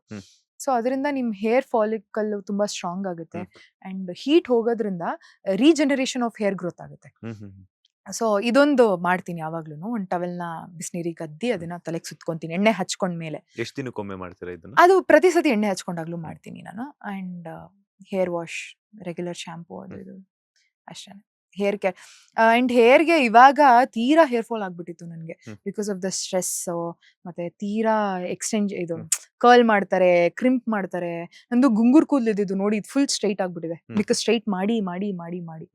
ಸೊ ಹಾಗಾಗಿ ಅದಕ್ಕೋಸ್ಕರ ಅಂತ ಇವಾಗ ಇತ್ತೀಚೆಗೆ ಒಂದು ಹೇರ್ ಮಾಸ್ಕ್ ಹಾಕೊಳಕ್ ಶುರು ಮಾಡಿದೀನಿ. ನಮ್ಮಮ್ಮ ಯಾವ್ದೋ ಒಂದು ಸಜೆಸ್ಟ್ ಮಾಡಿದ್ರು, ಸೊ ಅದೊಂದು ಹೇರ್ ಮಾಸ್ಕ್ ಹಾಕೊಂತೀನಿ. ಅದ್ ಬಿಟ್ರೆ ಮೆಂತ್ಯದು ಪೇಸ್ಟ್ ಇದನ್ನೆಲ್ಲ ಟ್ರೈ ಮಾಡ್ತೀನಿ ಹೇರ್ ಫಾಲ್ ನಿಲ್ಲಕ್ಕೆ ಅಂತ. ಮೆಂತ್ಯ ಪೇಸ್ಟ್ ಆಗಿರ್ಬೋದು ಅಥವಾ ಮೊಟ್ಟೆ ಹಾಕೊಳ್ಳೋದು ಕೂದಲಿಗೆ. ಈ ತರ ಎಲ್ಲ ಮನೇಲೆ ಹೋಮ್ ರೆಮಿಡೀಸ್ ಮಾಡ್ತಾ ಇರ್ತೀನಿ. ವರ್ಕೌಟ್ ಎಲ್ಲ ಮಾಡ್ತಿರ್ತೀರಾ? ವರ್ಕೌಟ್ ನಂಗೆ ತುಂಬಾ ಆಸೆ ಇದೆ ಸರ್. ಮುಂಚೆ ತುಂಬಾ ಮಾಡ್ತಿದ್ದೆ, ಜಿಮ್ಗೆ ಹೋಗಿ ವರ್ಕೌಟ್ ಮಾಡೋದು. ಇವಾಗ ಟೈಮ್ ಇಲ್ಲ. ಅಂಡ್ ಒಂದಿನ ಹೋಗಿ ಮತ್ತಿನ್ನೊಂದ್ 2 ದಿನ ಹೋಗಿಲ್ಲ ಅಂದ್ರೆ ಒಂದಿನದ್ದೇ ಬಾಡಿ ಪೈನ್ ಕಂಟಿನ್ಯೂ ಆಗ್ಬಿಡುತ್ತೆ. ಮತ್ತೆ ಫಸ್ಟ್ ಇಂದ ಹೋಗ್ಬೇಕು. ಹಾಗಾಗಿ ಕಟ್ಟಿದೀನಿ, ಮತ್ತೆ 1 ವರ್ಷದ ಮೆಂಬರ್ಶಿಪ್ ತಗೊಂಡಿದೀನಿ. ಹೋಗಿಲ್ಲ ಇನ್ನು ಒಂದಿನ, 3 ತಿಂಗಳಾಯ್ತು ಮೆಂಬರ್ಶಿಪ್ ತಗೊಂಡು. ಸೊ ಹೋಗ್ಬೇಕು. ಒಂದ್ ಸ್ವಲ್ಪ ದಿನ ಈ ಶೂಟಿಂಗು ಅದು ಇದೆಲ್ಲ ಸ್ವಲ್ಪ ಸೆಟಲ್ ಆಗ್ಲಿ. ಅಂಡ್ ನನ್ ಕಾಲೇಜ್ ಬೇರೆ ಸ್ಟಾರ್ಟ್ ಆಗುತ್ತೆ. ಸೊ ಹಾಗಾಗಿ ಎಲ್ಲ ತುಂಬಾ ಇದೆ ಕೆಲಸ. ಅದ್ರ ಮಧ್ಯೆ ಸ್ವಲ್ಪ ಟೈಮ್ ಮಾಡ್ಕೊಂಡು ವರ್ಕೌಟ್ ಹೋಗ್ಬೇಕು. ಈಗ ಕೆಲವೊಬ್ಬ ನಟಿಯರೆಲ್ಲಾನು ಬೋಟಾಕ್ಸ್ ಆಗಿರ್ಬೋದು, wait reduction surgeries, plastic surgeries ಎಲ್ಲ ಹೋಗ್ತಿರ್ತಾರೆ, ಪಾತ್ರಕ್ಕೆ ತಕ್ಕಂಗೆಲ್ಲಾನು ಕಾಣಿಸ್ಕೋಬೇಕು ಅಂತ ಹೇಳ್ಬಿಟ್ಟು. ಇದ್ರ ಬಗ್ಗೆ ಅಭಿಜ್ಞಾ ಅವರ ಒಂದು ಅಭಿಪ್ರಾಯ? That's there choice. ನಿಮಗೆ ನನ್ನ ತುಟಿ ತುಂಬಾ ಚಿಕ್ಕದಿದೆ, ನಾನು ಬೋಟಾಕ್ಸ್ ಮಾಡಿಸ್ಕೊಂಡು ನಾನು ಸುಂದರವಾಗಿ ಕಾಣಿಸ್ತೀನಿ ಅಂದ್ರೆ ಇಟ್ಸ್ ಯೋರ್ ವಿಶ್. ಖಂಡಿತವಾಗ್ಲೂ ಮಾಡಿಸ್ಕೊಳ್ಳಿ. ನಾನು ನನ್ನ ಪರ್ಸನಲ್ ಆಗಿ ಕೇಳಿದ್ರೆ ನನಗೆ ಅವೆಲ್ಲ ಇಷ್ಟ ಇಲ್ಲ. ಬಿಕಾಸ್ ದೇವ್ರು ಕೊಟ್ಟಿರೋಂಥ ರೂಪ ಅಂಡ್ ಇದು ನಮ್ಮ ಅಪ್ಪ ಅಮ್ಮನ ರೆಪ್ಲಿಕಾ. ಹ್ಮ್. ನೀವಾಗಿರ್ಬೋದು, ನಾನಾಗಿರ್ಬೋದು. ಹ್ಮ್. ನಮ್ಮ ಅಪ್ಪ ಅಮ್ಮನ ಅವರಿಬ್ರು ಗುಣ, ಅವರಿಬ್ರು ಮುಖ, ಅವರಿಬ್ರು ಏನ್ ಹೇಳ್ತಾರೆ ಫೀಚರ್ಸ್ ಇಂದ ನಮ್ಗೆ ಈ ಫೀಚರ್ಸ್ ಬಂದಿರೋದು. ಅದನ್ನ ನನಗೆ ಹಾಳು ಮಾಡ್ಕೊಳಕ್ ಇಷ್ಟ ಇಲ್ಲ. ಅಂಡ್ ಎಷ್ಟು ನ್ಯಾಚುರಲ್ ಆಗಿರ್ತೀವೋ ಅಷ್ಟು ಚಂದ ಸರ್. ಇವಾಗ ಇವತ್ತು ಬೋಟಾಕ್ಸ್ ಮಾಡಿಸ್ಕೊಂತೀವಿ ಅಂಡ್ ಫ್ಯೂಚರಲ್ಲಿ ಅದ್ರ ಸೈಡ್ ಎಫೆಕ್ಟ್ಸ್ ಖಂಡಿತವಾಗ್ಲೂ ಇದ್ದೇ ಇರುತ್ತೆ. ಯಾಕೆ ಅಷ್ಟು ಆರ್ಟಿಫಿಷಿಯಲ್ ಆಗಿರ್ಬೇಕು? ಬಿ ನ್ಯಾಚುರಲ್ ಅಂಡ್ ಇಟ್ಸ್ ಚಂದ. ಅದು ನೀವು ಎಷ್ಟು ನ್ಯಾಚುರಲ್ ಆಗಿ ಕಾಣಿಸ್ಕೊಂತೀವೋ ವೆರಿ ನೈಸ್. ತುಂಬಾ ಚೆನ್ನಾಗಿ ಮೇಕಪ್ ಆಫ್ ಕೋರ್ಸ್ ಅಪ್ಲೈ ಮಾಡೋದು ತಪ್ಪೇನಲ್ಲ, ನಾನು ಅದ್ರ ಬಗ್ಗೆ ಹೇಳಲ್ಲ. And botox is their wish. ನನ್ನ ಪ್ರಕಾರ ನನಗೆ ಇಷ್ಟ ಇಲ್ಲ, ನಾನು ಮಾಡಿಸ್ಕೊಳ್ಳಲ್ಲ. ಬೇರೆಯವ್ರಿಗೆ ಪಾಪ ಅವ್ರದ್ದು ಇನ್ಸೆಕ್ಯೂರಿಟೀಸ್ ಇರುತ್ತೆ. ಅಂಡ್ ಎಷ್ಟೋ ಪ್ಲಾಸ್ಟಿಕ್ ಸರ್ಜರೀಸು ಸ್ವಲ್ಪ ಆಕ್ಸಿಡೆಂಟ್ ಆಗಿ ಮುಖ ಒಂಚೂರು ಆ ಕಡೆ ಈ ಕಡೆ ಆಗಿರೋ ಮುಖ ಸರಿ ಮಾಡ್ಕೊಳಕ್ ಪ್ಲಾಸ್ಟಿಕ್ ಸರ್ಜರೀಸ್ ಮಾಡ್ತಾರೆ. ಅದೆಲ್ಲ ತುಂಬಾ ಒಳ್ಳೇದೇ ಅಂತೀನಿ. It's definitely left to the women. ಅವ್ರ ಇಚ್ಛೆ ಅದು. ಮಾಡಿಸ್ಕೊಂಡ್ರೆ ಮಾಡಿಸ್ಕೊಳ್ಳಿ, ಬಟ್ ನನಗೆ ಅಷ್ಟು ಇಷ್ಟ ಇಲ್ಲ ಅಷ್ಟೇ. ಫೇವ್ರೆಟ್ ನಟ ಅಂತೂ ದರ್ಶನ್ ಅಂತ ಹೇಳಿದ್ರಿ. ಹಾ, ಫೇವ್ರೆಟ್ ನಟಿ ಯಾರು? ರಾಧಿಕಾ ಪಂಡಿತ್ ತುಂಬಾ ಇಷ್ಟ ನನಗೆ. ಉಮಾಶ್ರೀ ಮ್ಯಾಮ್ ಅಫ್ಕೋರ್ಸ್ ನನ್ನ ಫಸ್ಟ್ ಉಮಾಶ್ರೀ ಮ್ಯಾಮ್, ಅದಾದ್ಮೇಲೆ ರಾಧಿಕಾ ಪಂಡಿತ್ ಮ್ಯಾಮ್. ಅವ್ರ simplicity and the clean slate sir ನನಗೆ ತುಂಬಾ, ನನ್ನ ತಲೆಯಲ್ಲಿ ನಾನು ಈ ಇಂಡಸ್ಟ್ರಿಗೆ ಬರೋಕ್ಕಿಂತ ಮುಂಚೆನು ನನ್ನ ಸ್ಲೇಟ್ ತುಂಬಾ ಕ್ಲೀನ್ ಆಗಿರ್ಬೇಕು. ಯಾವುದೇ ರೀತಿ ಕಪ್ಪು ಚುಕ್ಕೆ ಆಗಿರ್ಲಿ, ಯಾವುದೇ ರೀತಿ ಕಾಂಟ್ರವರ್ಸೀಸ್ ಆಗಿರ್ಲಿ, ಯಾವುದೇ ರೀತಿ ಅವ್ರದ್ದು ಹಂಗಾಗಿತ್ತು ಗೊತ್ತಾ, ಈ ತರ ಯಾವುದೇ ರೀತಿದು ಕಪ್ಪು ಚುಕ್ಕೆ ನನ್ನ ಸ್ಲೇಟಲ್ಲಿ ಬರಬಾರ್ದು. It should be clean, it should be white ಅನ್ನೋ ಮೈಂಡ್ ಸೆಟ್ ಅಲ್ಲಿ ಬಂದಂತ ಹುಡುಗಿ ನಾನು. And Radhika Pandit ma'am she is a proper example of that. ಇಷ್ಟಪಟ್ಟಿದ್ದು ಒಂದು ಹುಡುಗನ್ನ ಯಾರಿಗೂ ಹೇಳಲಿಲ್ಲ, ಅದನ್ನ ಅವ್ರನ್ನೇ ಮದ್ವೆ ಆಗ್ತಾರೆ ಅವ್ರ ಜೊತೆ. ಅಲ್ಲೂ ಅಷ್ಟೇನೆ, Yash sir he was just a serial artist back then. ಅವ್ರ ಫಸ್ಟ್ ಹೀರೋಯಿನ್ ಆಗಿದ್ದು. ಅವ್ರ ಜೊತೆ ಮುಗಿನ ಮನಸ್ಸು ಮಾಡ್ಕೊಂಡು ಅಂಡ್ ಆ ಜರ್ನಿ ಟ್ರಾವೆಲ್ ಮಾಡ್ಕೊಂಡು ರಾಮಾಚಾರಿ ಅಂಡ್ ದೆನ್ ಮದ್ವೆ ಆಗಿ he's a global star now. And ಅವ್ರಿಬ್ರು ಮದುವೆ ಬಾಂಡ್ ಇದೆ ಅಲ್ವಾ. ಅಂಡ್ ಅವ್ರದ್ದು ಯಾವುದೇ ರೀತಿ ಕಾಂಟ್ರವರ್ಸೀಸ್ ಇಲ್ಲ. ನೀವು ನೋಡ್ಬೋದು, ಯಾವುದೋ ಒಂದು ಪ್ರೆಸ್ ಮೀಟ್ ಅಲ್ಲಿ ಎದ್ದು ಹೋಗ್ಬಿಟ್ರೋ ಅಥವಾ ಯಾರಿಗೋ ಮೋಸ ಮಾಡಿದ್ರು ಪ್ರೊಡ್ಯೂಸರ್ಗೆ ದುಡ್ಡು ತಗೊಂಡು, ಏನೂ ಇಲ್ಲ. She is very clean. So ನನಗೆ ಅವ್ರದ್ದು ಆ ಕ್ಯಾರೆಕ್ಟರ್ ತುಂಬಾ ಇಷ್ಟ. ಅಂಡ್ ಅವ್ರ ನಟನೆಕ್ಕಿಂತ ಈ ಒಂದು ಏನ್ ಹೇಳ್ತಾರ ಬೌಂಡ್ರೀಸ್ ಅಲ್ಲಿ ಅವರು ಸೂಪರ್ ಸ್ಟಾರ್ ಆದವರು, ಅದು ನನಗೆ ತುಂಬಾ ಇಷ್ಟ. ತುಂಬಾ ಇನ್ಸ್ಪಿರೇಷನ್ ಆಗಿ ತಗೊಂಡಿದ್ದೀನಿ. ಇನ್ಸ್ಪಿರೇಷನ್ ಆಗಿ ತಗೊಂಡಿದ್ದೀನಿ ನಾನು. ಅಂಡ್ ಅವ್ರು ನಾನು ಮೀಟು ಮಾಡಿದೀನಿ ಒಂದ್ಸತಿ. ಹೌದಾ?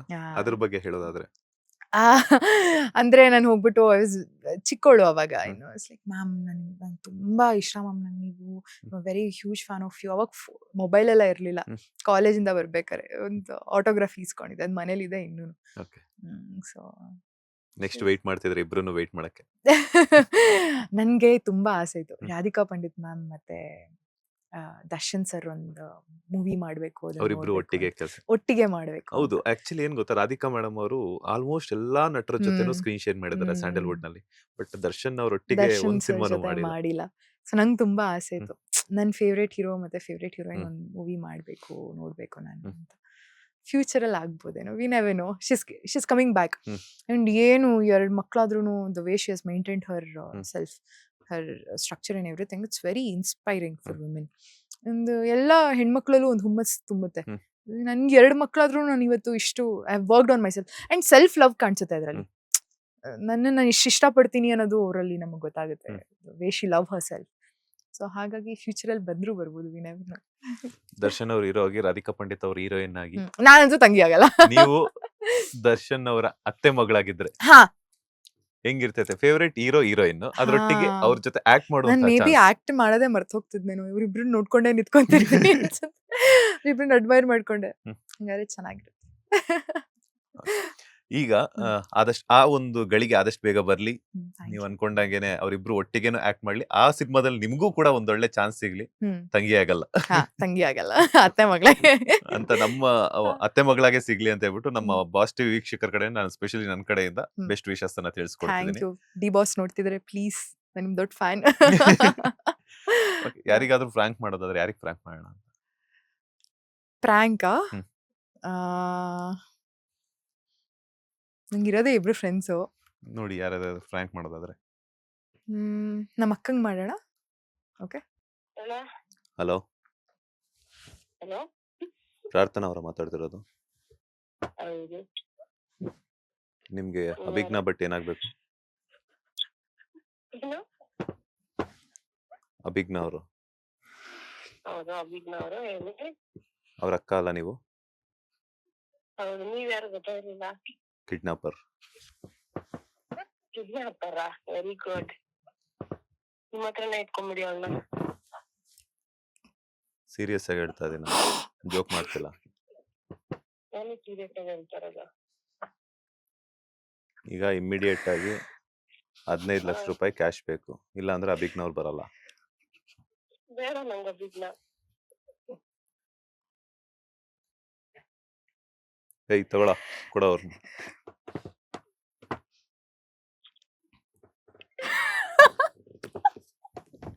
ಓಕೆ.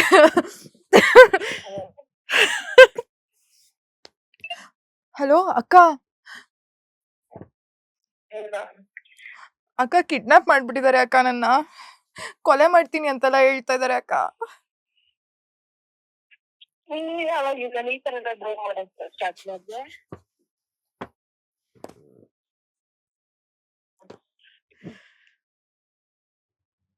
15 ಲಕ್ಷ ರೂಪಾಯಿ ತಂದು ಕೊಡ್ತೀರಾ ಇಲ್ವಾ? ನನ್ನ ಹತ್ರ ಇಲ್ಲ, ನಾನು ತಂದ್ಕೊಡಲ್ಲ. ನಿಮ್ ತಂಗಿ ಬೇಕಾ ಬೇಡ? ಬೇಡ ನನಗೆ. ಫಸ್ಟ್ ಅವ್ರ ಅಪ್ಪ ಅಮ್ಮ ಕೇಳಿದ್ರಾ? ಅವ್ರ ಅಪ್ಪ ಅಮ್ಮನಿಗೂ ಕಾಲ್ ಹೋಗ್ತದೆ ನನ್ನ ಕಡೆಯಿಂದ. ಯಾರು ಮಾತಾಡ್ತಿರೋದು ಇದು? ಕಿಡ್ನಾಪರ್. ಅಕ್ಕ ಅಕ್ಕ ಹೊಡಿತಾ ಇದಾರೆ ಅಕ್ಕ, ನಂಗೆ ಹೊಡಿತಾ ಇದಾರೆ. ಯಾವ ಪ್ರ್ಯಾಂಕ್ ಇದು ಹೇಳು ಫಸ್ಟ್. ಅಲ್ಲ ನೀನ್ ನಿಜ ಹೇಳಿದ್ರೆ ನಾನ್ ನಂಬಲ್ಲ.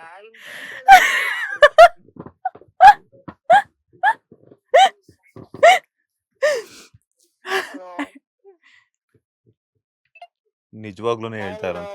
ಹಲೋ. ಹ್ಮ್, ಅಲ್ಲ ನನ್ನೇ ಜೋಕರ್ ಅಂತ ತಿಳ್ಕೊಂಡಿದಾರ ಅಥವಾ ಕಿಡ್ನಾಪರ್ ಅಂತ ತಿಳ್ಕೊಂಡಿದಾರ? ಜೋಕರ್.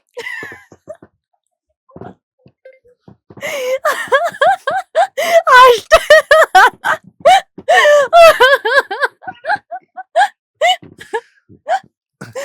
ಯೂಸ್ ಮಾಡಿ ಮಾಡಿ ಏನಾರು ನಡ್ತಾ ಇದೀರಾ? ಹಿಡಿದ್ಬಿಟ್ರು. ನನ್ ಮ್ಯೂಟ್ ಅಲ್ಲ ಐತಿದು. ಏಯ್ ಹೊಡಿರ ಅವಳನ್ನ.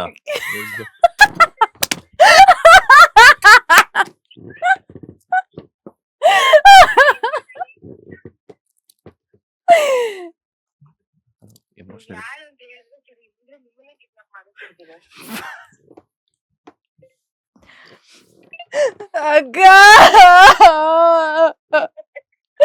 ಅಕ್ಕ ನಿಜವಾಗ್ಲೂ ಹೊಡಿತಾ ಇದಾರೆ ಅಕ್ಕ. ಏಯ್ ಕಿತ್ಕೊಳ್ಳೋ ಫೋನ್ ಇಲ್ಲಿ. ಇಲಿಗ್ ರಿಯಲ್ ಆಗಿ ಹತ್ರ ಹೆಂಗಿರುತ್ತೆ ನಂಗೆ ಗೊತ್ತು. ಇಲಿಗ್ ಹಾಕಿರೋ ಬನ್ನ ತಿನ್ನು ಅಂತ ತಿನ್ನಕ್ ಕೊಡ್ತಾ ಇದಾರೆ ಅಕ್ಕ. ವಾವ್, ನನ್ಗೂ ತಗೊಂಬ ಆಯ್ತಾ? ಏನಕ್ಕೆ ಇಷ್ಟೊಂದು ಡ್ರಾಮಾ ಬರ್ತಾ ಇದೀಯ ನೀನು?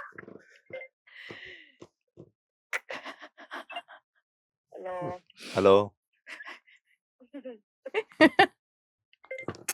ಗೊತ್ತಾಗೈತಿ. ಏನು ಮಾಡಕ್ಕಾಗಲ್ಲ. ಅಕ್ಕ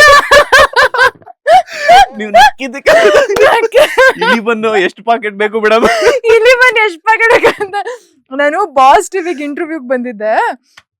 ನಿಮ್ಗೆ ಕ್ಲೋಸ್ ಇರೋರ್ಗೆ ಯಾರಿಗಾದ್ರೂ ಒಂದ್ ಪ್ರ್ಯಾಂಕ್ ಮಾಡೋಣ ಅಂದ್ರು, ಅದಕ್ಕೆ. ಅಲ್ಲ ಏನ್ ಕಿಡ್ನಾಪ್ ಮಾಡಿದ್ಯಾ ಅಂದ್ರೆ ಇಟ್ಕೊಳ್ಳಿ, ನೀವೇ ಬೇಡ ಅಂತೀರಾ? ಅದು ನಿಜ ಅಲ್ಲ ಅಂತ ನನಗೆ ಗೊತ್ತಲ್ಲ. ಹಂಗೆ ನಾಳೆ ದಿನ ಸೀರಿಯಸ್ ಆಗಿ ಕಿಡ್ನಾಪ್ ಮಾಡಿದ್ರು ಅಷ್ಟೇ. ಅಲ್ಲ ಮೇಡಮ್, ಹ್ಮ್? ನಾಳೆ ದಿನ ನಿಜವಾಗ್ಲೂ ಕಿಡ್ನಾಪ್ ಮಾಡಿದ್ರು ಬೇಡ ಅಂತೀರ? ಅವ್ರಿಗೆ ಗೊತ್ತು ನನ್ನ ಯಾರು ಕಿಡ್ನಾಪ್ ಮಾಡಲ್ಲ ಅಂತ. ಮೇಡಮ್ ಹಾ. ಅಲ್ಲ, ಕಿಡ್ನಾಪರ್ ಅಂತ ಹೇಳಿದ್ರೆ ಜೋಕರ್ ಮಾಡ್ಬಿಟ್ರಲ್ಲ ನನ್ನ ನೀವು. ನಿಜ ಅಭಿಜ್ಞಾ ಅದು ಗೊತ್ತಾಗೋದಿಲ್ಲ. ಹೋಗಿ ಹೋಗಿ ನನ್ನ ಹತ್ರ ಹೇಳಿ ಅಭಿಜ್ಞಾ ಅದು. ಅಲ್ಲ ಮೇಡಮ್, ಎಷ್ಟು ಪ್ಯಾಕೆಟ್ ಕಳ್ಸೋದು ಇವಾಗ ಇಲ್ಲಿ ಬಂದ? ಇಲ್ಲಿ ಬಂದ ಹ್ಮ್. ಒಂದು 4-5 ನಾಲ್ಕೈದು ಬಂದ ಅಥವಾ 4-5 ಪ್ಯಾಕೆಟಾ? 4-5 ಬಂದ ಸಾಕು. ನಂಗೊಂದು ಡೌಟ್ ಮೇಡಮ್. ಈಗ ಇವ್ರು ನಿಮ್ ತಂಗಿ ಅಭಿಜ್ಞಾ ಅವರು ನಿಮ್ ಹೆಸರನ್ನ ಡಿಂಗಿ ಅಂತ ಸೇವ್ ಮಾಡ್ಕೊಂಡವ್ರೆ. ಅದು ಈ ಹೇಳ್ಬೇಕಲ್ಲ ಮತ್ತೆ ಏನದು ಡಿಂಗಿ ಅಂತಂದ್ರೆ ಅಂತ ಹೇಳಿಲ್ವಾ ಅದನ್ನ ಏನಕ್ಕೆ ಅಂತ? ಹೇಳಿಲ್ಲ, ನೀವೇ ಹೇಳ್ಬೇಕು. ಹೇಳ್ಬೇಕಾಕ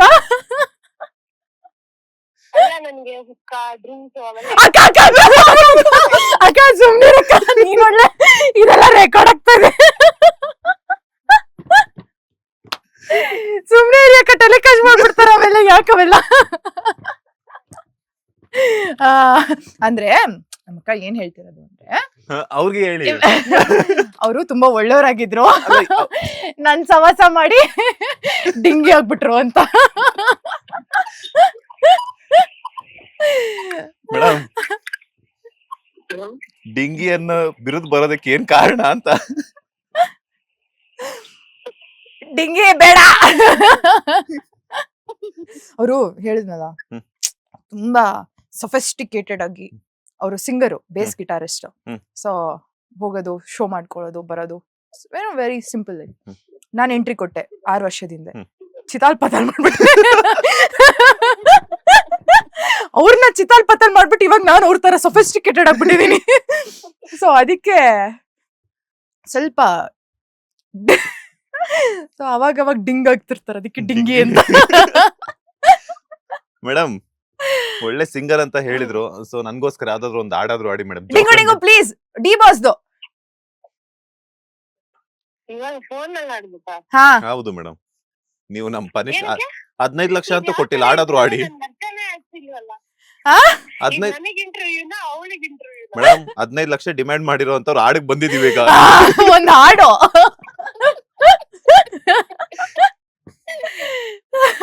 ಡಿಂಗು ಪ್ಲೀಸ್, ಒಂದೇ ಒಂದು ಡಿ ಬಾಸ್ ಸಾಂಗ್ ಯಾವ್ದಾರು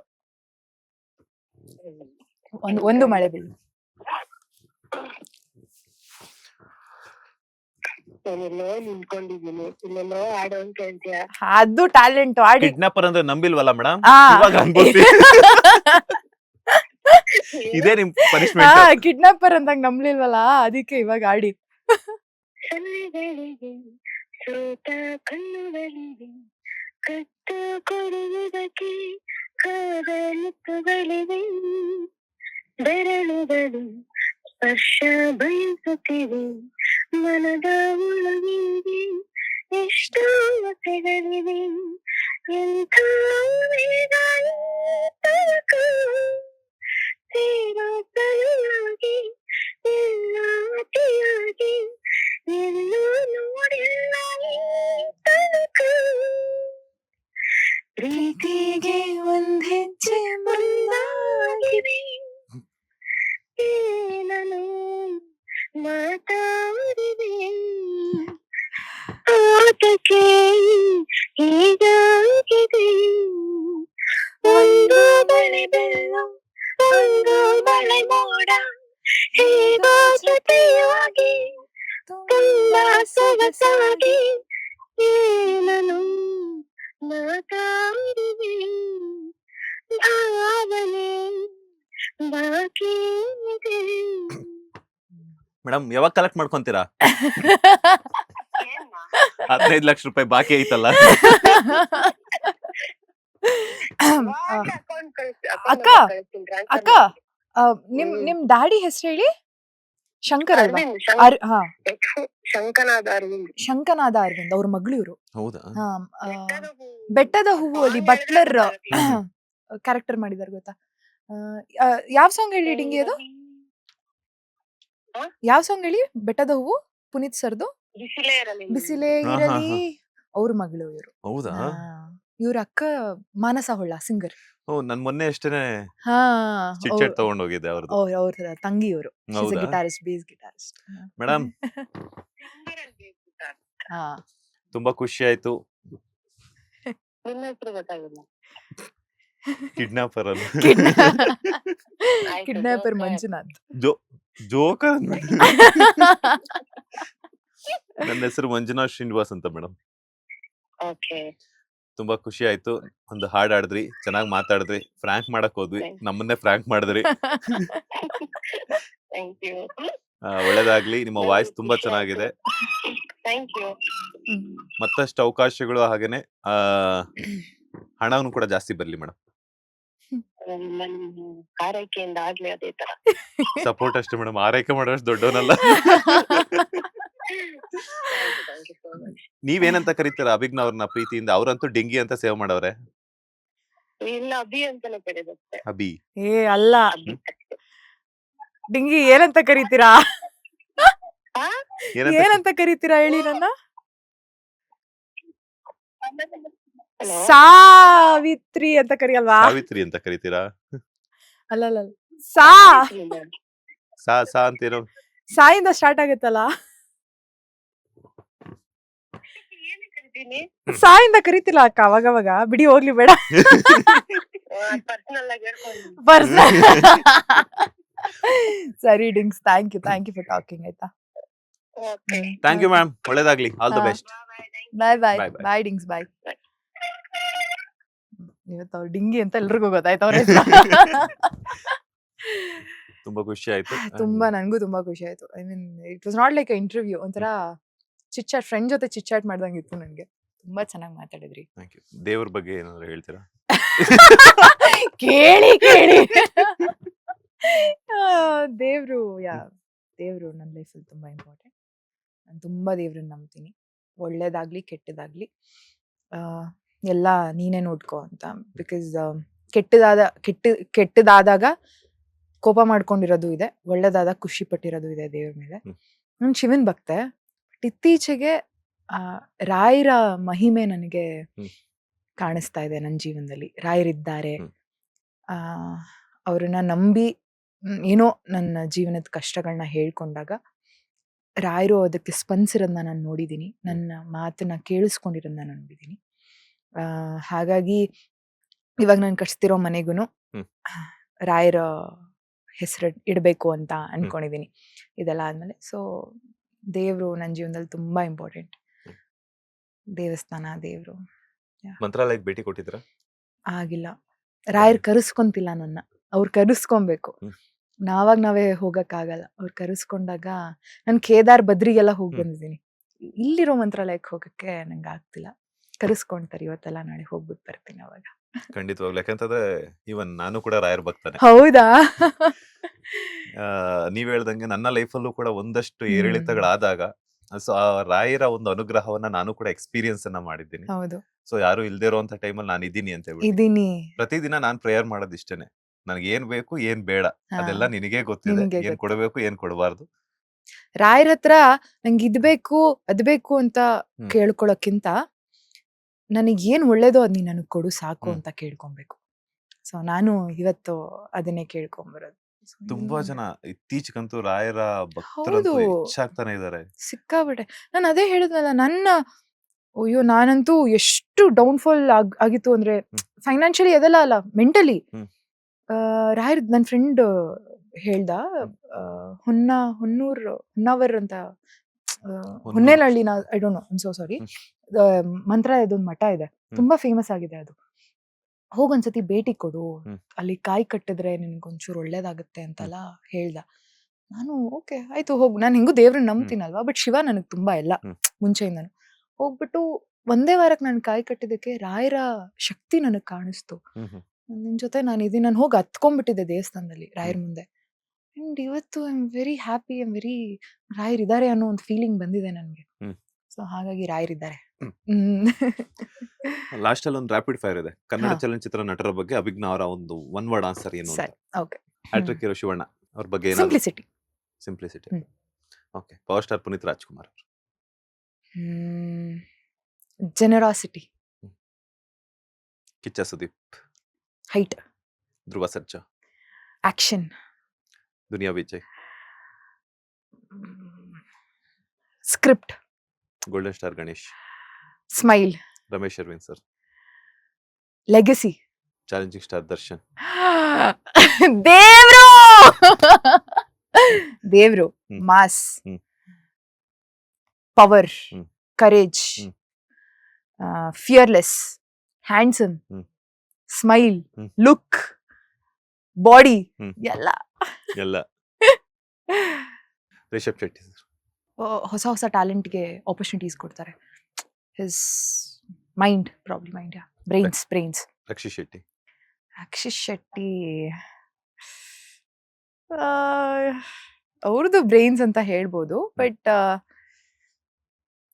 Chabbi hmm. Face cheeks. Rajvi Shetty ಅವರು. Rajvi Shetty no no no, ನೀವು ಪ್ರೀವಿಯಸ್ಲಿ ಇವ್ರು ಕೇಳಿದ್ರಿ ಅಲ್ವಾ, ರಕ್ಷಿತ್ ಶೆಟ್ಟಿ. ಹ್ಮ್. ನೋ ನೋ ನೋ, ಅವ್ರಕ್ಕಿಂತ ಮುಂಚೆ ರಿಷಬ್ ಶೆಟ್ಟಿ. ರಿಷಬ್ ಶೆಟ್ಟಿ ಕರಾವಳಿ. ರಿಷಬ್ ಶೆಟ್ಟಿ ಹಾ, ಕರಾವಳಿ. Raj B Shetty mind brains. ಯಾ, ರಕ್ಷಿತ್ ಶೆಟ್ಟಿ ಚೆಬ್ಬಿ ಚಬಿ ಕೆನ್ನೆ. ಯಾವತ್ತಾದ್ರೂ ಗಿಣ್ಬೇಕು ಅಂತ ಅನ್ಸಿದ್ಯಾ? ಇಲ್ಲ ನಂಗೆ ನಮ್ ಬಾಸ್ ಇದಾರೆ. ಇಲ್ಲ ಆತರ ಎಲ್ಲ ಏನಂತಿಲ್ಲ, ಬಟ್ ಗುಂಡ್ಗುಂಡಕ್ಕಿದಾರಲ್ಲ. ಹ್ಮ್. ಸೊ ಯಾ, ಯಶ್ ಅವರು. Pan India star. Pan India star. Thank you so much. ಇಷ್ಟೊತ್ತು ಥ್ಯಾಂಕ್ ಯು. ಸಾಕಷ್ಟು ವಿಚಾರಗಳನ್ನ ತಿಳಿಸ್ಕೊಟ್ಟು ಹೌದು, ನೀವು ಹೇಳ್ದಾಗ್ಲೇ ಐ ಹೋಪ್ ನಾನು ಜಾಸ್ತಿ ಕುಯ್ಲಿಲ್ಲ. ಕುಯ್ಲಿಲ್ಲ ಅಂತಲ್ಲ, ಎಂಜಾಯ್ ಮಾಡಿದ್ವಿ, ಸಾಕಷ್ಟು ಎಂಜಾಯ್ ಹೌದು. ಮಾಡಿದ್ವಿ. ಟೈಮ್ ಹೋಗಿದ್ದೆ ಗೊತ್ತಾಗಿಲ್ಲ. ಹೌದು. Thank you so much. Thank you so much. ನಿಮ್ಮ ಫಾಲೋವರ್ಸ್ ಆಗಿರ್ಬೋದು, ನಿಮ್ಮ ಅಭಿಮಾನಿಗಳಿಗಾಗಿರ್ಬೋದು, ಏನ್ ಹೇಳ್ತೀರಾ ಫೈನಲಿ? ಬದುಕು ಸಿಗೋದು ಒಂದೇ ಸತಿ ನನ್ನ ಪ್ರಕಾರ. ಹ್ಮ್. ಇದಾದ್ಮೇಲೆ ಇನ್ನೊಂದು 7 ಜನ್ಮ ಇದೆ, ಇನ್ನೊಂದು 8 ಜನ್ಮ ಇದೆ, ಅದೆಲ್ಲ ನಂಗೆ ಗೊತ್ತಿಲ್ಲ. ನಾನು ನೋಡಿಲ್ಲ, ನೀವು ನೋಡಿಲ್ಲ. ಹ್ಮ್. ಈಗ ಸಿಕ್ಕಿರೋ ಬದುಕನ್ನ ಆದಷ್ಟು ಒಳ್ಳೆ ರೀತಿಲಿ ಬದುಕಿ. ಕೆಟ್ಟ ಆಲೋಚನೆ, ಇನ್ನೊಬ್ರಿಗೆ ಕೆಟ್ಟದ್ ಮಾಡ್ಬೇಕು, ನೀನ್ ಯಾರನ್ನೋ ತುಳಿದ್ಬಿಟ್ಟು ಅದರಿಂದ ನೀನ್ ಮೇಲ್ ಬರ್ತೀಯ ಅಂದ್ರೆ ಖಂಡಿತವಾಗ್ಲೂ ನೀನ್ ಮೇಲ್ ಬರಲ್ಲ ನಿನ್ ಜೀವನದಲ್ಲಿ. ನೀನ್ ಹೀರೋ ಆಗಕ್ಕೆ ಬೇರೆ ಯಾರನ್ನೋ ಕಂಡಮ್ ಮಾಡ್ಬೇಡ ಜೀವನದಲ್ಲಿ. ಸೊ ಇರೋ ಒಂದ್ ಜೀವನನ ಆದಷ್ಟು ಚೆನ್ನಾಗಿ ಬದುಕಿ, ಖುಷಿಯಾಗಿ ಬದುಕಿ, ಬೇರೆಯವ್ರನ್ನ ಖುಷಿ ಪಡಿಸಿ, ಎಷ್ಟಾಗುತ್ತೋ ಅಷ್ಟು ದಾನ ಧರ್ಮ ಮಾಡಿ. ಯಾಕೆಂದ್ರೆ ನಾನ್ ಕರ್ಮ ಬಿಲೀವ್ ಮಾಡೋಳು. ನಾವ್ ಇವತ್ತು ಮಾಡಿದ್ ನಾಳೆ ನಮ್ಗೆಲ್ಲೋ ಸಿಗುತ್ತೆ. ಮೋಸ ಮಾಡಬೇಡಿ. ನನ್ಗೆ ಇಷ್ಟು ವರ್ಷ ಪ್ರೀತಿ ನನ್ಗೆ ಸಪೋರ್ಟ್ ಮಾಡ್ಕೊಂಡ್ ಬಂದಿದ್ದೀರಾ. ನಾನು ಇನ್ನೂ ಈ ಇಂಡಸ್ಟ್ರಿಲಿ ಎಷ್ಟು ವರ್ಷ ಇರ್ತೀನಿ ಇರಲ್ಲ ನನಗೆ ಗೊತ್ತಿಲ್ಲ. ಎಷ್ಟು ವರ್ಷ ಇರ್ತೀನೋ ಅಷ್ಟು ವರ್ಷನೂ ಇದೇ ಪ್ರೀತಿ, ಇದೇ ಸಪೋರ್ಟ್ ನನಗೆ ಕೊಡಿ. ನಾನು ಎಲ್ಲೂ ನಿಮ್ಮ ಪ್ರೀತಿ ವಿಶ್ವಾಸಕ್ಕೆ ಧಕ್ಕೆನ ತರುವಂತ ಕೆಲಸ ಮಾಡಲ್ಲ. ನಿಮ್ ಪ್ರೀತಿನ ಹೀಗೆ ಉಳಿಸ್ಕೊಂತೀನಿ. Thank you so much. you. ಒಳ್ಳೆದಾಗ್ಲಿ, all the Thank best. you. ನೀವು ಅನ್ಕೊಂಡಿರುವಂತಹ ಕನಸುಗಳೆಲ್ಲ ನನ್ಸಾಗ್ಲಿ. ಹಾ, ಆದಷ್ಟು ಬೇಗ ದರ್ಶನ್ ಅವರೊಟ್ಟಿಗೆ ಏನೋ ಅತ್ತೆ ಮಗಳ ಅತ್ತೆ ಪಾತ್ರದಲ್ಲಿ ಮಗಳ ಪಾತ್ರ. ನನ್ಗೆ ಯಾಕೋ ಅನ್ನಿಸ್ತಾ ಇತ್ತು, ಅದನ್ನೇ ಯಾಕೆ ಫಿಕ್ಸ್ ಮಾಡೋದು, ಹೀರೋಯಿನ್ ಆಗು ಕೂಡ ಅವಕಾಶ ಸಿಗ್ಲಿ. ಹೀರೋಯಿನ್ ಆಗೇ ಸಿಗ್ಲಿ. ನಿಮ್ಮ ಕನ್ಸೆಲ್ಲಾನು ನನ್ಸಾಗ್ಲಿ, ನಿಮ್ಮ ಡ್ರೀಮ್ಸ್ ಎಲ್ಲಾನು ಫುಲ್ಫಿಲ್ ಆಗ್ಲಿ ಅಂತ ನಮ್ಮ ಬಾಸ್ ಟಿವಿ ವೀಕ್ಷಕರ ಕಡೆಯಿಂದ ಅಂಡ್ ಸ್ಪೆಷಲಿ ನಮ್ಮ ಬಾಸ್ ಟಿವಿ ಕಡೆಯಿಂದ ಬೆಸ್ಟ್ ವಿಶಸ್ ಅನ್ನ ತಿಳಿಸ್ತಾ ಇದ್ದೀನಿ. Thank ಒಳ್ಳೆದಾಗ್ಲಿ, all the best. Thank you. ನಿಮ್ಗೂ ಅಷ್ಟೇ ತುಂಬಾ ಚೆನ್ನಾಗಿ ಇಂಟರ್ವ್ಯೂ ಮಾಡಿದ್ರಿ. ತೀರಾ ಪರ್ಸನಲ್ ಕ್ವೆಶನ್ಸ್ ಕೇಳಿ ನಂಗೆ ಮುಜುಗರ ಪಡಿಸೋ ಥರ ಏನು ಇಲ್ಲ. ಅಂಡ್ ನಂಗೆ ಅವತ್ತೇ ನಿಮ್ದು ಇಂಟರ್ವ್ಯೂ ಸ್ಟೈಲ್ ಇಷ್ಟ ಆಗಿತ್ತು, ಇವತ್ತು ತುಂಬಾ ಇಷ್ಟ ಆಯ್ತು. And all the very best for you also. And ನಿಮ್ಮ ಚಾನಲ್ಗೆ, ಬಾಸ್ ಟಿವಿಗೆ ನನ್ನ ಕರ್ಸಿ ನಾನು ಇಂಟರ್ವ್ಯೂ ತಗೊಂಡಿದ್ದೀರಾ. And all the best. Thank you. Thank you. ಇದಾಗಿತ್ತು ಅಭಿಜ್ಞಾ ಭಟ್ ಅವರ ಇವತ್ತಿನ ಸ್ಪೆಷಲ್ ಇಂಟರ್ವ್ಯೂ. ಮತ್ತಷ್ಟು ಇಂಟ್ರೆಸ್ಟಿಂಗ್ ಇಂಟರ್ವ್ಯೂಸ್ಗಾಗಿ ಈ ಕೂಡಲೇ ಸಬ್ಸ್ಕ್ರೈಬ್ ಮಾಡಿ ಬಾಸ್ ಟಿವಿ ಕನ್ನಡ. ಧನ್ಯವಾದಗಳು. ಲೇಟೆಸ್ಟ್ ಹಾಗೂ ಇಂಟ್ರೆಸ್ಟಿಂಗ್ ಸುದ್ದಿಗಳಿಗಾಗಿ ಬಾಸ್ ಟಿವಿ ಕನ್ನಡ ಚಾನೆಲ್ನ ಸಬ್ಸ್ಕ್ರೈಬ್ ಮಾಡಿ. ಹಾಗೆಯೇ ಬೆಲ್ ಐಕಾನ್ ಪ್ರೆಸ್ ಮಾಡಿ. ಇದರ ಜೊತೆಗೆ ಫೇಸ್ಬುಕ್, ಇನ್ಸ್ಟಾಗ್ರಾಮ್, ಎಕ್ಸ್ ನಲ್ಲೂ ಮಿಸ್ ಮಾಡದೆ ಫಾಲೋ ಮಾಡಿ.